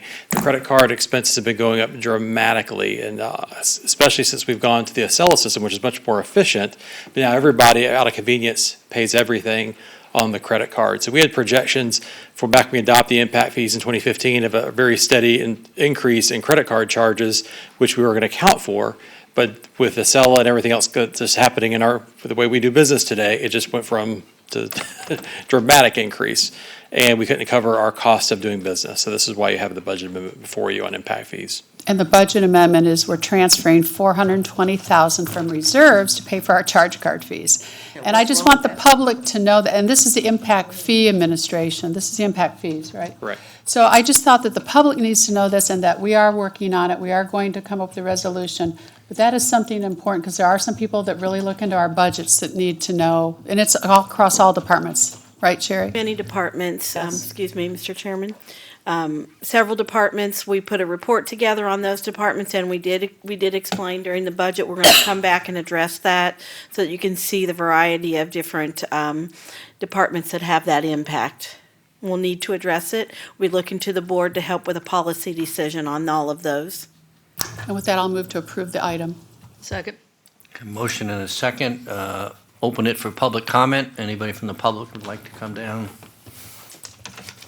Seeing nobody, will close public comment. We have a motion and a second to accept this transfer for the impact from the unincorporated services. All those in favor say aye. Aye. All those opposed? Motion passes 6-0. Housekeeping, I need to go back to item 22. I need a motion there to approve the recommended action. So move. Second. Have a motion and a second. Open that again up for public comment. Anybody has any comments about that? We will close public comment. All those in favor of the motion, say aye. Aye. All those opposed? Nay. Motion passes 4-2. Okay.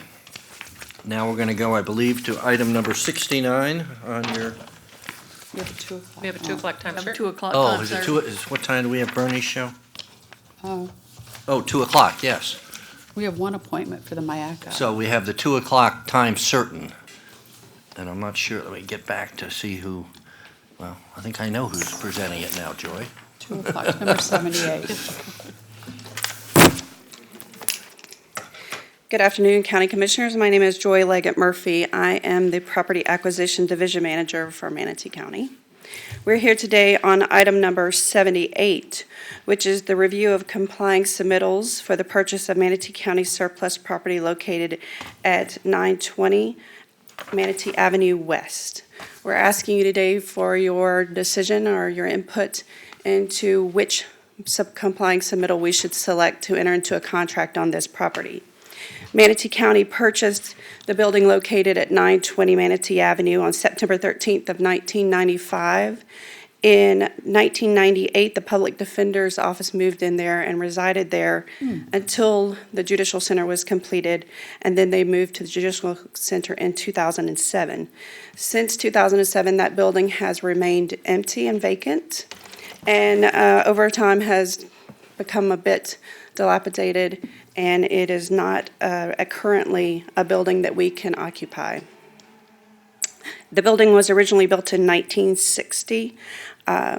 In July of 2018, we requested that that building be made surplus so that we could sell it, get it off the county's owned list, and put it back on the property tax rolls. The County Commission approved that authorization to designate that as surplus property. We began marketing the property in February of 2019. We advertised that property for sale in April, and we held open houses in April and May. We had a bid opening or a submittal opening on May 21st, 2019 at 3 p.m. We obtained 2 complying submittals. Those submittals are Green's Real Estate and Property Management for a bid amount of $1,000. The purpose of that intended use is to have a school for children with intellectual disabilities, an event hall that will serve as a church, and a charity social services center and offices. The second complying submittal is NDC Development Company.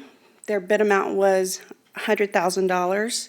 The purpose that they intend to use the building for, actually, I believe they intend to remove the building and construct new construction there for mixed use, with the first 2 floors being real estate, retail and professional offices, and the remaining floors being attainable housing. So those are the 2 options. We brought this to you today because we believe that the purpose was just as important as the price, and we wanted your input on which offer you believe you want to accept. All right, thank you. Commissioner Whitmore.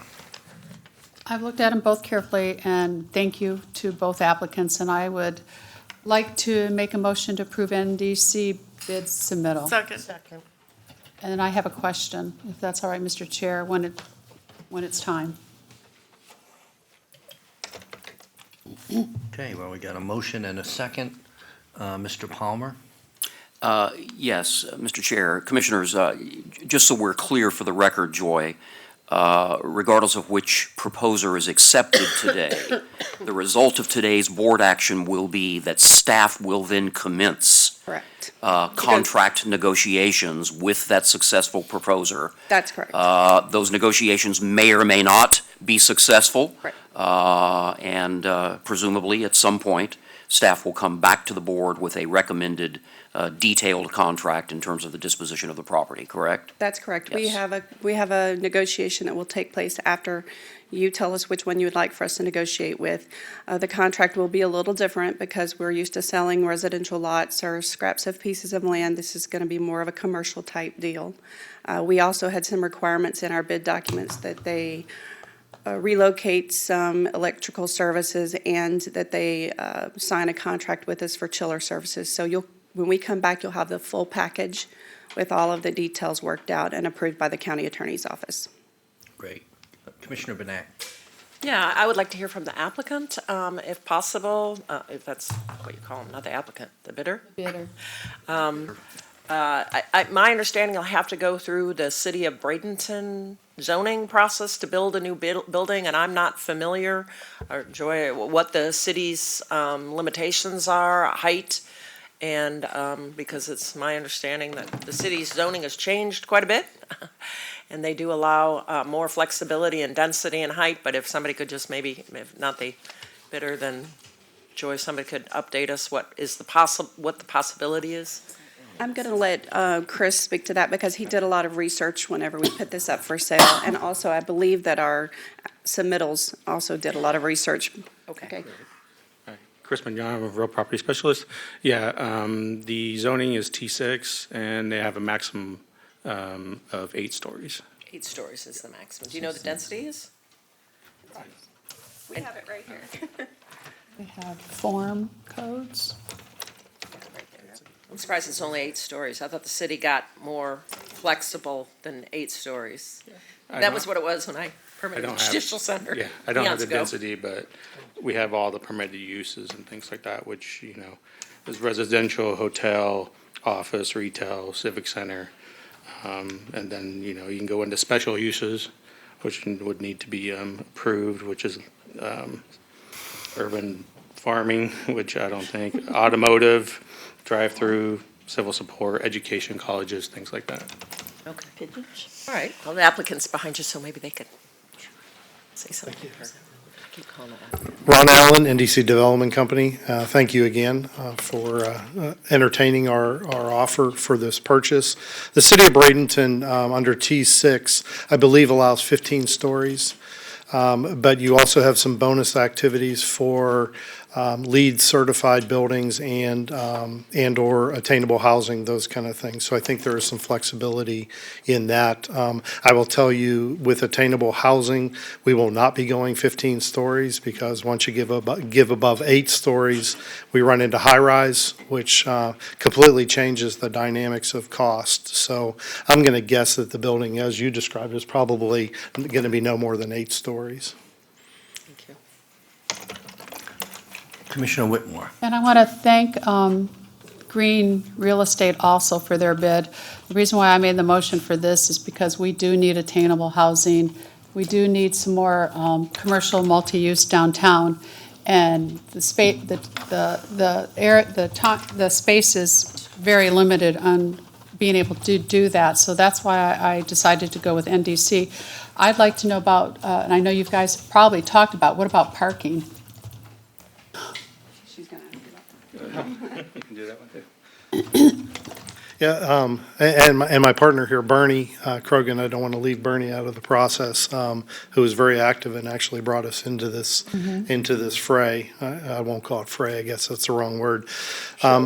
Parking, we will be able to provide some on-site parking, mainly for the retail operation that we're going to propose. I believe that there'll be a number of discussions that will occur on the parking side. We'll have to meet our parking requirements in some way or fashion with the city of Bradenton under their code. It may include, hopefully, that some of your folks will, that work in this building will be there, which would be a one-to-one parking good for everybody. We have the new parking structure that is going up a block and a half north of this site, which has about 400 spaces of public parking, which we've had some preliminary, just quick discussions with the city about of the opportunity to at least talk to them. There's been no commitment, but at least the ability to talk about some parking options, and then we'll have to find other locations in the area if we want to be successful, because we've got to meet the code. Thank you. Commissioner Benak. And I forgot to ask Joy, I mean, there's some issues with the condition of this building. I mean, I thought about the opportunity for reuse, and it is, to me, it's very limited because of the condition of this building. Is there actually asbestos in this building? There's not been a study done yet, but my guess is there's been a number of renovations in the building. So my hope is that a number of those asbestos-related issues, which are usually hot water pipes and mastic in the towels, that has been removed in the past, but we don't know that yet, which is why we're so conservative on our dollars. We looked really hard at the ability to retrofit that building and use at least the bones of it. And the fact that it was built in 1960, it just gets harder and harder for anybody to agree that it's structurally okay going forward for a new project. So we were left with no option to look at other than taking the building out. Well, and I presume that is one of the reasons we had a limited number of submittals, because it is a challenging site, given the fact that it's an older building, has issues, as you say, has to probably remove limited space for parking. And, I also that we had the requirement that it has to tie in to our system. Do you know what the cost of that is approximately to do that? Well, it depends on what the product is at the other end and how that gets formulated. There are some additional costs associated with going to the chilled water system tie-in, but again, that sort of gets offset if you're a long-term holder, which I think we are in this case, which will allow us to get that buyback of that connection from costs associated with the initial hookup. So we're comfortable that that's a win-win for both Manatee County and the project in the long run. And that was a requirement of anyone who would, even if they were to use existing building, they were gonna have to tie into that, so there would have been a cost. I believe that's how the request was issued. We never looked at that, so I can't confirm that. You would have to confirm that. I can. Yes, Commissioner, that was a requirement of the bid document, is that whoever with the successful bidder would have to connect to the county's chiller plant system, as would also have to disconnect the power grid that goes from the one building over to the property appraiser. We estimate that to be about a $50,000 cost. Just spitballing numbers from a couple of years ago, so I don't have an exact number on that. But those were two of the factors that I believe kind of distilled it down to two bidders. During the process, we had several people who came and looked. We had several people who emailed us and called us and talked to us. So there was a lot of interest in the time that we had it advertised and for sale, but only two bidders decided to step forward, so that's why we only have two today. Okay. We estimated that, okay. Charlie Bishop, Director of Property Management. When we designed the chiller plant approximately 5, 6, 7 years ago, we designed it to bring the chiller plant to the right-of-way use right there at the First Union Building. So it's literally right up to the property line. Very insignificant cost to actually tie it in. Again, I appreciate Mr. Allen's comment. This is a win-win for both the county. We'll be making a revenue off the sale of this chilled water, and they'll be able to be green and utilize our chilled water. Mr. Chair, if I may, I do believe the second proposer is here as well and should be afforded an opportunity to address the board today. They are. Greens Real Estate and Property Management, LLC. Yes. Right. Good evening. Yes, we have looked into the chiller. We looked into the breakdown of removing the property with the electric use, and we did find a contractor that is willing to rehab the existing building for the purposes of what we want them to do. And doing that, we're going to run our headquarters out of there. We're going to have offices space for the 4th and the 5th floor for use of others out in the community, lawyers and everything that's tied around within this regional area. And in parking, we also looked into that, and we wanted to go and do contracting with the county for the two spaces, the one that they just built and the one that is adjacent to the building across the street from it. So we have been doing our due diligence. We've been looking forward to this. This here would not just provide services to the community, but it will also provide jobs to those in the community too as well. We're working with people with intellectual disabilities. This will also give them the opportunity to enhance their abilities, and our education piece is going to give them the chance to gain more perspective of education other than just being given the education of looking at them and just throwing something at them. My wife is, a special education teacher. She's been doing it for a while. She has a master's. I'm a social worker. So we've been working down here in Manatee County for at least 10, 12 years. I went through I was a CPI. I was a child protective investigator. I worked with Safe Children Coalition as a case manager, and I worked in several nursing homes down here, which led us to opening this here type of business and doing this here.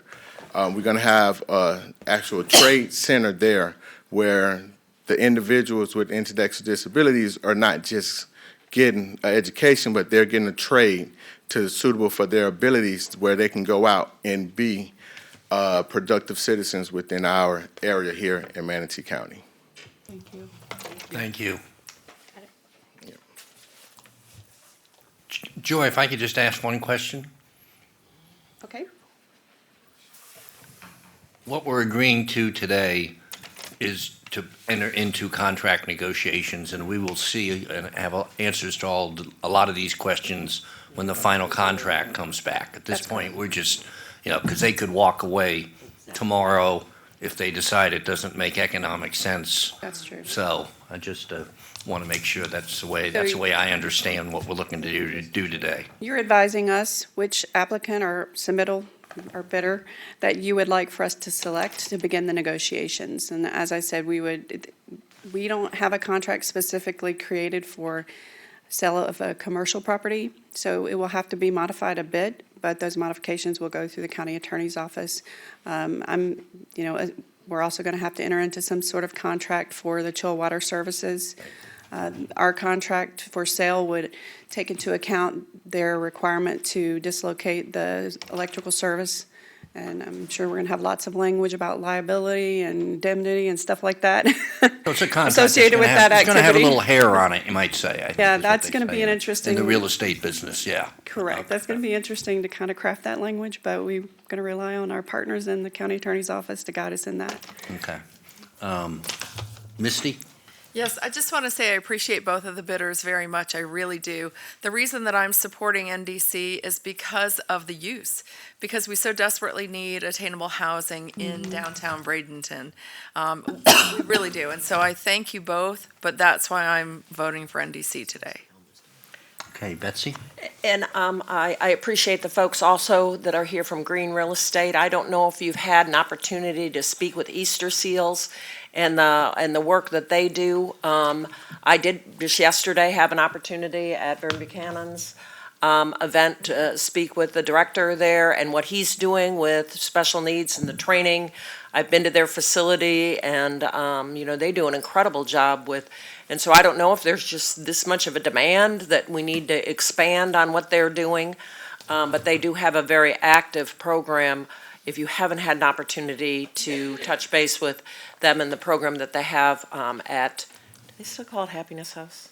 I don't know. It's the one in Whitfield. Braden. Yeah, Happiness House. it's there, and they do training. They do. Probably I nice. have a good friend we all know, Ray Dowling, and her son goes there for training and has special needs and goes there for training, and the bus takes them there every day, and they do an incredible job. I know that some of our folks were actually working with some of their the people that come out of their training facility to help them get jobs. So it's just something that I don't know if you're familiar with them or not. But you might want to look into it. They probably are. Okay, seeing nobody else, I don't know that we need to open it, but I'll open it up for public comment in case there's just anybody that would like to add anything.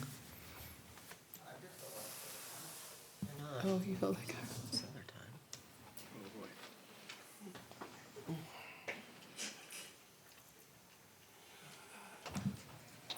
For the record, Glenn Gibolina, community activist, taxpayer. I can't be more excited about this project than you guys are.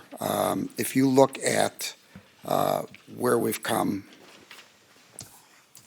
that was the last fray, going on 3 years. And at that time, it was cutting edge philosophy. And I'm glad that they're stepping back up to the plate. The building itself, 49 years old, concrete, abandoned, disrepair for 12 years.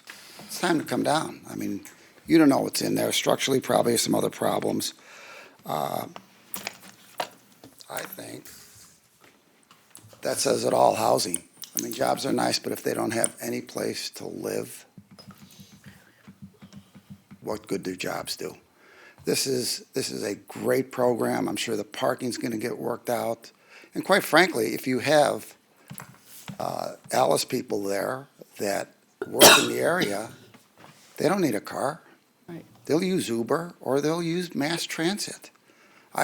Some of the really cutting-edge municipalities don't require any parking because of mass transit and Uber. So even the one-car thing, I think, is overkill, but that's between the counties. So whatever the county can do to help this is a bold move. It's an expensive move. We are blessed to have a corporation with such vision, deep pockets, and fortitude to follow this through. I can't wait.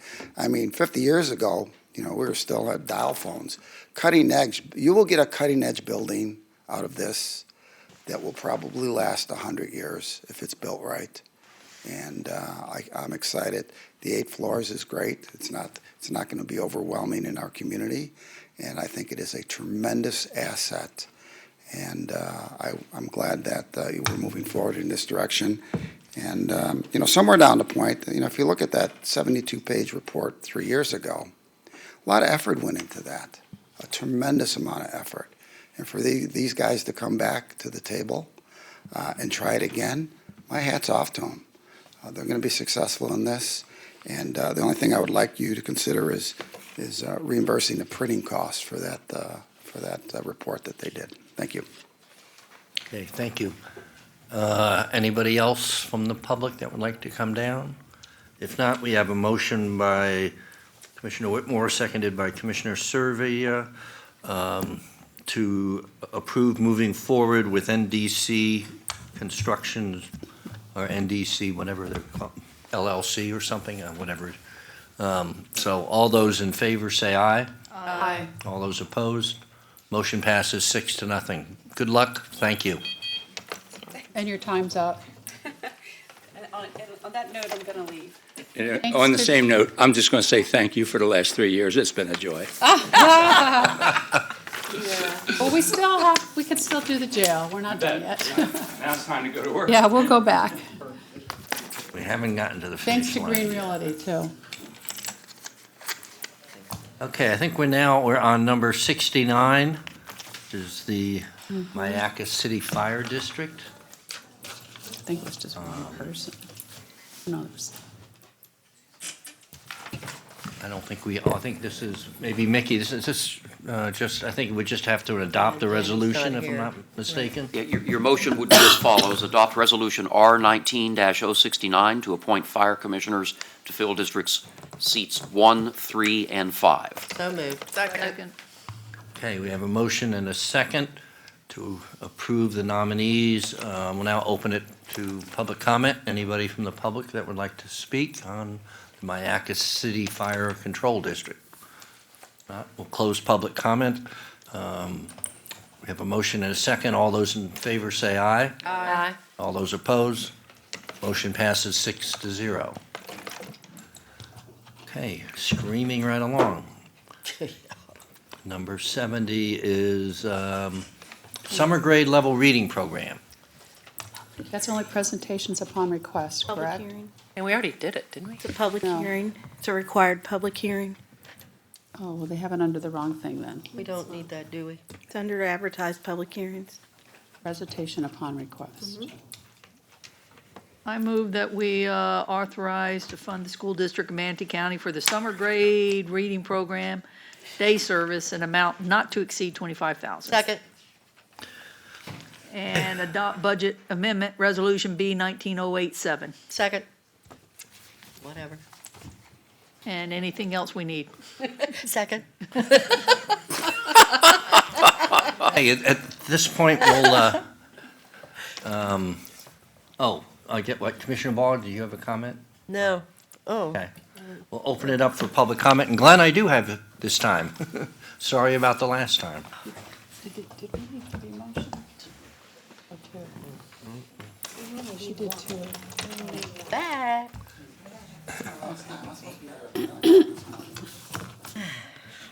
For the record, Glenn Gibolina. So, I agree. I agree to disagree. So I looked at this as a taxpayer. I think every school needs this. I think we have 67 schools that should be done. The way it's funding, I have a problem with it. I did write Cynthia Saunders this morning and Chairman Minor and saying, look, we're getting hammered for 3 taxes. The half-cent sales tax, 3 taxes are on my tax bill. I know at the end of the day, I'm writing 2 checks, one to you guys, one to the school board. It's all coming from my money, but I just think that it's inappropriate that if the school board can't find $25,000 to fund this project on a $780 million budget, I don't know why they're coming to the county for 25 grand. I just conceptually have a problem with that. I agree that they need the money, but I don't think it should come from this silo of the taxpayer. That's where I'm coming from. If you want to fund anything, fund my affordable housing class. Oh my goodness, that's You know? 2 things in one day 2 that we things agree in on. one thing, you know? It's actually So- making sense all day. I know. We're going to be dating soon here, you know? This is where he always goes. This way you have to be careful. Watch it, Glenn. All right, so I love what you're doing. It's a great idea. I just think from a taxpayer's point, and I think the school has the money for it. I don't know, how does this happen? I mean, I would love to get a resolution to go get some money for our affordable housing class, which, by the way, was 76 last year. My class next year will be 125 with cutoff, and you're going to see young contractors down the pipe here building affordable houses. So, again, you're probably going to give them the money, and that's okay, but we might want to reconsider it next year. And hopefully I'll hear from Cynthia or Mr. Minor by the end of the day to see how this happened. But, give them the money this year, but next year I think there needs to be some dialogue between the school board and the county here of what silos of funds it should be coming from. And the school board has the money. They've got a very large budget. They haven't used it as well as they could in some instances. But education needs to come out of the education budget. Tax money needs to come out for parks and whatever we do here. So I just think it needs to be separated. Thank you. Okay, is there anybody else from the public that would like to come down?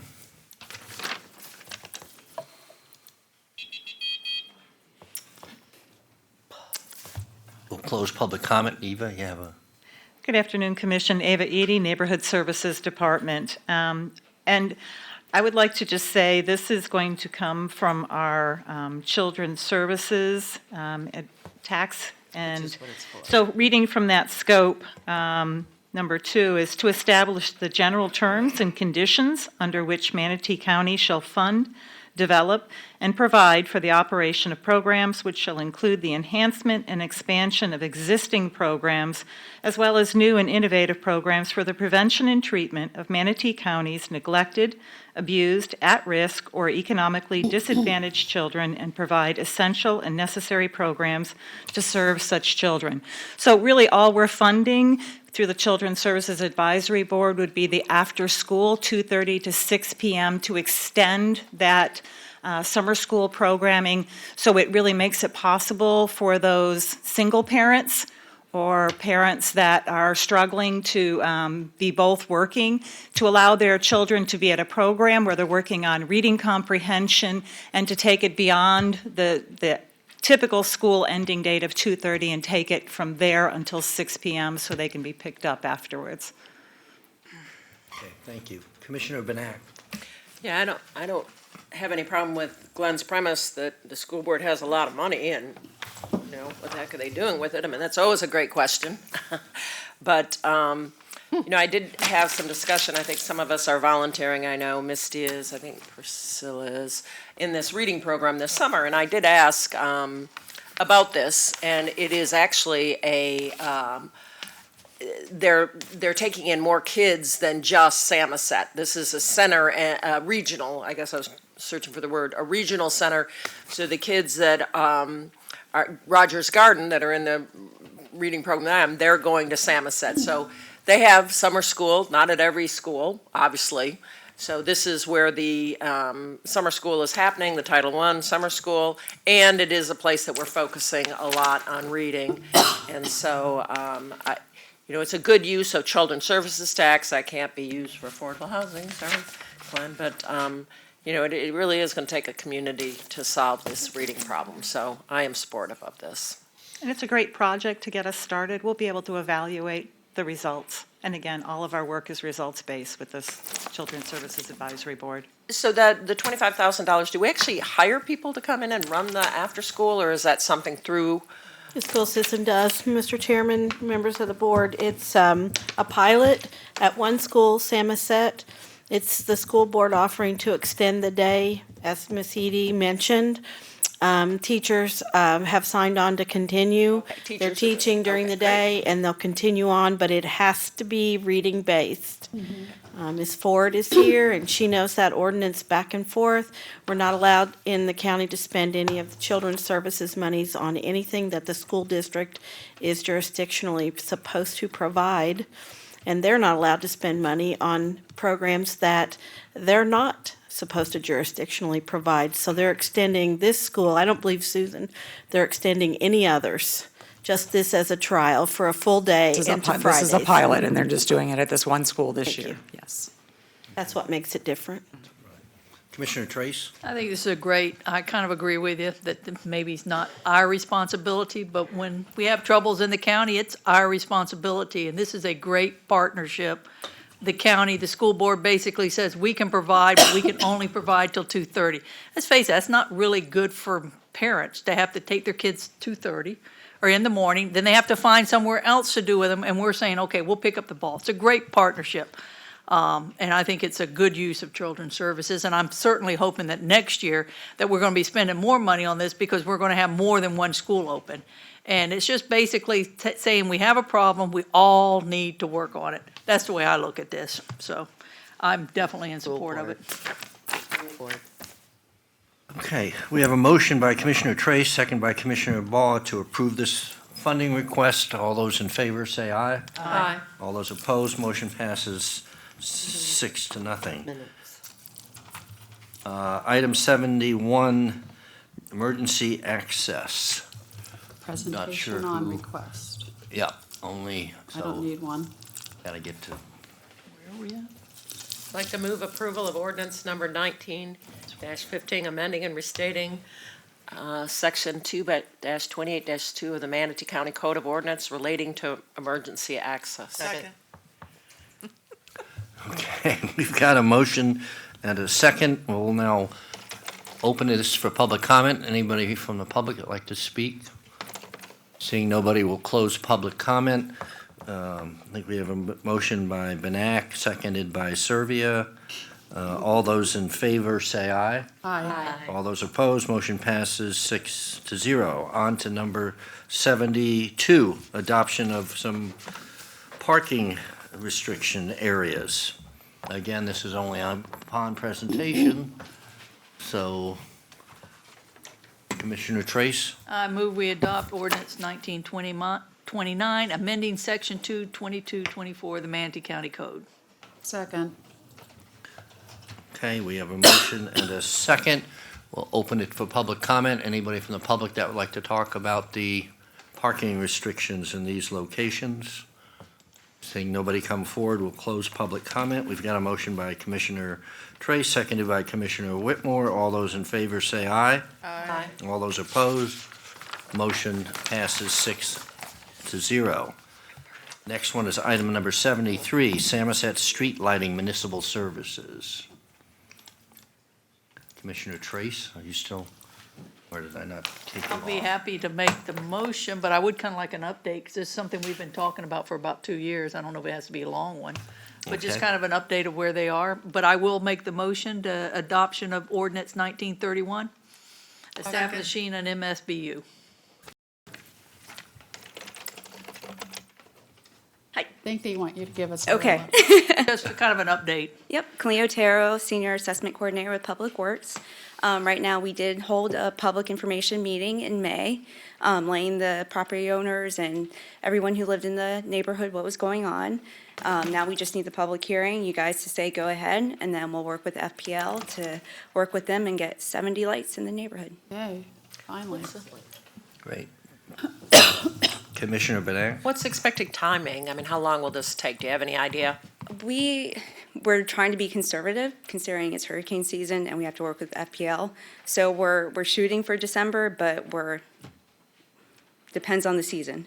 Okay. Okay. It's really up to them. We don't have total control. Is that Correct. fair to say? Okay.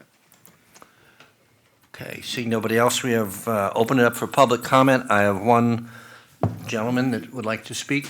Mr. Dennis, you have the floor. Good afternoon, Manatee County Board of Commissioners. Today is a great day. I'm hearing great news about my community of Samoset. 2, 3 years, 4 years, maybe 5 years, how long. It's been a really deprived community. We didn't have, the necessary basic infrastructure. We was just speaking on the reading level here in Samoset Elementary. We're making improvements on that. I feel like I'm living the best life right now. I hang out most of my time with my kids, watching them rip and run, and now they have street lights. We're getting kids to read at grade level in Samoset. My neighbor just built a $500,000 home right next door to me in a community where blightness was everywhere. And I barely can buy me a property in Samoset because everybody's coming in and purchasing all the properties. And so the development of Samoset, the trajectory on that is headed in a beautiful, beautiful place. And a partnership with Samoset and the county commissioners is a wonderful relationship. And on my behalf, I would like to continue to work in the community of Manatee County, period, and to continue these improvements all across Manatee County. When I first got started, I had this little bike that could barely fit me, and I had to drive all around Samoset, sweating in the heat, going into yards with dogs for them to sign the petitions, but it panned out well. And I would just like to continue that partnership with you all. If you ever need my help in the community, let me know. When I first started, it was pro bono, and maybe this time we can have some skin in the game. But other than that, just thank you, and you guys are doing a great job. I'm happy. I love my community. Mr. Glenn here, he's been to my community. He's been to my home, actually, and he's trying to build me something nice for my wife, and I appreciate that guy right there. And so thank you, and pats on your back, and, let's keep it going. And if you guys need me, I'm right here in the community ready to serve. Thank you. Thank you. Cool. Good. Great, Nice thank seeing you. ya. Is there anybody else from the public that would like to come down and talk? If not, we'll close public comment. We have a motion and a second to approve the Samoset Street Lighting MSBU. All those in favor say aye. Aye. All those opposed, motion passes 6-0. 74, Economic Development. I see Jerry working her way down. Good afternoon, Commissioners. Jerry Lopez, Director of Redevelopment and Economic Opportunity. This item, we have gotten a lot of interest in this program, so as part of the process and reviewing our guidelines, we did realize that we did need to be aligning closer to the state statute with the wording, so we had a legal review process. So this ordinance and resolution basically updates all of our forms and aligns our process with the state statute. And with that, I'll be happy to answer You're any done. questions. That was funny. Okay, twice. Oh. Okay, seeing nobody on the board, we'll open it up for public comment. If there's anybody from the public that would like to come down. Seeing nobody, we'll close public comment. Did we get a motion? We need a motion on Move this. to approve. Second. Motion by Commissioner Baugh, seconded by Commissioner Trace. All those in favor say aye. Aye. Opposed? Motion passes 6-0. Good job, Jerry. Thank you for sitting all day. Next item is the FIS? facility investments. Yeah, FIS. Number 75. To be followed by 80. So I guess you have to go to 80 first? No.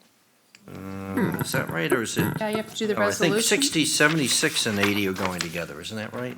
Yeah, 75 and 80. 75 and 80. 75 and 80? Yes. Okay. Surprised they didn't put them together. So, which do we do So we'll, first? 75, 75 please. first. 75 first. Yes.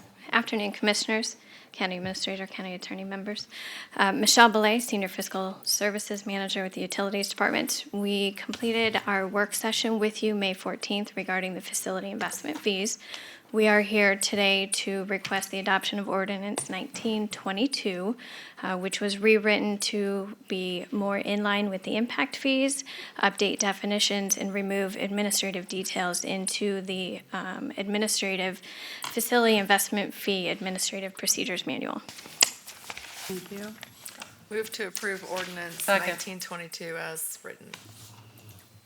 Okay. Okay, so we got rid of, okay. No public And that's comment. for item 75, correct?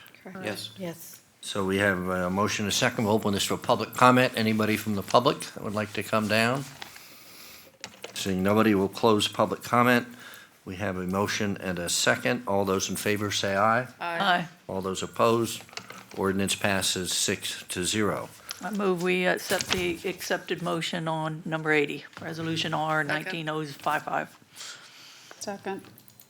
I think, yeah, we got Misty already. Oh, this new. Okay, again, we have a motion, a second. We'll open this up for public comment. Seeing nobody from the public, we will close public comment.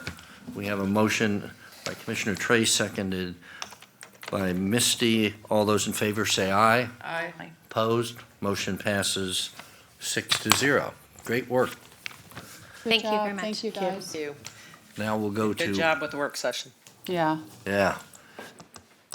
Now we'll go to wastewater hauler rate resolution. I think we're supposed to continue it. That's, oh, yeah, but you That's still have to a, advertise it. is I that move one? to continue the public hearing to no date certain to be re-advertised. Second. Okay, we have a motion and a second to continue the wastewater hauler rate resolution. To open it to the public. Is there anybody from the public that would like to come down on that? No, seeing nobody, will close public comment. We have a motion and a second to continue it. All those in favor say aye. Aye. All those opposed, the motion passes 6-0. Phew, blowing through these things now. On 83. I think we're down to 83. It's 82. Oh, Two. Just kind of went all over the place there. I know, well, I don't see 82. whoever puts this agenda together. Where is 82? 83, yes, Sherry, On 83. your show, yes, confirmation of Chad. Someone that has number issues. Mine says Ask Dashboard Report. 82 is the dashboard. Yeah. 83 is Sherry. Well, we're doing 80. Mr. Chairman, Doing 83 We're doing first. 83. I got it. members of the board, Sherry Corrier, County Administrator. Thank you very much for the opportunity to seek confirmation of Public Works Department Director Chad Butso. Chad's been with the Public Works field for 23 years. He's been here since 2007. I think one of the things we all need to know is Chad's been in an acting role since April of 2018. Part of that reason is Public Works is a very large and complex department. Manatee Area Transit, the traffic management, resurfacing and road maintenance, field operations, traffic management, conditions and calming, transportation planning, infrastructure engineering, right-of-way use, just some of the areas that are involved in this department. Chad's proven that he's a great communicator. He's helped us with a lot of projects. We've asked for more detail. We've asked for him to learn and work with the other staff. We respect immensely the staff from Public Works. We have a number of very seasoned professionals there, and we think that the team is gelling well. We'd like to seek a recommendation. We have some background on Chad from his days in the cornfields of Illinois. And Chad also is about to embark on letting his oldest son head off to college and keeping his other son getting ready with his wife, Jennifer. And I know it's been a tough battle, but it is a very high-profile position. I think on behalf of myself, the deputy county administrators, and the other 11 department directors, we've all found that Chad has become a very workable partner, and he's part of our team now to solve problems. So with that, I'd like to seek confirmation. Any words of wisdom, Chad? Don't know if you call anything I say wisdom, but in the course of the year, I just would like everybody to understand, I mean, I am me, and it's just me. So That's the best sometimes speech it comes off a little quick or a little not thought out, but unfortunately, that is me. But you definitely know what I'm thinking. Totally. That's what we like. I laugh at, yeah, I like that. Nobody's making it, so I'll make a motion to appoint. I'm on the board. Oh, Wait, I'm gonna say, okay. hold on. Commissioner Say it. Trace.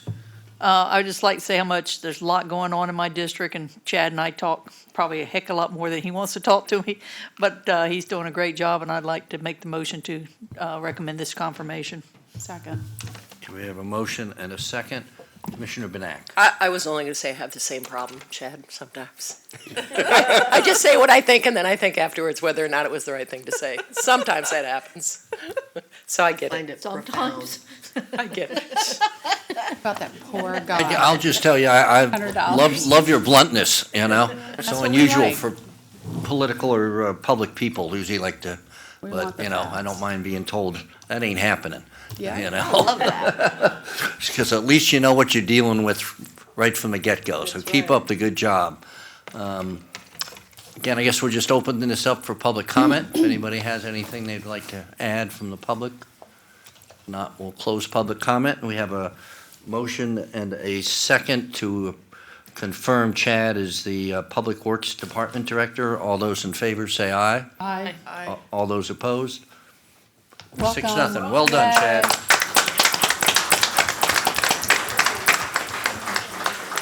Too late to back out now. Oh, look at that. I just was curious.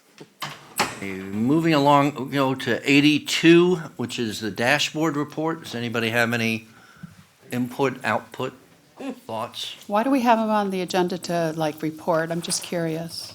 It used to be on our consent, I think, wasn't it? No, it's always been like this. But we've never brought it to attention. I mean. Yes, well, Did sometime. if you have any comments, if you don't, you could move approval. That's it. Yes. Okay. We have to approve them? Oh, we don't approve it. We We don't have to We don't have to approve approve the on. dashboard. Move on. Any comments or observations?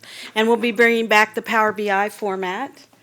This is your first time for Power BI, and we'll be reporting back on it, though, in the July. Okay. We have it in the new format. Thank you. Commissioner Benak. I really like the dashboard. I think it's really good for looking at trends, what's going on. You look at building permits, you look at impact fees, how they're up, down, plats. I like that stuff because it gives you an idea of where our economy's at. So I know we're going to be making changes, but I really do like to have this. I think it's great information for us to track our economy. Right. Are we on number Now we're on 80-something. 83? We're off 84. We're on number 84? 84 Or now. even an 84. 80, is there an 80? Okay, we we're just going did to it. take a 5-minute recess Yay. at this point. Give the clerk a chance, and then we'll get to 84 that may They're going to send up last a anyway. little Thank while. you. Sure. I can't believe there's no more people here. Oh.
Chris. Call the meeting back to order. Okay. I believe we're on item 84, Coquina Beach update. Chad? Good afternoon, Chairman, members of the board. We have a team assembled to give you a nice presentation. We will try to proceed through this thoroughly but efficiently. With me today is, you're going to hear from Carmine D'Amelio from Property Management, in charge of the crews that supervise the maintenance of all the beach area out there. He's essentially our client as Public Works is trying to construct this stormwater improvement project. Yes, I said that as a stormwater improvement project. We said that during the work session. This is a stormwater drainage project that happens to include a parking lot because the drainage system. There is one. Pardon? The drainage system is the parking lot being impervious concrete, and it will allow it to drain. And also with me is Michael Sturm. He's our engineer that did the design for us and also had experience with pervious concrete with Sarasota County. So at this point in time, I'd like to, John, if we could go to the overall graphic, just to remind everybody of the property, the phasing of the project. If I grab the mouse here, Coquina Beach is all of this parking area, and the mouse isn't tracking. John, could you just pick me up at the north end of the access road there? So phase one includes all of the access road, all the way down south to the pass, and the parking area that is down here in gray in the south end. This south end is essentially the area that's been closed since contractor mobilized back in late April. So what you see there on the blue line, as a reminder, is this is the stormwater outfall pipe, the conveyance pipe that they're still under construction with right now. That red line that's on the map is also a sidewalk that's being put in that is between that access road and Gulf Drive. The participation agreement we have with FDOT to help solve some of their drainage issues and improve this right-of-way, because this area is FDOT right-of-way. We have a participation agreement and $489,000. That money is essentially to support the construction of that drainage pipe and that sidewalk. So at this time, we're going to move on to Carmine for his portion of the presentation. Chairman, Commissioners, Mr. Palmer, Mrs. Corrier. I'm Carmine D'Amelio. I'm with Property Management. I'm here to talk to you a little bit about the maintenance we do out at the beaches, in the parking lots, the drive aisles, and the picnic grove. Specifically, talking about flooding and maintenance. From a flooding standpoint, staff are consistently barricading off the parking lot areas due to standing water. In some cases, we have to shut the parking lot down for 24 to 48 hours due to excessive flooding. This causes limited parking, which leads to unhappy beachgoers, which leads to illegal parking. After Hurricane Irma passed through, we had to shut down the Coquina Beach parking lot areas, the picnic groves, and the beach for 2 weeks for flooding to clear up and to clean up the tree debris. From a maintenance standpoint, staff are grading the Coquina Beach parking lots and drive aisles every 9 to 10 days. That's 40 times a year, and it takes 3 hours to perform. That's 120 man-hours that we spend annually to clean up and grade due to washouts and potholes. We spend approximately $30,000 a year to replenish that material in those areas, and it takes staff 40 hours to complete those tasks. From a safety standpoint, the standing water at excessive levels cause the vehicles to stall out and in some cases become stranded. We spend 2 to 3 days cutting up and cleaning up Australian pine limbs after a windy thunderstorm. The Australian pine tree limbs and trees have fallen into the picnic groves, the pavilions, and on vehicles. Right now, I'd like to show a 5-minute video. It kind of explains our whole maintenance program out there and some of the things that we come across. Chad, can you do that? Hi, everyone. I wanted to share some facts, data, and history surrounding the Coquina Beach Drainage Project. This map shows phase one of the project, and you can see the perimeter in red, and the drive aisles and parking lots in gray. Here's the parking lots and drive aisles, and of course this is the perimeter. You can also see that the trees along the trail will not be impacted by the project. This is the trail here.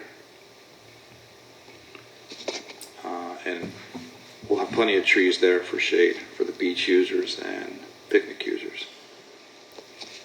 These images are looking northwest from the Longboat Pass Bridge into the construction zone. This image is looking southwest from the Longboat Pass Bridge into the construction zone. And the bottom is a panoramic image looking east from the open area next to the south playground. And this is the impacted area here with the trees that are proposed to be removed. This map here identifies a total tree inventory from the Coquina North Restroom south to the Longboat Pass.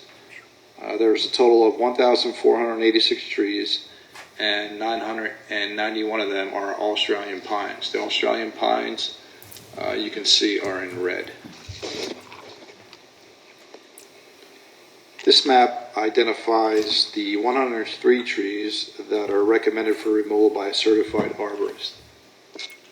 I wanted everyone to understand why the certified arborist recommended the removal of these trees. All arborists use a tree root formula when determining allowable root pruning. If this formula is not followed properly, the tree will be compromised and likely causing death to the tree or trees. So simply put, it's 6 times the diameter in inches is the distance from the tree base to the edge of the allowable root pruning. An example is if you have a 2-foot diameter tree, which is 24 inches, you multiply that by 6 and you have 144 inches, which is equivalent to 12 feet. So in this case, if you have a 2-foot diameter tree, the formula reads that you must be a minimum of 12 feet away from that tree when doing construction, especially pipe construction, or this will compromise the tree. Another example is 1 foot diameter is 6 foot away. So if this tree was 1 foot diameter, you should be 6 feet away. That's the formula they follow, and that's the formula they live by. This map shows all trees located at the Coquina Beach from the North Restrooms to the Longboat Pass. I included the 103 trees that are proposed to be removed. These trees are in red. You can see them here. And that's part of phase 1. This gives you an overall aerial image of all the trees and the trees that are recommended for removal. This map is the current approved list to remove 6 Australian pine trees.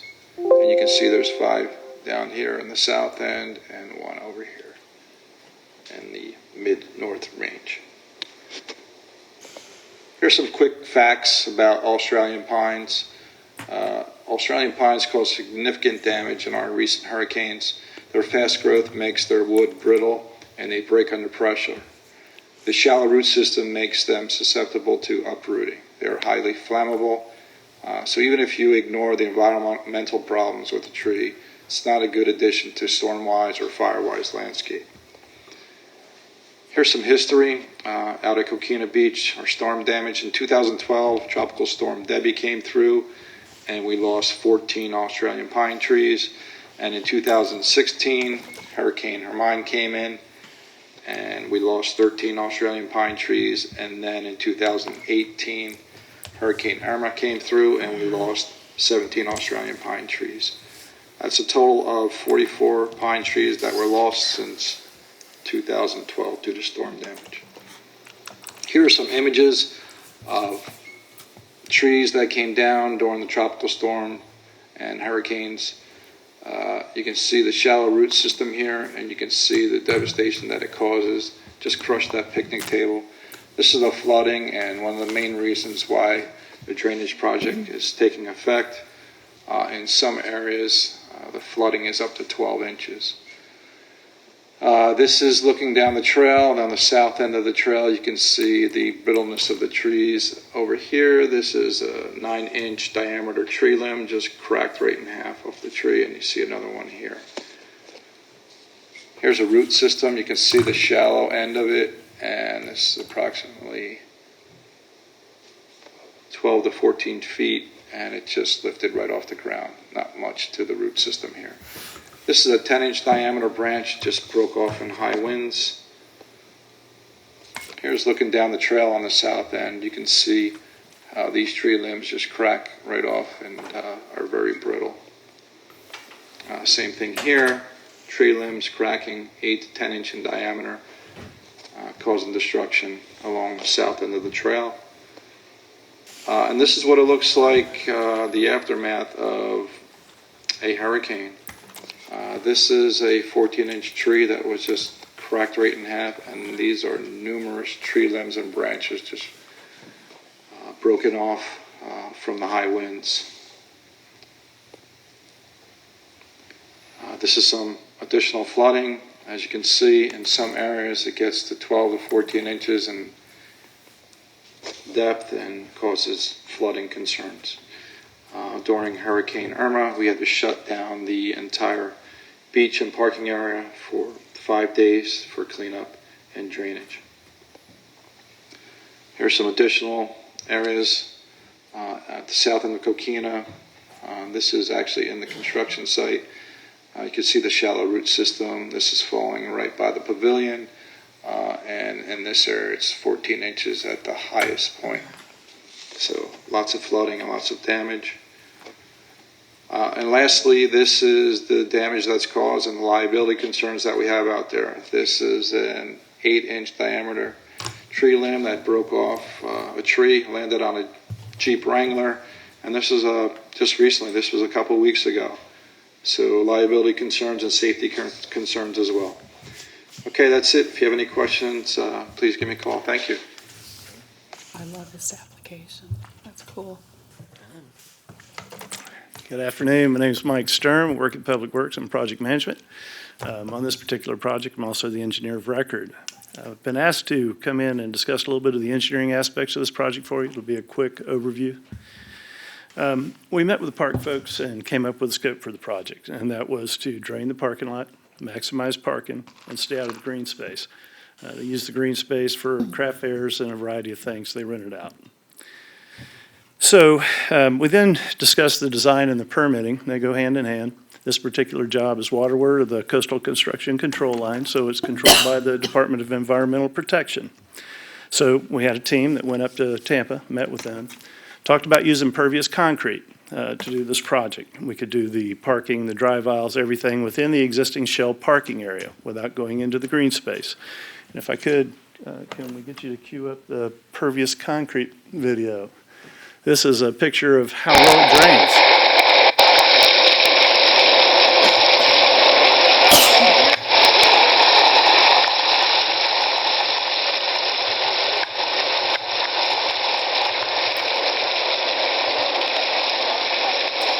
So as you can see, it is, I think, well purposed for this particular project. It will take the water, the runoff, the retained water off the parking lot, run it through an under drain system, and then out to an outfall pipe that gets out to the pass or the intercoastal waterway. So we finished up the design. We had our permit exemption. We also did some coastal permitting with DEP.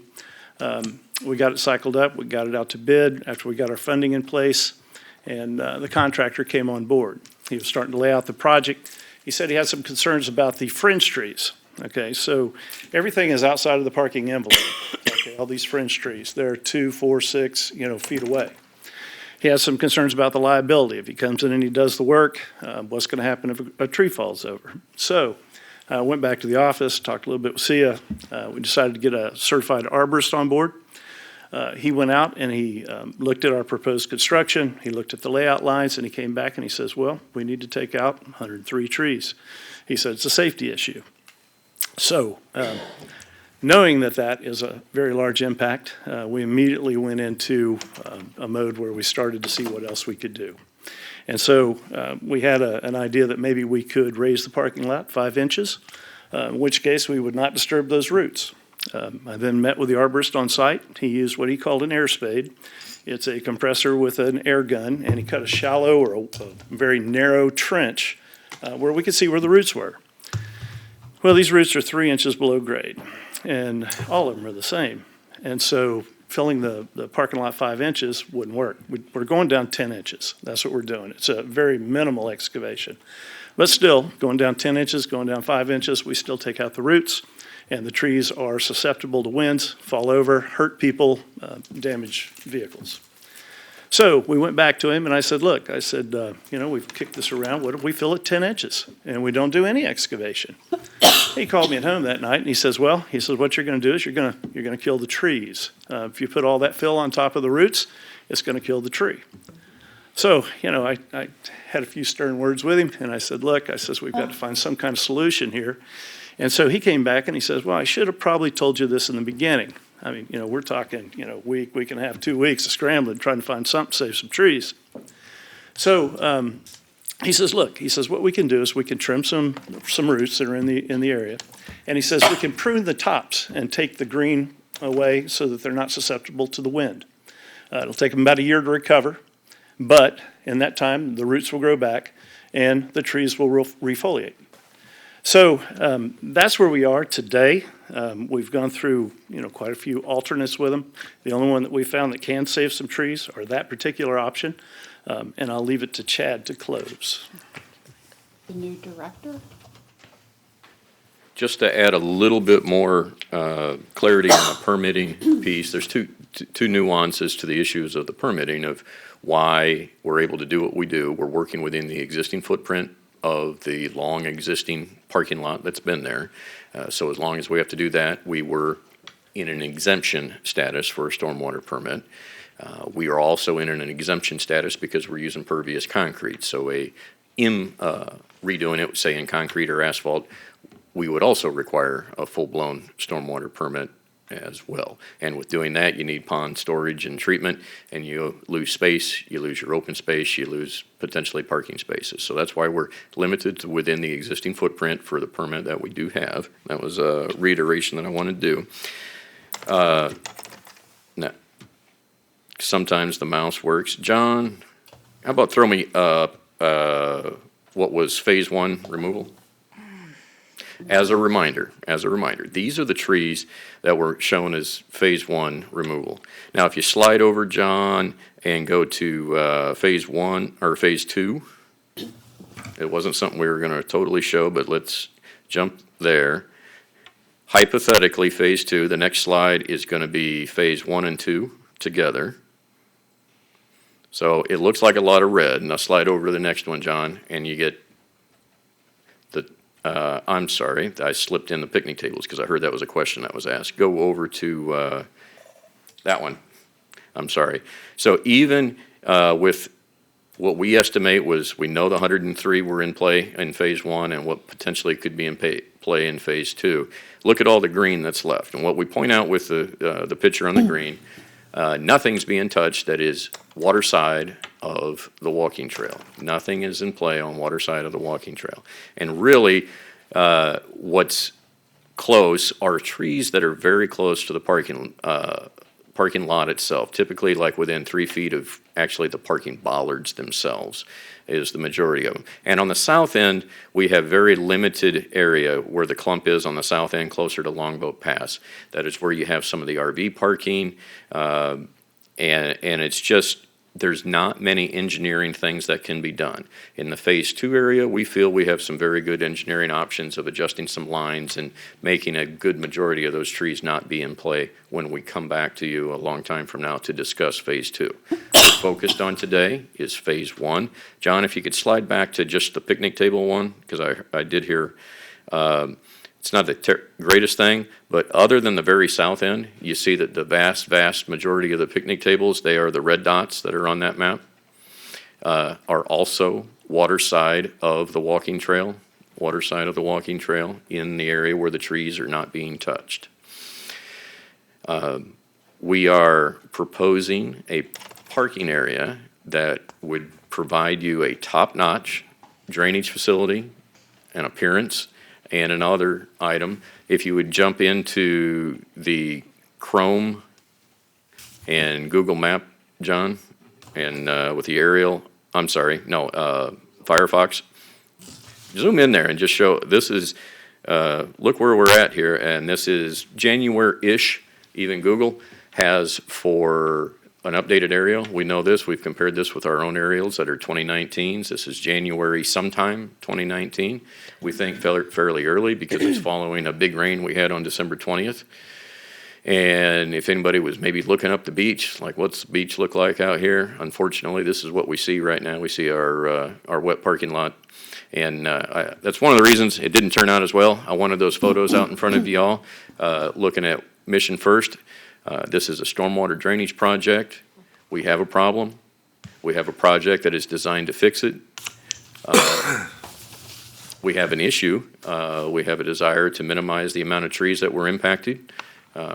Per the facts, the number of trees that we're requesting to remove is at 100, which is still a small-ish percentage. It's roughly 10% of the overall 991 that was out there on the entire beach area. We have an option that is out there that it isn't our recommendation, but the pruning option that Michael mentioned, it allows roughly half of those 100 to be saved, but they do need to be pruned.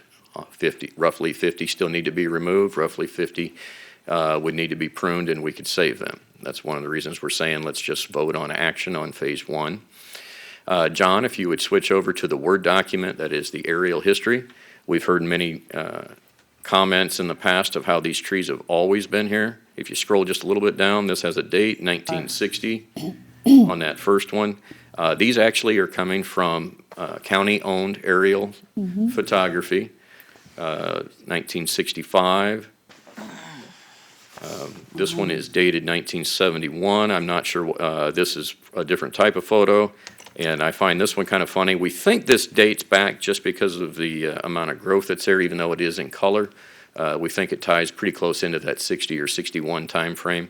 John said he found this off of a chamber Facebook page, an Island Chamber Facebook page. So it just means the trees have been there for a long time. We're just saying they have, in their current form, it may not have been forever, is the only point of us showing that. So to draw it to a close, we have pictures of other places of Siesta Key where this parking lot looks like. I don't know if we really need to go there to do that. Staff's recommendation is to, at this point, we're under construction. You gave us permission to remove the 6 trees. They are removed. They are gone. Woodruff is progressing on installing the stormwater pipe. Shortly following that, their subcontractor will begin work on forming and pouring the pervious concrete towards the southern end of the parking lot. Once we give them the go-ahead to go back to work.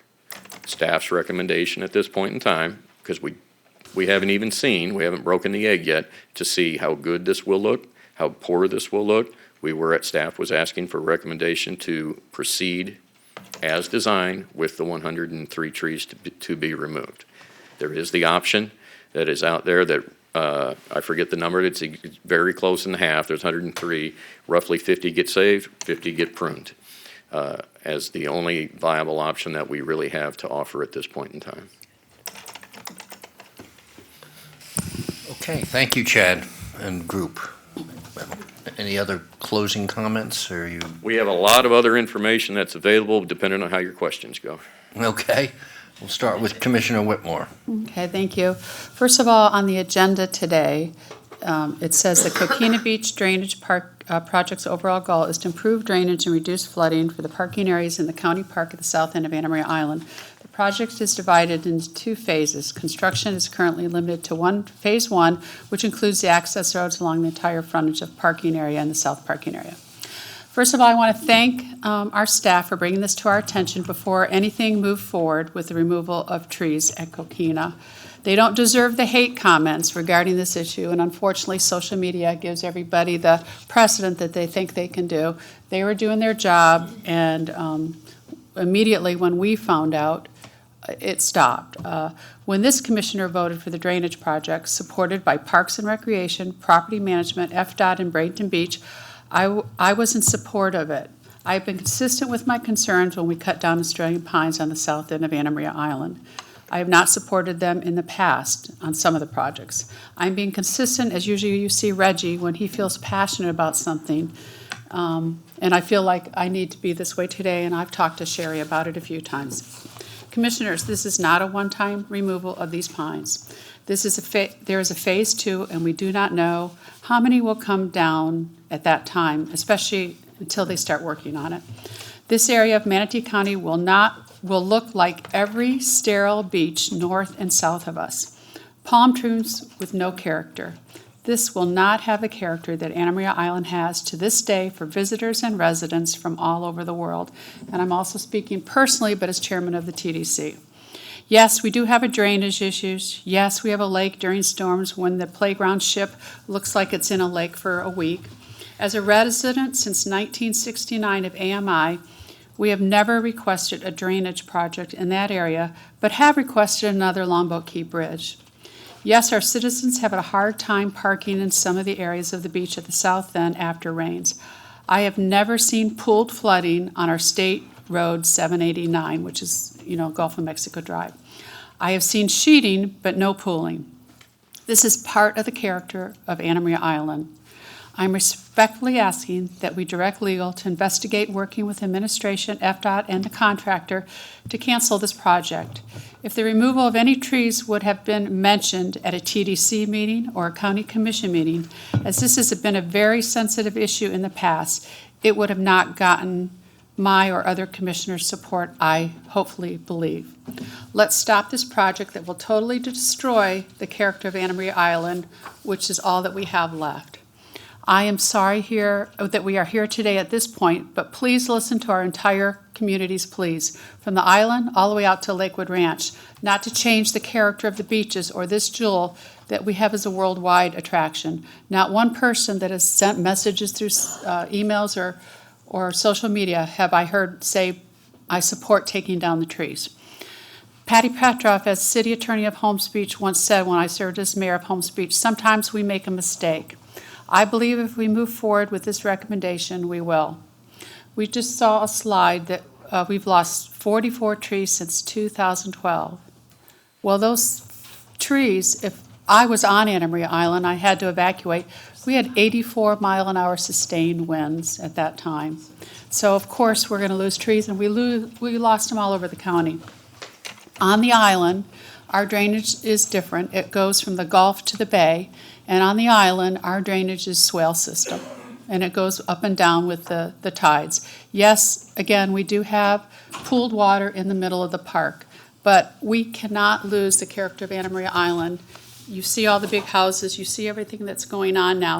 This is what I remember when I came in '69, and those pictures that you saw, I remember that. Those trees all populated with seeds, and they grew. But if we lose that, we'll have the sterileness of these large beaches to the north of us and the south of us.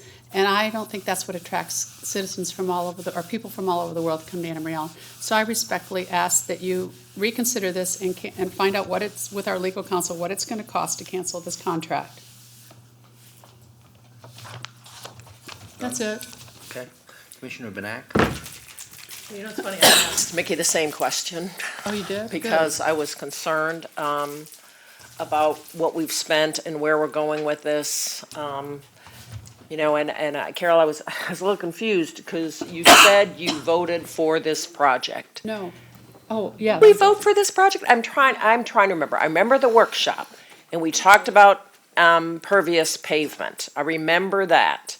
But I honestly don't remember voting to go forward with the project. Now, I'll tell you my concern. My concern is I saw what happened, and I've told staff this. I saw what happened when we came forward to pave the parking lot at the boat ramp. Tell me the name of the boat ramp, guys. No, 59th Street? Yes, 59th Street, I'm pretty sure. Remember, Yep. remember that? And the neighbors got all excited about it, and I went to a lot of the meetings, and they said, we don't want to pave this, we don't want to, and it took a lot of rolling back and maybe even some redesign to that. And I'm thinking, we have a similar situation here. I don't know that we've ever seen a site plan that shows what's happening at this site. If we have, I'm sorry, I don't remember seeing it. And this issue of tree removal came up, and I was like, okay, well, that makes sense. We're going to take in trees. And we talked about the pervious, but I don't know. Are we paving the whole thing? This is the first time I've seen that gray area. I'm concerned that we're going to have a real, it's not just about the trees, that we're going to have a real pushback from people that are going to be horrified by us creating a siesta key type parking lot. Totally. I've been very critical about siesta key. I go there only because my daughter lives down there. But you know what? You put in all those paved parking spaces and it's a nightmare. All you have is people fighting over spaces down there. It didn't solve anything. All it did was create a huge area. Now they're voting what to do with Siesta Key down there in Sarasota. So I kind of wanted to stop and at least get a site plan that the public could have input to. I apologize if I blew it somewhere along the line and said, go forward with this. I don't recall that. Yeah, we did. I was told that we did approve a contract. We had to, right, Vicki? Yes. It was in December. Yeah, actually, I believe it was in January. I'm going to reconfirm that right now. But the tree removal was not part of it. The tree removal came up afterwards. I'm really concerned that we're changing the character of this very unique area. And I'm not really sure exactly what we're accomplishing because we keep talking about stormwater. So we've created pervious parking, but we're not creating any stormwater ponds from what I've seen, but I've not really seen a site plan. All I've seen is a gray line. It's the first time I've seen it is today. I really don't think we're ready to go forward on this, sorry. I don't have to, first day and put me in that awkward position. This map, the overview slide that we've seen, I rolled that out, I taped it to the wall during the work session when we reviewed the Coquina parking, and I forget exactly when the work session was. I'm thinking it was June. That was the first time I introduced Michael at the table, was that work session. We pointed that out, and that's where I'm saying, yes, we're proposing to pave every bit of what is parking area in the Coquina parking complex over time. The first phase is what you currently see in gray. The rest would be a totally separate bid, totally potentially separate contractor, done in a separate time. And if we were to go and finish phase one and not go forward any further, what would happen? Those areas where you did not do the improvements would still retain their drainage issues. It would still flood and still need to be graded. What is it graded with? Is it graded with shell? Is it graded just dirt? Very, very old shell, Yeah. and I don't want to speak much past that. I'd leave Carmine, he's more so there. Like old sand shell. We use a piece of equipment that's called motor grader, and it's a road blend mix that compacts pretty well. The issue is that when it floods and the cars drive through it, it starts to dissipate and break down and forms those potholes and ultimately washes away. Yeah. That's why we replenish it every year, just to keep it safe. And Was there any landscape plan to landscape the new parking lot? John, can you flip me back to the 1 and 2 with existing trees? Keep going, one with the green dots. There you go. At this time, this project is bid as the drainage project. It does not, and that's the part I didn't include in the presentation. That was an error on my part. I missed that. Just to tell you how we got here, These engineers, we erroneously made the assumption that because our excavation on the periphery where the parking lot is, we have a excavation of 5 inches or 10 inches, depending on where we're at. And we made the assumption that that was not an impact to a tree unless it was in direct conflict with the parking lot. And that was how we presented to you at the work session. That was how we bid the item. There was roughly 13 trees that were in direct conflict with where we were putting concrete. We had always planned on those. Past those, these engineers did not anticipate that. So we definitely missed on that one. Are we changing the elevation of the property? No, Commissioner, we're not. We're holding existing grade. We're just doing excavation down to 10 inches. It's 8 inches in other areas where the pervious pavement is less thick. So the excavation to 8 and to 10 inches is solely to provide, is it a substrate or is it just the? It's a ribbon curb, a concrete curb with reinforcement. It kind of acts as an embankment for the pervious concrete. Keeps it from undermining. Okay, and so the drainage is basically the pervious pavement, and then it goes into pipes and drains directly out? There's no treatment required, or is that considered treatment through the pervious pavement? In this case, it goes through the pervious pavement, and it goes into an under-drain envelope, and we've used a material called Bolden Gold.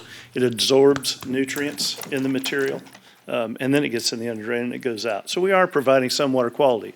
Okay. And that's how we got away from not using the green space for ponds. Okay. And the funding of this project is provided by what? We have 3 sources of funding. It was an original CIP project as a stormwater project, so the stormwater CIP, $459,000 from FDOT, and funds that were pledged from TDC. So, and that was the up to $5 million. So the money that we got from FDOT was to accommodate stormwater from the bridge improvements, or is it something else? They were working, Michael says it better, they're working with us as a partnership here. Right. We were running into all kinds of comments from the DOT right-of-way folks. We went right to the district and started talking to the district secretary. He put their district drainage engineer on our team so we could get away from some of those things. If you could rephrase that question one more time, and I'll. I recall some discussion about the Longboat Key project not addressing any drainage, and so we worked together with them on the Longboat Key project. Now, that could be totally wrong. I recall some discussion somewhere along the line. Yeah, that has nothing to do with this project. DOT realizes their runoff comes into the park and sits in the parking lots. So we talked to them about participation. So they're paying for inlets, pipe, and a sidewalk. Is what they're paying for. And that gets their water off our park. The That's road Gulf will run. Drive regardless of the changes to the bridge. Yeah, it's all separate. Okay. I just, people love the beaches, That's why we're hearing from people. And, I'm sorry, it resonated with me when someone who I know says you're literally paving paradise and putting up a parking lot. I mean, the reality is we have. Jimmy Buffett. That's what I was No, it's not Jimmy Buffett. It's Joni Mitchell. Joni Mitchell. Joni Mitchell. So, we have a parking lot there. The question is, are we changing it significantly? And it's very tough to tell from a gray ribbon on a map. I guess I'm too much of a planner. A gray ribbon on a map doesn't show me what it's going to look like. And I know, I appreciate keeping the costs down on this, and I figure that's why we're just putting gray ribbons on them. Would you like to drive through the parking lot, Commissioners? No. I'm sorry. Would you like to drive through the parking lot? Sure. John, I'm having a heck of a time getting to this play button. It's because the mouse. While they're working on Pause that, John, pause that. Mr. Chair, I have confirmed with the clerk that the board did approve this construction contract on January 15 of 2019, and on that same date, you approved a budget resolution as well to fund the project. Thank you. All right. It looks like we're going to take a cruise, Maple area, I think it's called. Yeah. Left. No. Left is more fun. And it's a little, if you're motion sick, you might get a little as we walk through the parking lot. Making me dizzy. So you can see, this is the existing shell area. The orange sediment Yep. area is just a contained sediments. We're not going anywhere near that. We're just staying on top of the existing shell. But those trees with the red marks are coming out. They are because, they're fairly large and they present a public safety hazard if we excavate to put the parking lot in. Or if we were to fill and put the parking lot in. So you can see some of the excavated material. Here we're walking up to that southern cul-de-sac. And you can just see how close they are. I mean, some of these trees, they've been growing underneath the canopy, and so they're off at acute angles. I mean, they're probably going to be more of a hazard than some of the older, taller ones. I'll put it that way. These are all the seedlings that grow. Well, listening to my friend Vanessa when she says things under her breath, but everybody hears them. The fact of the matter is, I think this is going to be more of an issue than any Confederate memorial. You start tearing up the beaches. I don't know. I we just bet got you a get a few. lot more comments than you'll get from taking down a Confederate memorial. I've had quite a few. That'd be my I've had guess. two that are I in didn't approval. say anything under my breath. Said we need to something about our priorities. We need to something. Work on our Work on our priorities. priorities. I did say that. Yes, I heard you. I must have missed it. No, I did say that.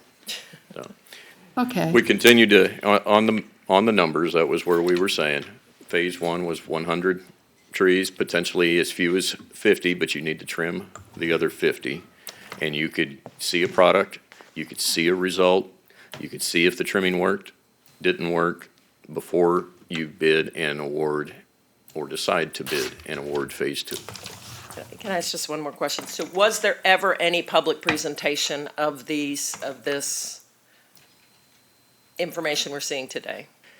Similar to what you saw in your work session, we had, not public, I met with the police chief, the mayor, and I think it was a council person, but I can't remember exactly who it was, for Bradenton Beach. It was within the same week we did the work session with the board.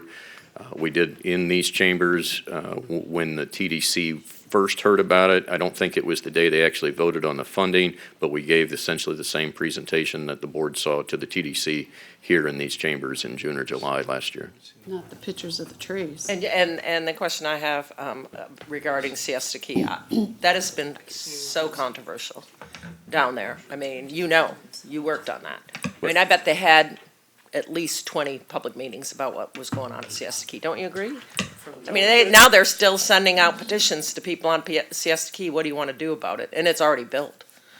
So I just. Michael has the better history. I mean, Siesta Key, at least where the pervious parking, the new pervious parking went, was where there nothing was there before. It was unused land.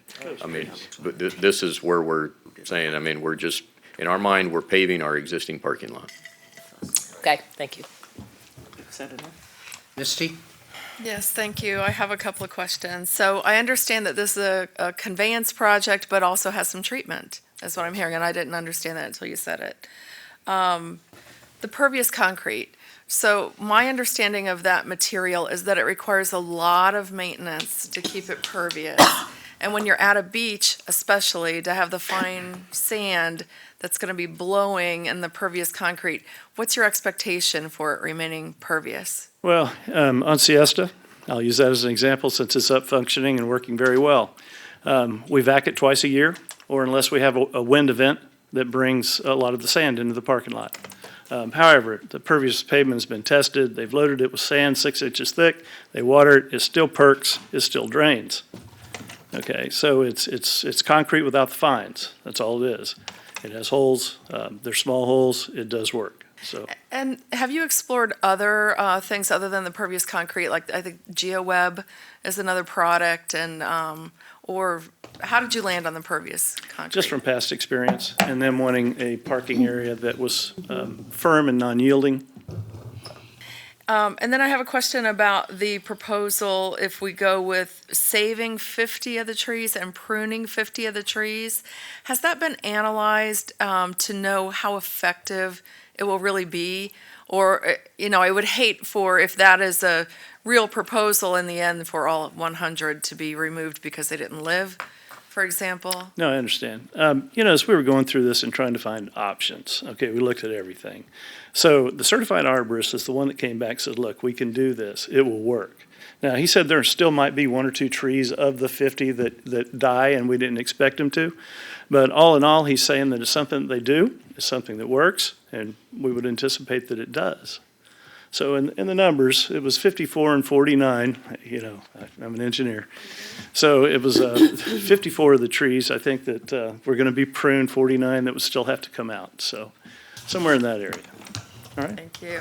So my whole career, I've been a tree advocate. I sit on the City of Bradenton Tree and Land Preservation Board. I understand the value of trees, but I also understand the species is not the most desirable species for all the reasons that we've heard about, right? But I will tell you, a conversation I had at home with my husband is that he and his family have been coming here for over 50 years, and they came here because of these trees, because of the shading, right?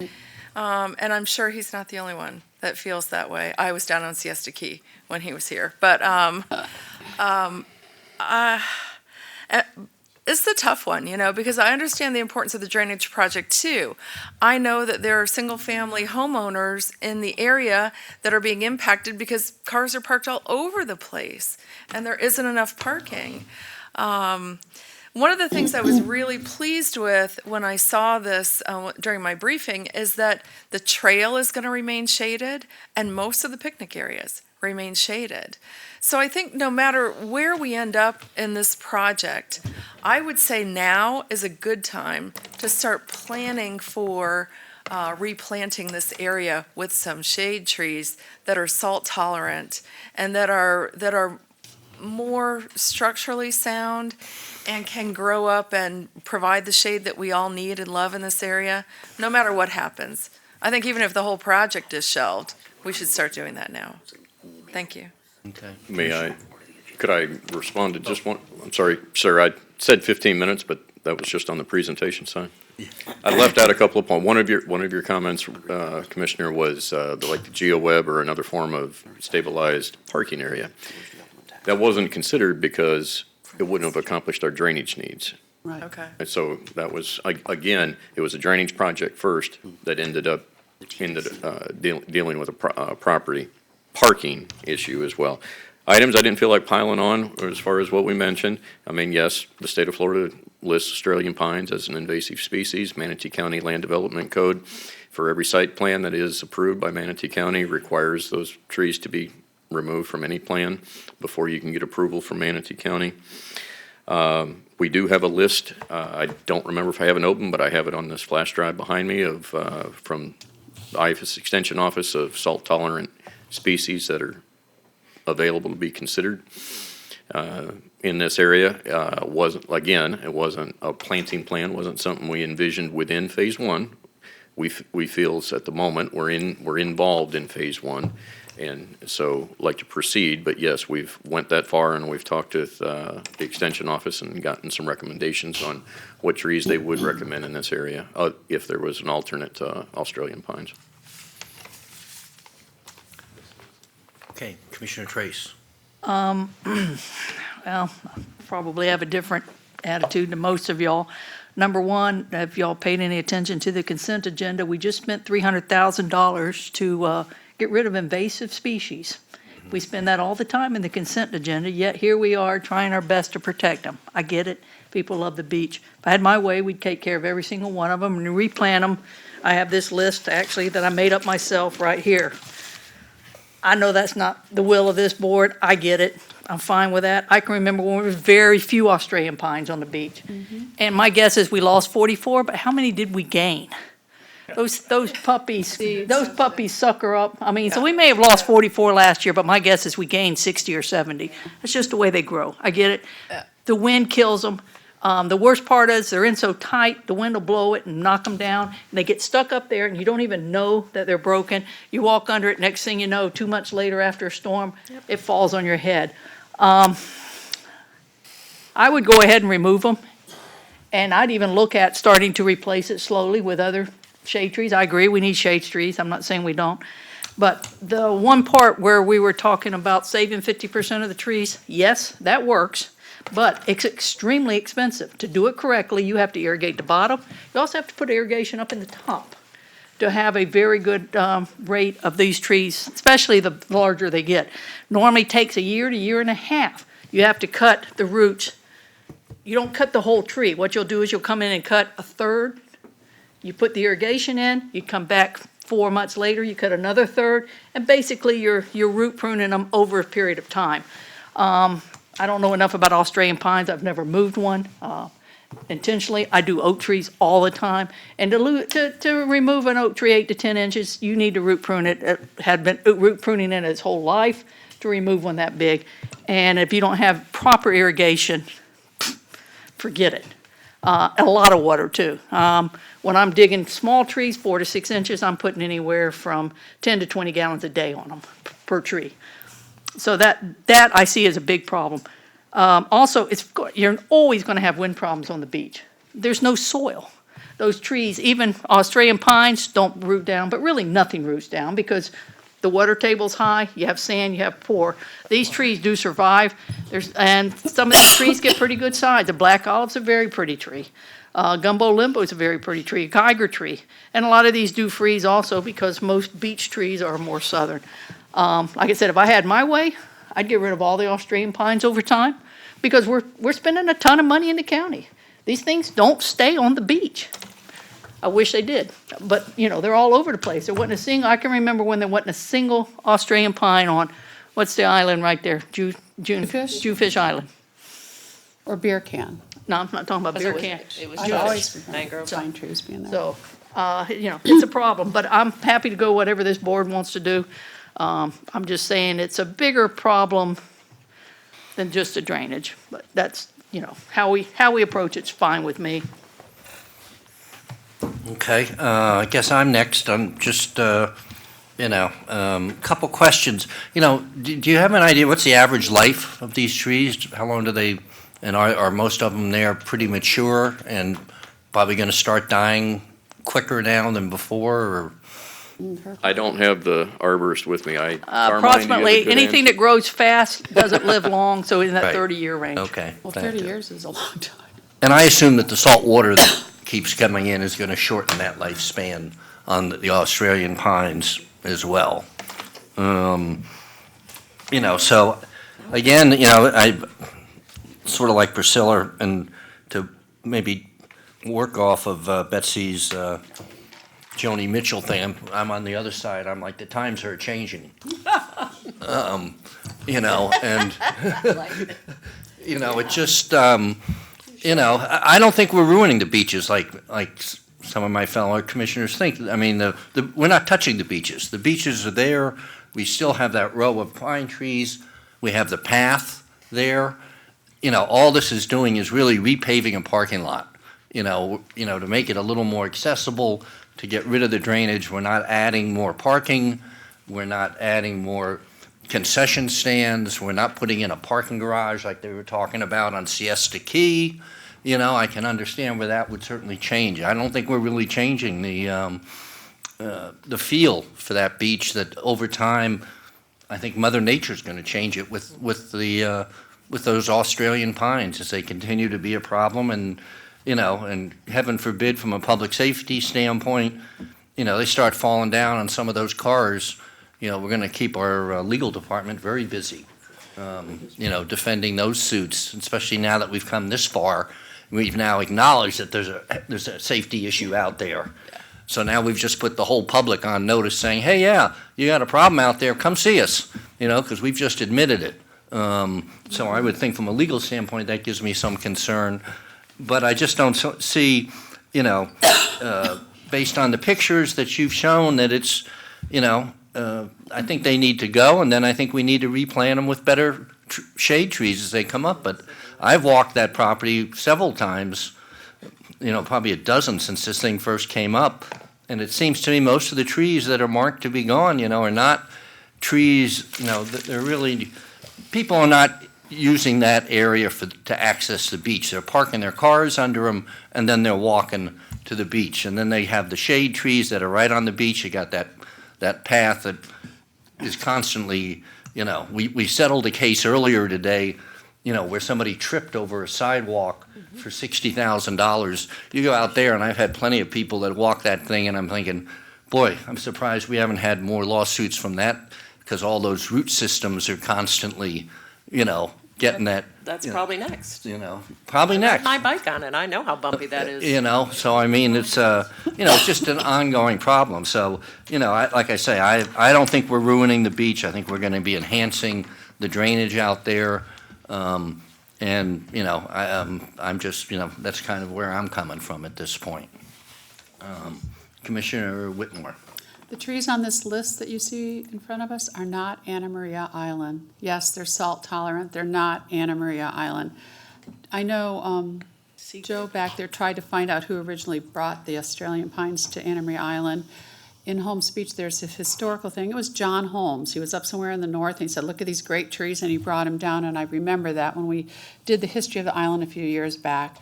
This is totally going to change the character of the island. This is our number one attraction in Manatee County and on this coast of Florida. You are totally going to have us, like Betsy said, you're going to look like Siesta Key or St. Petersburg. I don't want the character of Manatee County and of Anna Maria Island to look like Siesta Key. Nothing against Siesta Key, but we're not Siesta Key or St. Pete Beach. 789 does not flood, guys. It's elevated. I've never seen it underwater. Down by Cortez Beach it does. This is not where we're talking about. And in fact, Bradenton Beach has on the governor's desk right now up to $5 million in stormwater projects. And I asked, what are you guys doing with all that? Like, are you gonna, and here I'm sitting here thinking, are they gonna remove some of the trees on Cortez Beach, which, is in front of Bridge Street and all that? I don't know. So they may come across the same issue that we have, but they have $5 million. That's what we're paying for all of Coquina Beach. They have $5 million on the governor's desk right now for stormwater. Homeowners affected, I think Misty said that. It's 12th and 13th Avenue South in Bradenton Beach. Those are the only two streets that are near Coquina Beach that are affected, if at all, and I think that starts Cortez Beach, actually, because that's where John Chappie lives on 12. Phase 2, guys, there's more trees coming, and we don't know what it's going to be until they get there. But you guys, I can't believe that that Commission would support changing the character of Anna Maria Island, and this is about what all is left of the character of Anna Maria Island. We have the beaches, but Coquina Beach hasn't changed since 1969 except more trees. I remember years ago, my girlfriend and I wanted to listen to Stairway to Heaven, so we decided to ride down there. We didn't have cell phones then, and we got stuck in the sand at the beach, and we had to walk all the way to Bridge Street to find a payphone to get somebody to come and dig us out. I mean, and there was sand, the parking lot was very sandy, and there were Australian pines there. I just implore you to please stop this project. Find out what it would cost us to stop this project. We're doing this for drainage because they want to improve parking for more cars. It's not helping the beach. People are still coming to the beach. I just can't, and I was again for it until I saw you were going to change the character of all of Coquina Beach. And this is one of our biggest assets and our jewel of Manatee County. So I implore you to please reconsider, stop and find out what it would cost to break this contract, and then move forward with them if you still want to do it. But right now, we don't know what it would cost. Again, this is phase 1. We do not know how many are going to go in phase 2. And I implore you, please, I'm asking all your commissioners, the district commissioner, to consider it again, because our citizens do not want all these trees cut down. And there's going to be more than just 100 and something as of today. Commissioner Ball. Yeah, I'm kind of like Priscilla, I don't live out that way. It's certainly not in my district, but I'm going to kind of go in another angle right now. Can you explain the funding? What you said there were 3 funding sources. Can you tell me what they are? A joint participation agreement from FDOT, $489,000. Stormwater CIP, so that's a specific fund, 460, in this, I just call it stormwater funding, $1.9 million there, and just under 1.9 to be exact. Somebody cringe when I say that. I round it up. It's 1.867 or something like that. And the pledge from the TDC for up to $5 million. Those are the three sources of funding. Yeah. Pledge from the TDC for how much? You voted for $5 it, million. too. Well, I'm sure we did, but what I'm saying is, most of the TDC is, I mean, a lot of it are Know people about from the trees. islands, so help me Not know here. about the trees. It was never mentioned. I'm sorry, again. That's why I'm so upset about this. And again, I'm not blaming it on staff. I maybe should have looked at it if it wasn't, but I think they found out after, when they started investigating, that they had to get more. It was Well, who never gave- mentioned. I'm sorry, wait a minute. Who gave the presentation to the TDC? Do you remember?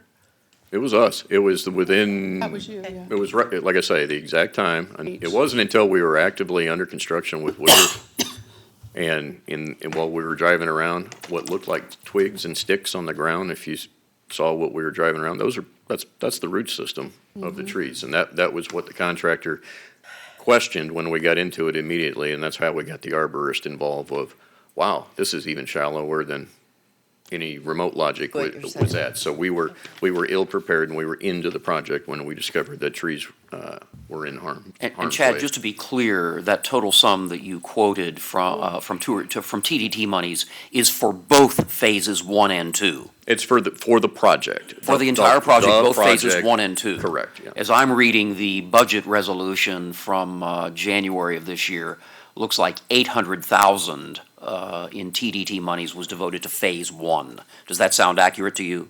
It would have supplemented what was existing in the CIP to have enough funds to make the award of approximately a $3.1 million bid, yes. So, I mean, I understand having the concern of the beach. I mean, because I've been there many times, and I understand that, but at the same time,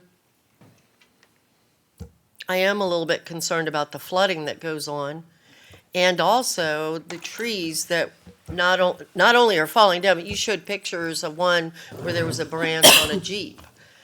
So, I'm sure that we probably get hit,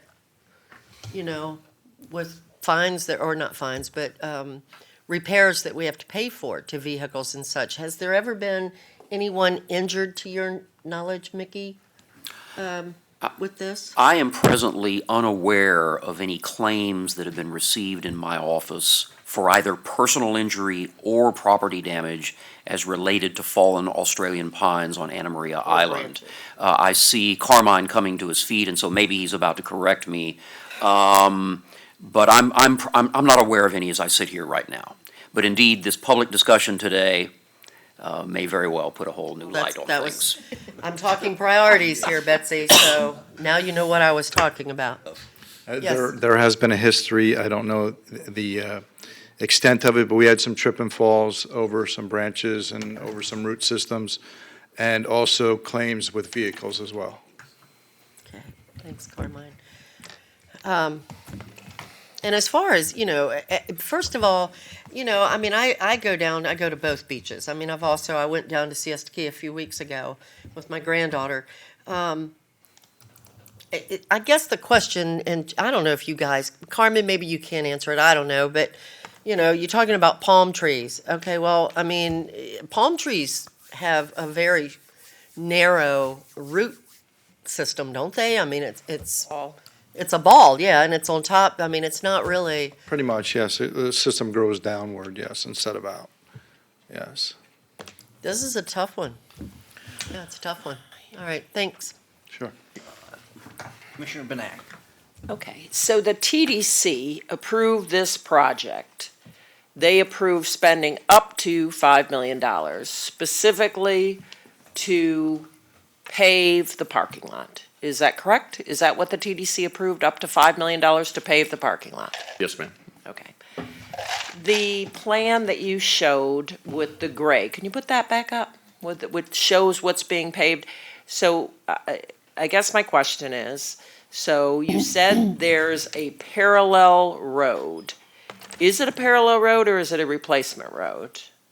No, that's the existing access road right now. You Okay. turn off of Gulf Drive, and either you can go into one of the entrances to the parking areas, or you can go north or south to the different parking paddocks. Okay, so that just gets paved. Does it get widened? We're working within essentially the existing shell footprint to be compliant with our Okay. permit. It's 24 feet wide. Because even though it's impervious, you still would be considered adding pavement, right? That would have to have stormwater if we didn't keep it within that, is that correct? Two items. One, you're working within the existing footprint, so you're not disturbing any new areas, but because the method that Mike has is also providing the treatment, you're not also needing to provide the treatment area. So storage-wise, we're fine because we're not making any more impervious area. Treatment-wise, it's being accommodated through the under drain system for the pervious concrete. So that's why we don't need, with this method, a full-blown stormwater permit. Okay. Are you impacting any of the playground or the picnic areas that exist? Absolutely not. We're staying within the shell, where you can drive a car now legally inside the bollards, the numerous bollards that are out there, is the area that we're working on with the concrete. Is there any increase in the number of parking spaces? We would have loved to have answered that during that, but with it being a shell, I have no idea, unfortunately, how many are there. We know how many we get when we get done because they're striped and you can count them. Our opinion was, in some ways, you got a higher use because it's organized, but it's an opinion. Do you have a picture with gray on it that shows phase 1 and phase 2? I don't know if I brought it with me. And did the TDC see that? We didn't see any. We knew nothing about a tree coming down at all. It wasn't mentioned. I wouldn't have voted for it, and you would have heard about it. Would have assumed it's coming down. It's the same person. I mean, see if there's one more. You can see it off that. You can see the shell. Yeah. Oh, we're already down. It's all the shell areas. Yeah. I mean, phase 1, phase 2, it's everything you see the shell. If you zoom in on the parking area on what we already had, John. Yeah, just zoom in. I mean, it's striped, it's just not grayed out. I mean, the only thing that we have it, so if we scroll to the north. Oh, that's pretty cool. We don't have that defined parking there now. No, this would be new We parking. have none of that. Yeah, you can see phase 2. Undefined, line but work. it's there. No. You can see phase 2 line work in the shell areas. Okay, so all that shell area would be grayed, it would all be paved, but there'd be nothing in these blank spaces No. that are blank today, and I say blank, I don't really know what that means. We were asked to preserve them. Asked to preserve the open space. Like the green stuff right here? Yeah, Yes, correct. so does that area pond as well? That's where the ship was. It's not part of our design. Okay. This might alleviate some of that ponding, I mean, I don't know, or is that intended Yes, to it pond? should receive that. We have been asked by Parks to put in some drainage there, and what we anticipate doing is adding in some under drain in through there, trying to help it. It would probably be better, though, to grade it and reseed it so that it ran into the parking areas. Yeah, I guess that's my biggest concern, is it's so hard to understand this project, what the ultimate impact will be. And I know it's a very sensitive subject, because people love it there. I'm not saying that the improvements, I worked for an engineering department for 17 years. I'm not saying the improvements aren't a good thing. It's just that we need to be totally open and transparent with our public. This is their beach. It's not my beach, it's their beach. And people are vested in their beaches in Florida more than just about anything. And the fact that this is the first time I've seen a picture with gray on it concerns me. So I don't know if we can hold up a little bit longer. I don't know if it's even worth it. I don't know if, you're right, the TDC does include a lot of people from the beach. But their job is a little bit different than my job as a countywide commissioner. They don't represent the populace of Manatee County. So I don't know. I think their goal was to look at making the beach more usable. I get it. But the one thing about Coquina is you always know you can park at Coquina. Somewhere. You can always find parking at Coquina. I have never had a problem finding parking at Coquina. Now, I admit, I will not go there on the 4th of July, and I will not go there on Labor Day weekend. But it is generally a place where you could find parking. And, but I'm not saying this isn't a good improvement. I just think maybe we needed a little bit more information publicly. If it wasn't our intent to talk a ton about Phase 2, just because I was not asking for a vote or a decision on anything on Phase 2. It's not an unknown. We've evaluated Phase 2 as we understand it right now with the exact same rules of the original layout. The original layout is roughly 126, 129 additional trees, so a total, I forgot what the total is, we're in the 239, 240 range. I had a graphic, I don't believe I brought it with me. Even out of the total of the original 991 trees that are out there, that's still 76% saved. I mean, still remaining, not saved, remaining after, if you would remove everything that was proposed. But what we mentioned, Phase 2 lends itself in several areas. The one you're looking at right there on the graphic where the parking is parallel with the walking trail. We can shorten up, kind of like a lot of times you have overhang areas on the parking blocks. We can pull the pavement back on both sides, not narrow up that, and shift our lines, and we can get further distance away from trees with some design element criteria.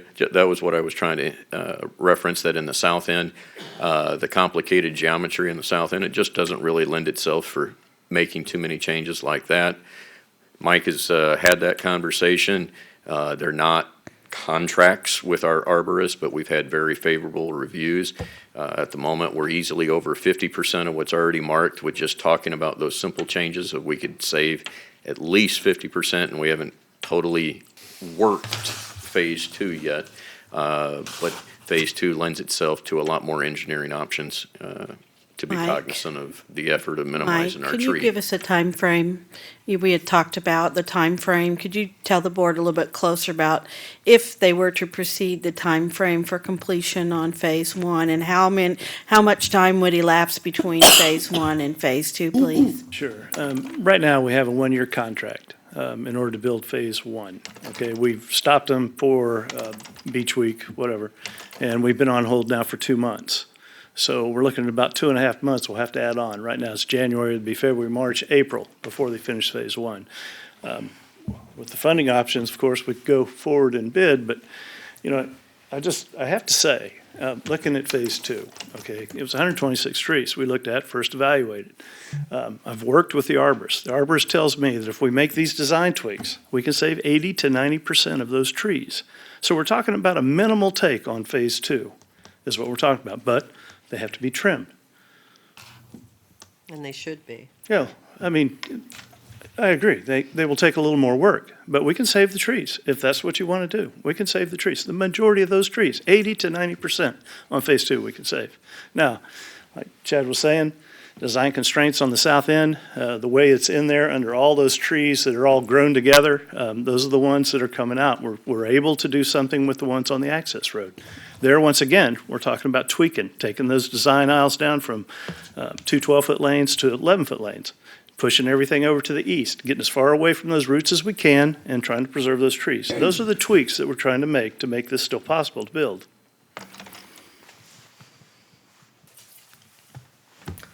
Mr. Chair, if I might interject very quickly, our risk manager, Linda Clasing, has emailed me, and she says, Mr. Palmer, we have had some claims regarding the Australian pine trees. I will have Bill update you on them tomorrow. So apparently we have had some claims related to falling pine trees, falling Australian pines. Commissioner Servia. Yeah, I had a question about the city of Bradenton Beach. Did the city of Bradenton Beach approve construction plans for this job? Mm-mm. No? No, it's the Is- county. No, that's who called us. Why not, is my Well, the question. trees, we didn't know about the trees. No, that's true. None of us did till we got involved, okay? We did go to the city. We did have a presentation. They did require that we submit the plans, okay, and a permit application.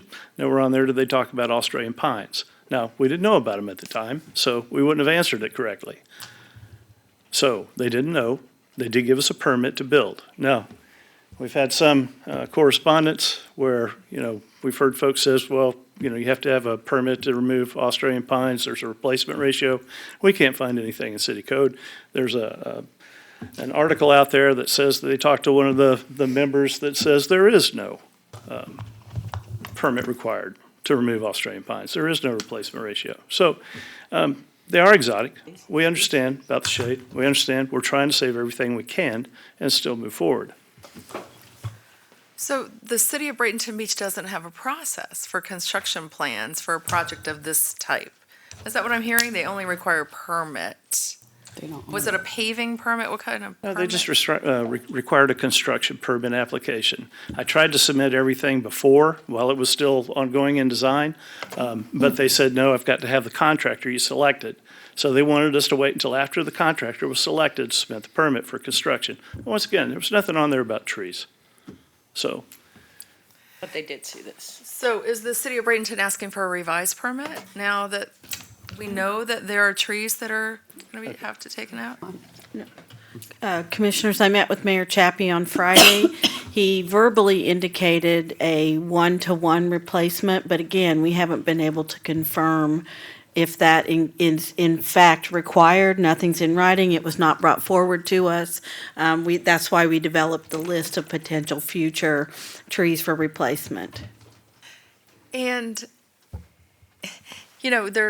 there's some appetite here on the board, I can tell, to at least pause on this project to get more information, and I understand the reasons for that, but can someone explain to me if we want to continue this to get more information, what will happen to the contract? You could lose it. It's still going to, Mike will catch me when I go off the rails here, but a little bit in this is as it goes. It depends on your contractor. Does your contractor file a claim? When does your contractor file a claim? Harm potentially is taking place, but until he notifies you, you're essentially not dealing with it. Mr. Palmer? Some version of that? I'm gonna do my best to respond to that question. I anticipated it at some point in this discussion. The possibility certainly exists of a delay claim coming forward from the contractor. Presumably he has mobilized certain equipment, and so it would not at all be surprising if he does not come forward with a delay claim. As of this moment, we wouldn't have any idea what the dollar amount of that claim might be. You also have the option under your standard form of construction agreement of suspending the work for up to 90 days, and I'm looking for that section right now. Although Michael, did I understand you to say that we're at a 60-day point already in terms of work suspension? 2 months, that's correct, 60 days. Yeah. 60 days plus a week. So we're almost to the 90-day mark. And I'd like to say, we're working with Woodruff & Sons. They're a great contractor. We do a lot of work with them. They do come and ask for extra money when they're due. At this point, we haven't heard anything negative. They're just wanting to know if they can move forward. So I'll leave you with that. And I'm not suggesting that they will make a delay claim. I'm simply saying that the possibility exists. Possibility exists, and they would be entitled to make such a claim. You also can terminate the contract. You can suspend for up to 90 days. So there are options available to you. Do you have the cost of the termination? Here's the way termination works. This would be a termination without cause, as to be contrasted with a termination for cause. A termination for cause would be when the contractor is not properly performing. Right. Here we have a contractor who is properly performing but has been instructed to stand down. So this would be a termination without cause by the owner. Quote, "The owner, through its county administrator or designee, shall have the right to terminate the agreement in whole or in part without cause upon 60 calendar days written notice to the contractor.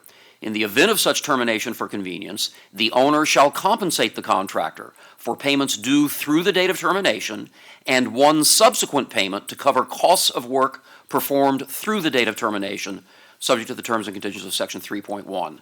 The contractor shall not be entitled to any other further recovery against the owner, including but not limited to anticipated fees or profit on work not required to be performed, or consequential damages or costs resulting from such termination.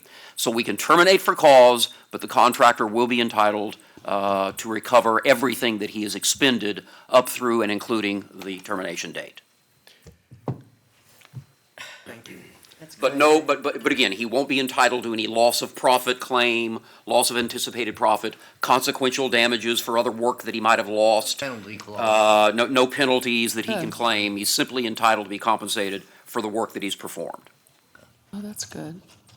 Commissioner Whitmore. And Woodruff is doing a lot of work on the island right now. Been doing the whole drainage project for almost the entire island. So Chris Dolan is in the back, and he sent me a text just now, which I copied, and his father, Herb Dolan, I think he was Dolan elected, but Chris grew up on the island, but his dad, I think, was a city commissioner. He just wanted to know, and then I got another question, is there any curbing alongside the pervious concrete? Yes, ma'am. It's on both sides. So there's curbing? There is. Where the Okay, pervious so- concrete is 10 inches thick, it's a So- 10-inch thick flush. For those of us that live out there and know the water goes from the Gulf to the bay, and that's why you don't see a lot of flooding when the tide's low, that won't happen because the curb will stop it. No, it's flush curbing. Oh, okay. It's not raised curbing. Okay. All right. We have stormwater monies were being used. That could go somewhere else, guys, in the county, which we need desperately. The TDT did not approve this with the information given to us today. County we approved this without the information given to us today. Bradenton Beach approved this without the information given us today, and I'm talking all about trees. FDOT approved without this also. Somebody talked about injuries from the Australian pines. Well, remember, we did 3 major pier constructions, and there's a lot of pine trees along there, so we don't know exactly where those injuries were. So, again, we could spend our money somewhere else. I'm asking, please, to consider withdrawing this project. There is no major flooding issues at Coquina Beach. There's no houses anywhere near. There's a boat ramp. I mean, literally, there's no properties around there. This is our beach, our public beach, boat ramp on the other side. This is not a public safety issue. This is a drainage issue, but this is totally the character of Manatee Beach and Manatee County and Anna Maria Island. I didn't win on the other $520 thing, but I'm please reconsider what we're doing. And it's not the staff's fault because they didn't know, and I never throw the staff under the bus. I don't do that. They didn't know until after the fact. But now we can make the decision to stop it. So that's, I actually will, I'll try. I don't think it's going to happen, but I'd like to make a motion that we speak to our legal counsel and cancel this project, and the legal counsel come back to us after the break to see what the financial considerations will be. He's kind of already told us, but I'd like to see it in money. I would like to cancel this project, because nobody that approved it had the information that we just got today. Depends on how much it's going to cost. Well, okay. Do we want to kick the can down the road, or do we want to pause it and see? I mean, I'll make the motion that we cancel this project. You already got a motion. You already Or the did. contract. You already did. Who seconded it? Nobody. Oh, you guys, come on, okay. Okay. Commissioner Trace. Do we accomplish anything by only doing phase 1? Or is phase 1 and phase 2 to accomplish something have to go together? They can reside independently. Yes. Mainly, especially because the stormwater outfall is there, you have the potential, if you ever choose to do any version of improvements on the remaining phase 2, you have something to connect to or to get the water to. So if we only did the phase 1, what do we actually accomplish only with phase 1? And what do we not get to accomplish if we do not do phase 2? The majority of the parking area Is in phase 1, is in phase 2.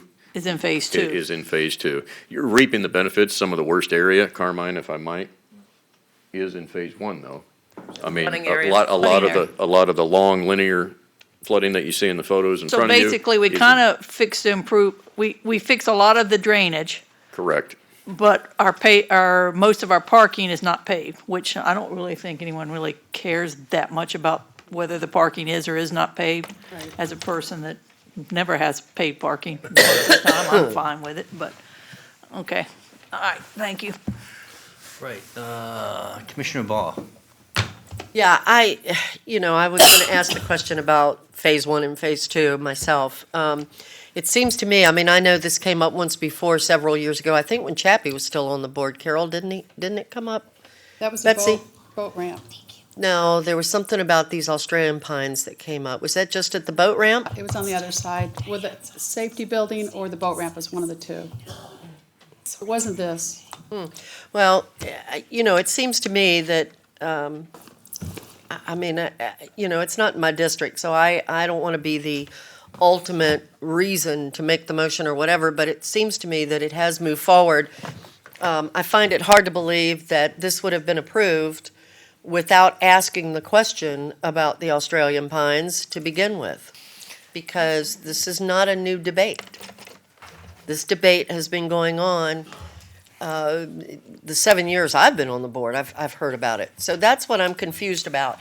I cannot understand why, when you were bringing this forward, Chad, to the different why it was not specifically asked about these Australian pines. And that's what's bothering me, because anyone would know that, especially Bradenton Beach, would know that this was an issue. So I'm kind of stuck here. It seems to me that nobody wants to vote for it, but yet everybody over here knows that it's an issue with the flooding, and also that it's a safety issue. So, but nobody wants to take responsibility for it, is what it looks like to me. I'd like to hear the district commissioner Yeah. opinion. Well, I think he was pretty I know he clear. can't make a motion, but I would like to He was have pretty him clear. sum it up, please. Oh, put the pressure on. Well, I think I said it, before, was that, That was just like a half hour ago, though.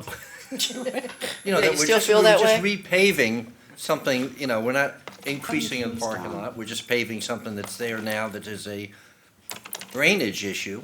We still have the pine trees that are coming out are not, that many in the overall scope of things. I think the idea of just doing Phase 1 kind of appeals to me, and then going back and looking at Phase 2 somewhere down the road. I think, we have to sit there and look at replacing the trees with trees that are more appropriate for that area. We know trees grow fast. I'm just, it's a tough position, because, I know, the island people, and Carol's certainly been very emotional and, pleaded with us to, that But it this works. is how it's, Since when does that work? this is, the life on the island, but I don't, I don't see, based on the pictures I've seen, there being that much of a change at the end of the game. There's gonna be some trees that are gonna obviously be taken down, but to me, they're not, if you're on the beach looking, back east, you're still gonna see a whole line of Australian pines right there. You're not gonna, it's not gonna all not being wiped down, so that it's a clear shot across the bay. So, I think, that we ought to move forward on Phase 1 with the understanding that we will replace any Australian pines that we take down with an appropriate tree that whoever the arborist is on the project, picks out. Maybe he gets Priscilla to lend him a hand, and, and that we replace those, and we maybe if, and we just try to do it very judiciously. That's my thoughts, if you will. I move we continue with Phase 2, replacing trees, appropriate trees, not. Phase 1. Phase 1, excuse me. I move that we proceed with Phase 1, replacing trees with appropriate trees, not Australian pines. And we relook at Phase 2 with a work session on whether or not we do or do not want to proceed with the exact number of trees that would or would not have to give their life up to give us a paid parking. Second. Okay, we got a motion and a second. Commissioner Benak? I just have a couple of questions. So, looking at this plan, so if we were starting from scratch, all the trees in Phase 2 are closer to the parking. So theoretically, you could move that parking south, and of course, I don't know if I got my south or north or South is whatever. towards Longboat. East, excuse There me. you Everything's north and south. So you could move that down and away from the trees, but we can't do that because we have to stay on the existing. Yes, go ahead, Mike. Print. Now, like I said, we looked at this, the parking stalls are like 20 feet deep, and then they've got a 3-foot parking bumper, okay? So what we would do essentially is shift everything 3 feet, okay, put the parking bumper at the end, and so we're further away from the Australian pines, and we still have the bollards up there that can act as that, that place where people can get to and walk safely away. So we've looked at this, and like I said, the arborist said we still have to do the pruning, but we would save 89% of that 126 trees in Phase 2. Well, and I would like to know the cost of that. And this is not a preserve, so you remove Australian pines from preserve, and then you hope everything will take over. This is a totally created piece of land. Let's face it, guys, this did not exist until we built all those piers out there. You've seen the pictures, it wasn't even there. So this is a spit of sand that has been created here, and these trees grew. I keep hearing somebody planted them. I find that hard to believe. Mr. Holmes, he brought them. Planted them on the very end to start with, Yeah. not all 114. Right, No. They with, planted like 5 or 10. They've taken over, Brought and 'em. and who knows what it'll look like 30 years from now. Maybe we won't even have a beach. Who knows? But it is beloved the way it is, and I know the parking spaces are, even having some shade in the parking is valuable. It really is, even if it's Australian pines. People like to be able to park under a tree, so, and I would like to know if we do add trees, how that adds to the cost, because that's not part of the project today. On that comment, I hate to even comment once there's a motion on the floor, but the majority of the areas where trees are being removed, where in theory everybody talks about you want to replant trees, in theory you'd like something somewhat close to where those are. A majority of these areas, if we zoomed in the right spot, because of the remaining trees, we have to look for a decent spot to plant a tree that can get enough sunlight to grow. I mean, these kind of all have been there themselves, so they all have their own little piece of sunlight, but when you start planting something from scratch, it needs a pretty good view of the sky, and those spots are limited because there are so many trees left. Not to be argumentative. I get it, that makes sense. Okay, thank you. Commissioner Whitmore. Just real quick, Mayor Chappie has texted me, and I'm going to read it at 4:25. Carol, watching the show, there is a replacement 1-for-1 for the Australian pines. I just checked with the building official to triple check with him that there is a replacement. Trees, I appreciate, trees were not discussed, wasn't part of it when it was presented to the city commission. This city cut a very expensive permit cost from a little over $80,000 to $2,500. And the county, from what I understand, is talking with Steve Gilbert, our building official, they're going to be doing all their inspections and reviews. Again, the city gave them a tremendous discount in cooperation, as we've done in the past. Again, there is no mention whatsoever about a tree being torn down or ripped out. So if it sounds, I haven't read this part, so whatever you hear is first time. So if it sounds like from the motion that was made, Priscilla, you guys are also moving forward to plan in some way for paid parking, where is the discussion with the city? And again, that's just and again, I'm saying this, not John, but we need, as a home rule, a chartered government, the boundaries of our park is in their city. I think we need to respect that they didn't even know about this, and they gave us off like $78,000 discount to do this with never a mention of a tree. I'm sure we all thought maybe something, but I've never been told that. So again, we're all doing what we're doing, but we had no input from all the people that are funding us or giving us, or whose future this is all going to depend on. So again, that's John Chappie's comments from the text, and I forwarded it to the county. Commissioner Servia. Yes, I want to ask Priscilla, who made the motion, would you consider amending your motion to require a landscape plan, a tree planting plan as soon as possible. I don't want to push it off until phase 2 that we don't know when that's going to start. But would you consider adding that as a requirement? Because I think that, this is such a tough decision, and we're talking about, I don't know that the character is going to necessarily be changed. We're talking about removing 10% of the exotic trees where there are 1,500 trees. And the picnic areas are going to remain shaded and the trails are going to remain shaded. But I always think that we need to be thinking 20 and 30 years ahead. And so I want to make sure as we phase out, because let's face it, I think that these Australian pines are going to be phased out one way or another, either through hurricanes or through drainage projects, or they're not there for the long term. But for the long term, we need shade. And we need to keep the unique character of this area. So would you consider amending your motion to make that a priority? Well, instead of saying replacing trees, I'll say come up with a landscape plan for phase 1, because I don't believe that we'll actually ever get around to phase 2. That's my personal opinion. But I would like that landscape plan to be for phases 1 and 2. Well, I have no problem. I have no problem with amending it as said. Neither does the second. And the other thing that I will emphasize is public input, and let's just all learn from this experience, and we've learned in the past from other experiences that it's so important that we take these big projects, these transformative projects, and talk to the community about them so that there aren't any surprises. So I just hope that we can all remember that as we go forward. Okay, Sherry?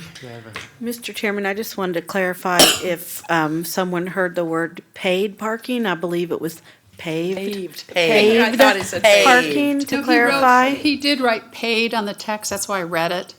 But maybe he meant paved. Just wanted to clarify it's paid. Probably meant Jumping paid the gun. parking. No, Paid parking. paid. Oh, he means that, trust me. That's what we know that's coming next. Okay, I Commissioner don't think Trace? so. Oh, yeah. I would just like to say that kind of the way government works, all I'm hearing is no one knew about the trees, no one knew about the trees. But unfortunately, staff has to get permission to do a job with the money that they think they're going to spend before they actually make a design. So we're kind of sometimes work weird. I don't know how else to say it. They are weird. So, it's this whole thing, well, no one told us about the trees, no one told us about the trees. Well, I personally was expecting some trees to go. Did I know which number? No, I don't go enough to the beach to know, but I was expecting at least 20 or 30 trees just because Australian pines are all over the place down there. And I assumed there was a couple on the way, but did we ever talk about it? No, because until they get the permission to do it and then go out and design it, they have no clue how many trees are in the way. At least that's how I see it. So. Commissioner Benak? Au contraire, I mean, when you do a site plan and you come before this board and you want to get something approved, you have to talk about, how you're going to impact the environment. And honestly, I didn't think about it. All I heard was we were going to put down pervious pavement over the, what I consider basically sand parking. I And never fix that considered drainage. really shell. Basically sand, and I really didn't think about it till I started hearing about all the trees coming out. Yeah, it's logical, but it doesn't mean that you should not have an opportunity to see a site plan before you vote on it. I mean, we do it for every other development. Why shouldn't we be subject to that kind of requirement? And you know what? Even in our developments, you don't anticipate seeing the site cleared. And that's what happens. And that's what's going to happen here. You're going to start seeing the site cleared to some extent, and people are going to start to be upset. And we better be ready for it. And you're right, you guys, you're not at large, and district commissioners, he's ready for it. But I'm just telling you, we are going to get it, because people are going to start seeing their beach, the way they know and love it, being changed significantly. So that's what I think is going to happen. Commissioner Serbia? Well, and I think, and maybe it's just my background, but you're right, and I think we should always remember that whenever we have a project, drainage project, parking lot project, trees are coming down. They are. Yes, always. Can always replace them though. Maybe, or maybe not. I mean, you're talking about sand. This is not, and you know this better than anyone, we don't have anything here to plant in, right? We got hard packed sand. It's not the easiest place to plant a tree. There are trees that will survive very nicely on the beach, and some of them are quite pretty. But they're Geiger not tree, Royal Australian. Poinciana. I agree, they're not Australian pines, but there was not Australian pines there in the 50s. I'm just saying, you So know. welcome Lido Beach and Siesta. Ball. Well, just one last thing that, you know, granted, it's not going to be an Australian pine, but then again, with what we're looking at doing right now, we're not talking about doing phase two. We're talking about replacing the trees we take out. And here's a question. We're sitting here talking about, you know, what these trees can do. We know that we've had branches that have fallen, we've had trees that have fallen. So the only thing, I'm sitting here and I'm listening to all this discussion, and I can't help but sit back and wonder, you know, what if after this discussion today and this board doesn't take any action, and then all of a sudden a branch falls off a tree and hits a kid and kills him? Then what? Is that a possibility or not? You're still gonna have 1,400 trees there, even if we just do phase Exactly. one, so. That was a possibility. We live in Florida, there's lots of trees. Okay, Lots of wind. at this point, we're going to open this up for public discussion. If there's anybody from the public that would like to come down. Joe? I guess. Oh, Catherine. All kinds of people. Catherine Edwards, thank you. There's always going to be some liability, no matter what trees we take out. You know, we're not too concerned about liability with riptides. Are we going to pave the sands next? As far as the drainage problem goes, less pavement and more plants would probably be as effective as more pavement with more intense drainage. Plants require copious quantities of water, as Commissioner Trace pointed out. And so if development of this has to move forward instead of leaving it as is, for whatever reasons, I would urge, please, far less pavement, far more plants, and I think that would go a long way towards alleviating the drainage problem. Most engineers, when they see a drainage problem, it's hard surfaces and pipes, and maybe all that's needed is less hard surface and more plants. Thank you. Thank you. Joe? Hello. I appreciate you guys giving this consideration. I don't really usually give public comment, but Could you state your name? We Joe all know you, Hendricks. but just for the Joe record. Hendricks. I live in Bradenton. I work for the Anna Maria Island Sun. I'm out there a lot. I was at the meeting when the city representatives or the county representatives came to the city and asked for the building permit, and there was zero mention of any tree removal. That's why it caught Mayor Chappie and the commission by surprise. Also in your packet, there wasn't a lot of public input today, but you do have the signatures of more than 1,000 people that would like to see those trees preserved to whatever degree possible. And the public, other than today, the public had the right to come today, and not many people showed up. But the public really has never had a chance to weigh in on this either. So that's all I wanted to say. I know you guys have a difficult choice to make. Thank you, Joe. Thanks for always being respectful. You've always been fair. Yeah. Thank you, guys. Hello, everyone. Thanks for giving us the opportunity. The issue I have is related to citizen. Need to state your name. Oh, sorry. I'm Christopher Gilbert. I live in Bradenton. The issue I have is related to citizen input, but I wanted to just start out by speaking to Vanessa Bao. You gave me a meeting, and then you got an award, and you asked me to canceled. reschedule. Yeah. Yeah, I have to apologize for canceling for being ill, but No, I'm glad you're feeling better. she had to reschedule. She didn't call me up and say, hey, listen, you're bumped. She says, can we reschedule? It was just one of those small things that describes a high-quality person. Thank you.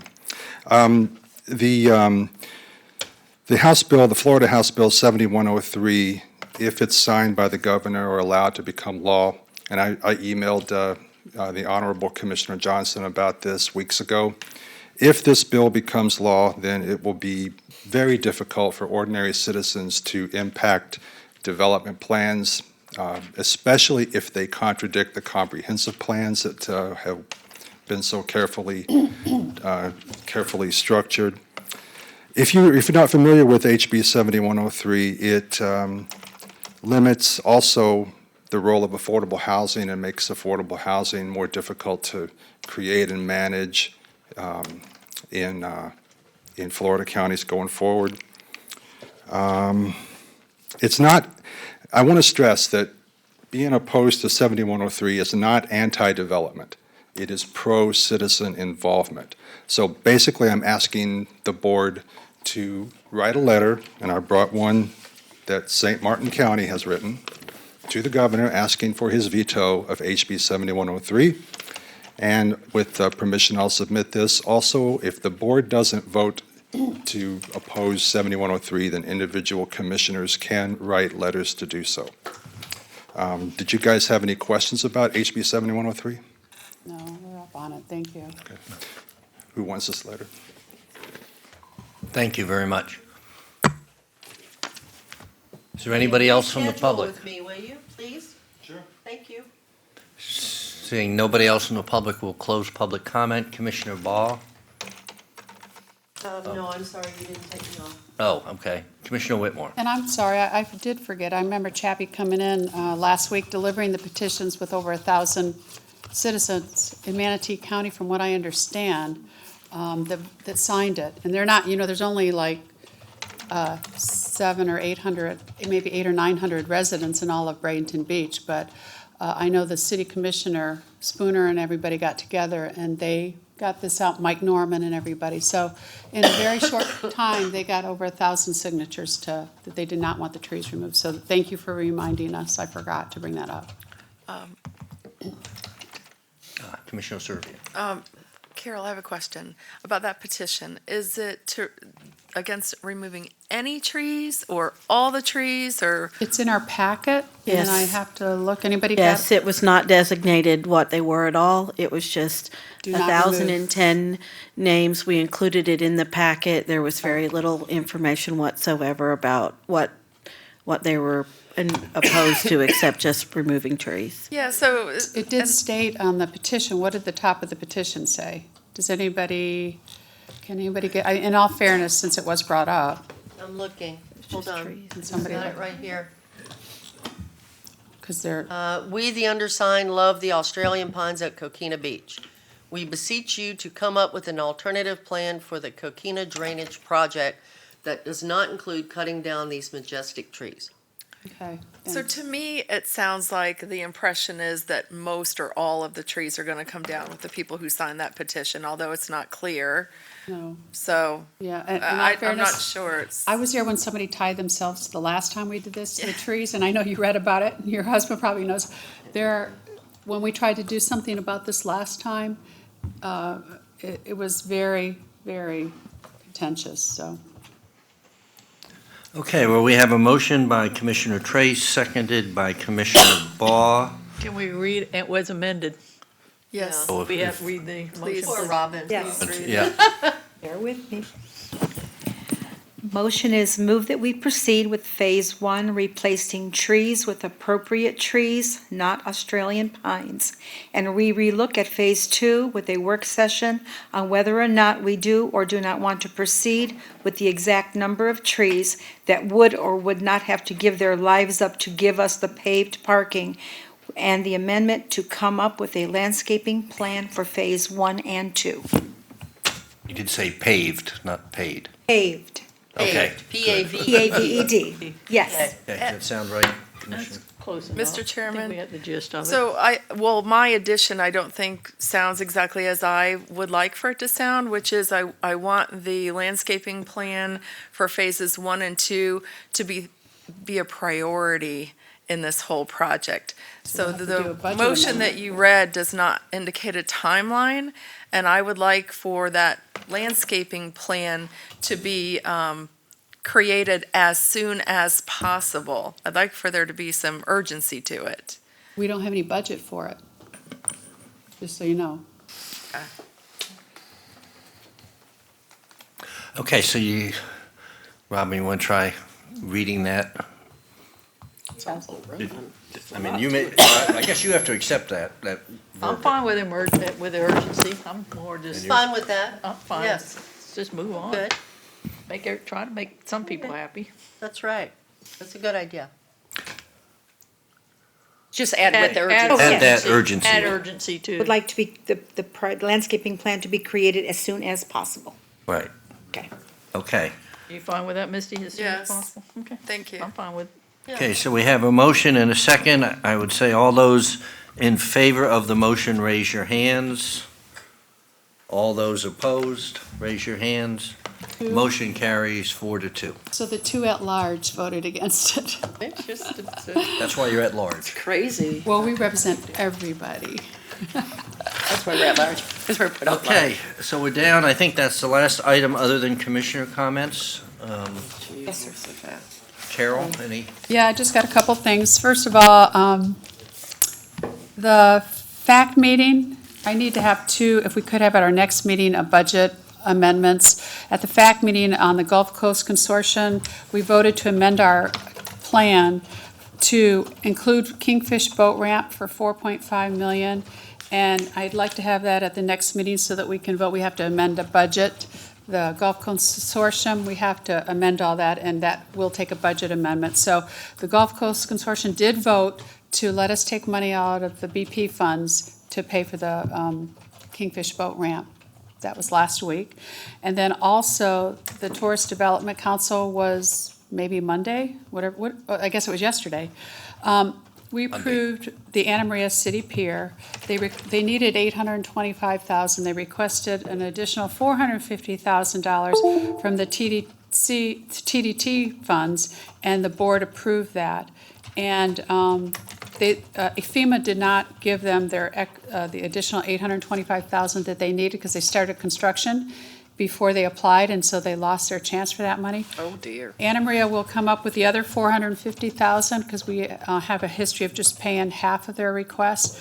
So we've already approved $1.5 million, and now they want an additional $450,000 out of the tourist tax. They will pay the other half. And if you're okay with that, then I would also like to have that as an amendment to our budget at the next meeting in July. Do you all know what I'm talking about? I do. Because everybody's looking at me with squinty eyes. Why did they? Yeah, we're not Because happy. FEMA, I know, Commissioner Ball. they don't have staff like we do. You know what, that's not something I don't feel like I want to vote on that right now. I need more information. I'll tell you why, in all fairness. And it was just the FEMA dollars. You know, I don't understand why they missed that opportunity, and now they feel they can just come to us and we're going to pay it. So Yeah. I would like to have more discussion on that if possible. Yeah, and in all fairness to them, being from a small city, you have the mayor and the city clerk and an attorney and a contract engineer. So they don't have the staff or the resources that we would have had somebody watching that out, and I think that's what happened. In all fairness to small cities, as I'm from one.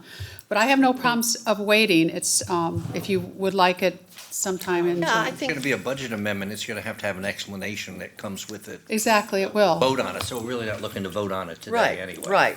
Yeah, I'm asking to have it come You're to the just next saying, meeting. you're asking it to Right. be added to the Okay. agenda. Have it added to the agenda so that we can get Right. more information. And it would probably be good if they were here to tell us how they missed that, because that's That- pretty heavy. Well, it was brought up at the TDC meeting yesterday by the mayor, because again, he had to come, he has no staff.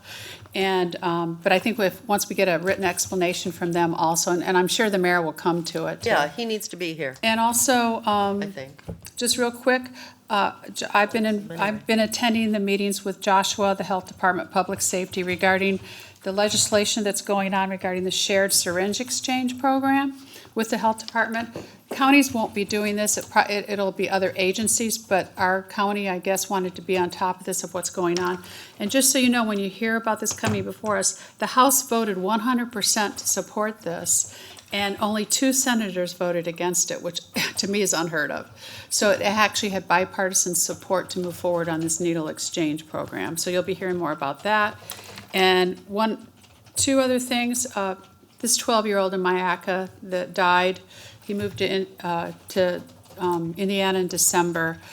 it's bothered me because children's services were called 5 times in 18 months. So some of that time, it was probably called when he was living in Mayaca.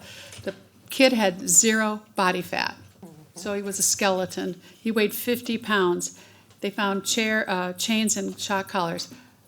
I have met with children's services, children's and family services, to see if there's any way I can lend my voice to help with better case management and stuff.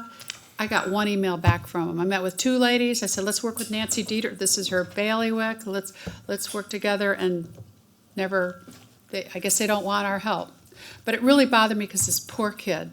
So, and one other thing, Priscilla may not like this, but the fertilizer ban. Right now we have fertilizer ban during the rainy season, but originally we had something in it that we would tell big box stores that they had to post a sign that we have a fertilizer ban during these months. I've never seen it at Home Depot. I've never seen it anywhere. And I think if we do have it in our ordinance, that we need to enforce it, or if not, we need to tweak our ordinance, and during the rainy season, at least have the signage so that our customers know that there is a fertilizer ban. And that's it. Commissioner Ball, you have a comment? Yes, Something she said. I'm so glad, Carol, that you brought that up, because I was going to bring it up. We actually discussed some of that in our water committee meeting that we had at FAC. And, I think we should probably, obviously it's going to have to be after we come back from recess, but I know I'm going to open a can of worms here, but I'm going to do it anyway because it's good for Manatee County. I did ask Mickey yesterday in my briefing if he could look at septic tanks and whether or not in Manatee County, not in the rural areas, but those near the water, if we could look at doing some sort of having an inspection of septic tanks or treatment, because right now there's nothing. And, Will Robinson had brought that up in the House to get that done, and it didn't get anywhere. And it wasn't because of Manatee or Sarasota the reason it didn't go anywhere. We only have about, I think, 3,900 septic tanks total in Manatee County. But, so we're in pretty good shape. It's not too bad for us. And most of them are in the rural areas. But we need to look at that and see, because I don't know. Number one, would it do any good if it was just us? Would it help the water quality? I don't know. If only we did it, maybe Sarasota didn't. I don't know. But maybe we could, like we do so often, Manatee will do something and then other counties follow suit. I don't know, but it is something that we need to look at and talk about. And the fertilizer ordinance is one of those things. I think a lot of people don't even realize we have it, because I've never seen a sign on it either. So I think we need to look at that and see if there is in some way we can maybe spruce it up a little bit to have a little bit more of an effect. Because we are going to probably, we're seeing algae now. We know it's in the water. From what I've heard, Lake O is going to have the same situation again this year. So we're going to have to start really looking at these issues and taking them serious. And when we get back from recess, I'm going to bring a lot of what we went over in the Water Committee meeting. I know some of y'all were there for part of it, to go over with all of you sometime so that I can give you a better report. Thank you. Commissioner Benak. Yeah, I would like to hear more about the fertilizer ordinance, how it is enforced, because I know it is voluntary, basically. So I've not seen any signage either. And at one time, Swift Mud did pay for signage, but I think it was just a project that they had. I don't think it was anything that was mandated by anyone. In regards to septic tank inspection, of course, that is the bailiwick of the state. The health department is the one that permits those, not the county. So I would be a little bit concerned about the cost, taking that on, if we were to do that ourselves, because again, it's my understanding and I'm going from memory, things may have changed, that when you get a septic tank permit, you get it from the state, not from the county, to put one in. So I think that would be a concern. But, I think it's great that we're getting all this money for research. I'd like to see money for, septic to sewer. We know what's going to help, and I get it that looking at the health effects is is really important, but we gotta start working, and I hope that'll be part of our legislative platform, on a statewide basis. It doesn't matter that we're pretty good in Manatee County when the impact comes from Sarasota, Charlotte, and around us. And I'm not saying we're perfect, we've got stormwater issues that we're dealing with, but it's all about the money, so I And hope we do. Commissioner Benek, you'll be glad to know that in the budget this year, there supposedly is some money in there, some grants for Yeah. that very thing. $25 million is what we heard at the. Exactly. Heard at the water quality seminar for FAC, and that's good, that's a good start. And improving our septic. So I guess, Vanessa, if you're asking for the county attorney to look into it, I don't have any problem with that. Well, good, thank you. Tell us, what we can and can't do. I don't have a problem with that. I didn't think you would. Okay, Commissioner Trace? Did I need your permission? Just kind of let you know, this is something this is something that has, I don't think it'll take you 2 hours. this is something that kind of has concerned me since I've been here, however long I've been here. I've working very hard with the city of Palmetto and Sneed Island because, Sneed Island's a huge issue. There you go. There's no way that as a county, we're ever going to provide sewage, so it's going to have to be a local, and we've, with Mike Gore and other people, and we've worked on that, and we're not getting close to it yet, but it's something that I think the state's going to start mandating it, the people that are actually on water bodies. think so, too. Somewhere down the line, and I want to make sure that we're ready if that gets pulled, or we get started on it much sooner. And that's conversations I've had with the city of Palmetto, with people in Sneed Island, and trying to work on that. Because I don't know how many we actually have along the rivers that are in septic tanks. I'm not real sure where. I know we have sewage in Ellington, but I don't know how many people turned over to sewage when it went down their street. But that would be one spot that possibly that we're going to have to. And I'm hoping that we can have some type of, get the money to have the cooperation to get them to switch over. But yeah, that's definitely something. Of course, as you all know, I kind of disapprove of not being able to fertilize in the summer, but I didn't bring it up, so. Speaking of which, do you have anything you'd like to add to? Yes, I do. I get more complaints about no boat ramps constantly. I mean, the one thing my people want to be able to put the boat in the water and enjoy themselves. They don't really want to go park under the Australian pines. They want to go on out in the water. And what I would like to do is have a feasibility study of possibly creating a boat ramp at Wares Creek. I've talked to Parks and Recreation. We already, I know that possibly is with the city of Bradenton, but that is one place we could put a boat ramp. It would be limited to smaller boats, but we might be able to do it. I don't know. Wares Creek, right across the street. The Humpback Bridge? Yeah. Right there, you already have parking. You already got paid for it. there. Yeah, we do.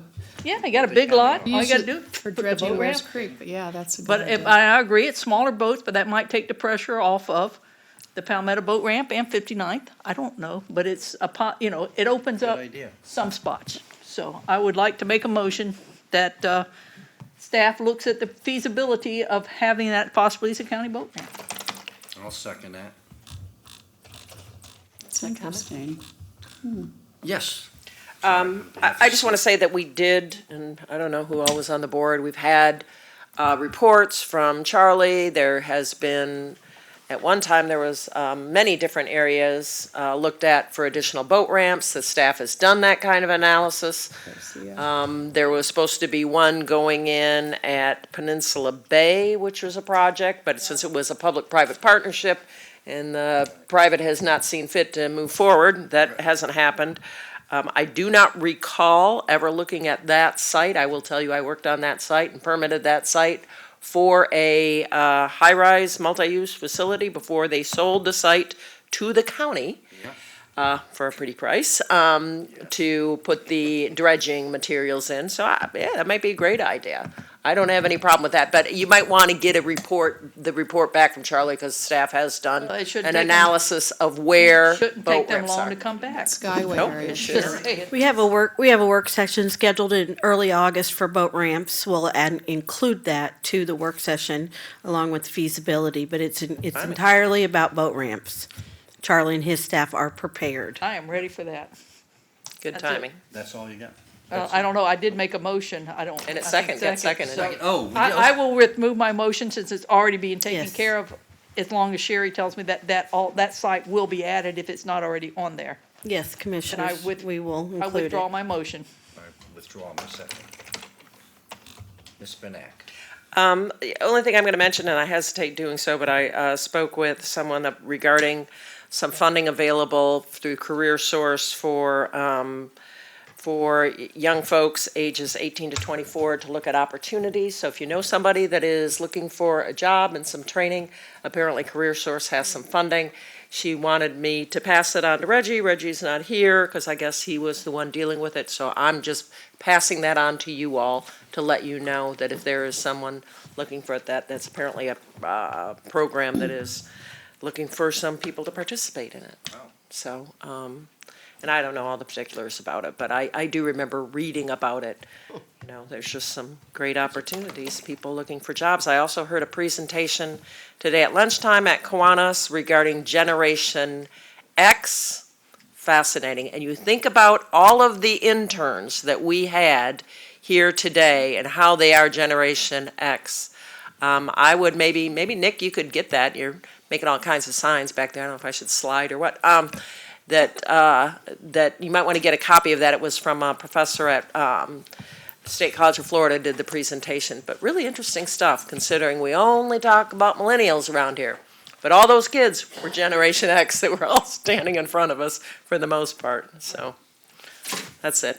I'll just add there that and I'll send you all, I sent to Jerry Lopez a very good article from, again, the Brookings Institute talking about affordable housing. Yeah. And how affordable housing is now creeping into the middle income kids. Because housing is getting so expensive and their income is not going up as fast as housing costs are going up. So suddenly affordable housing is not going to be just a lower income problem.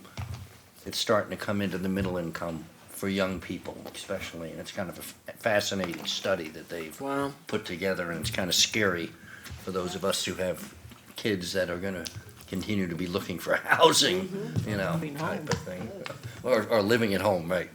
Well, it was interesting to see this Generation X is really money conscious.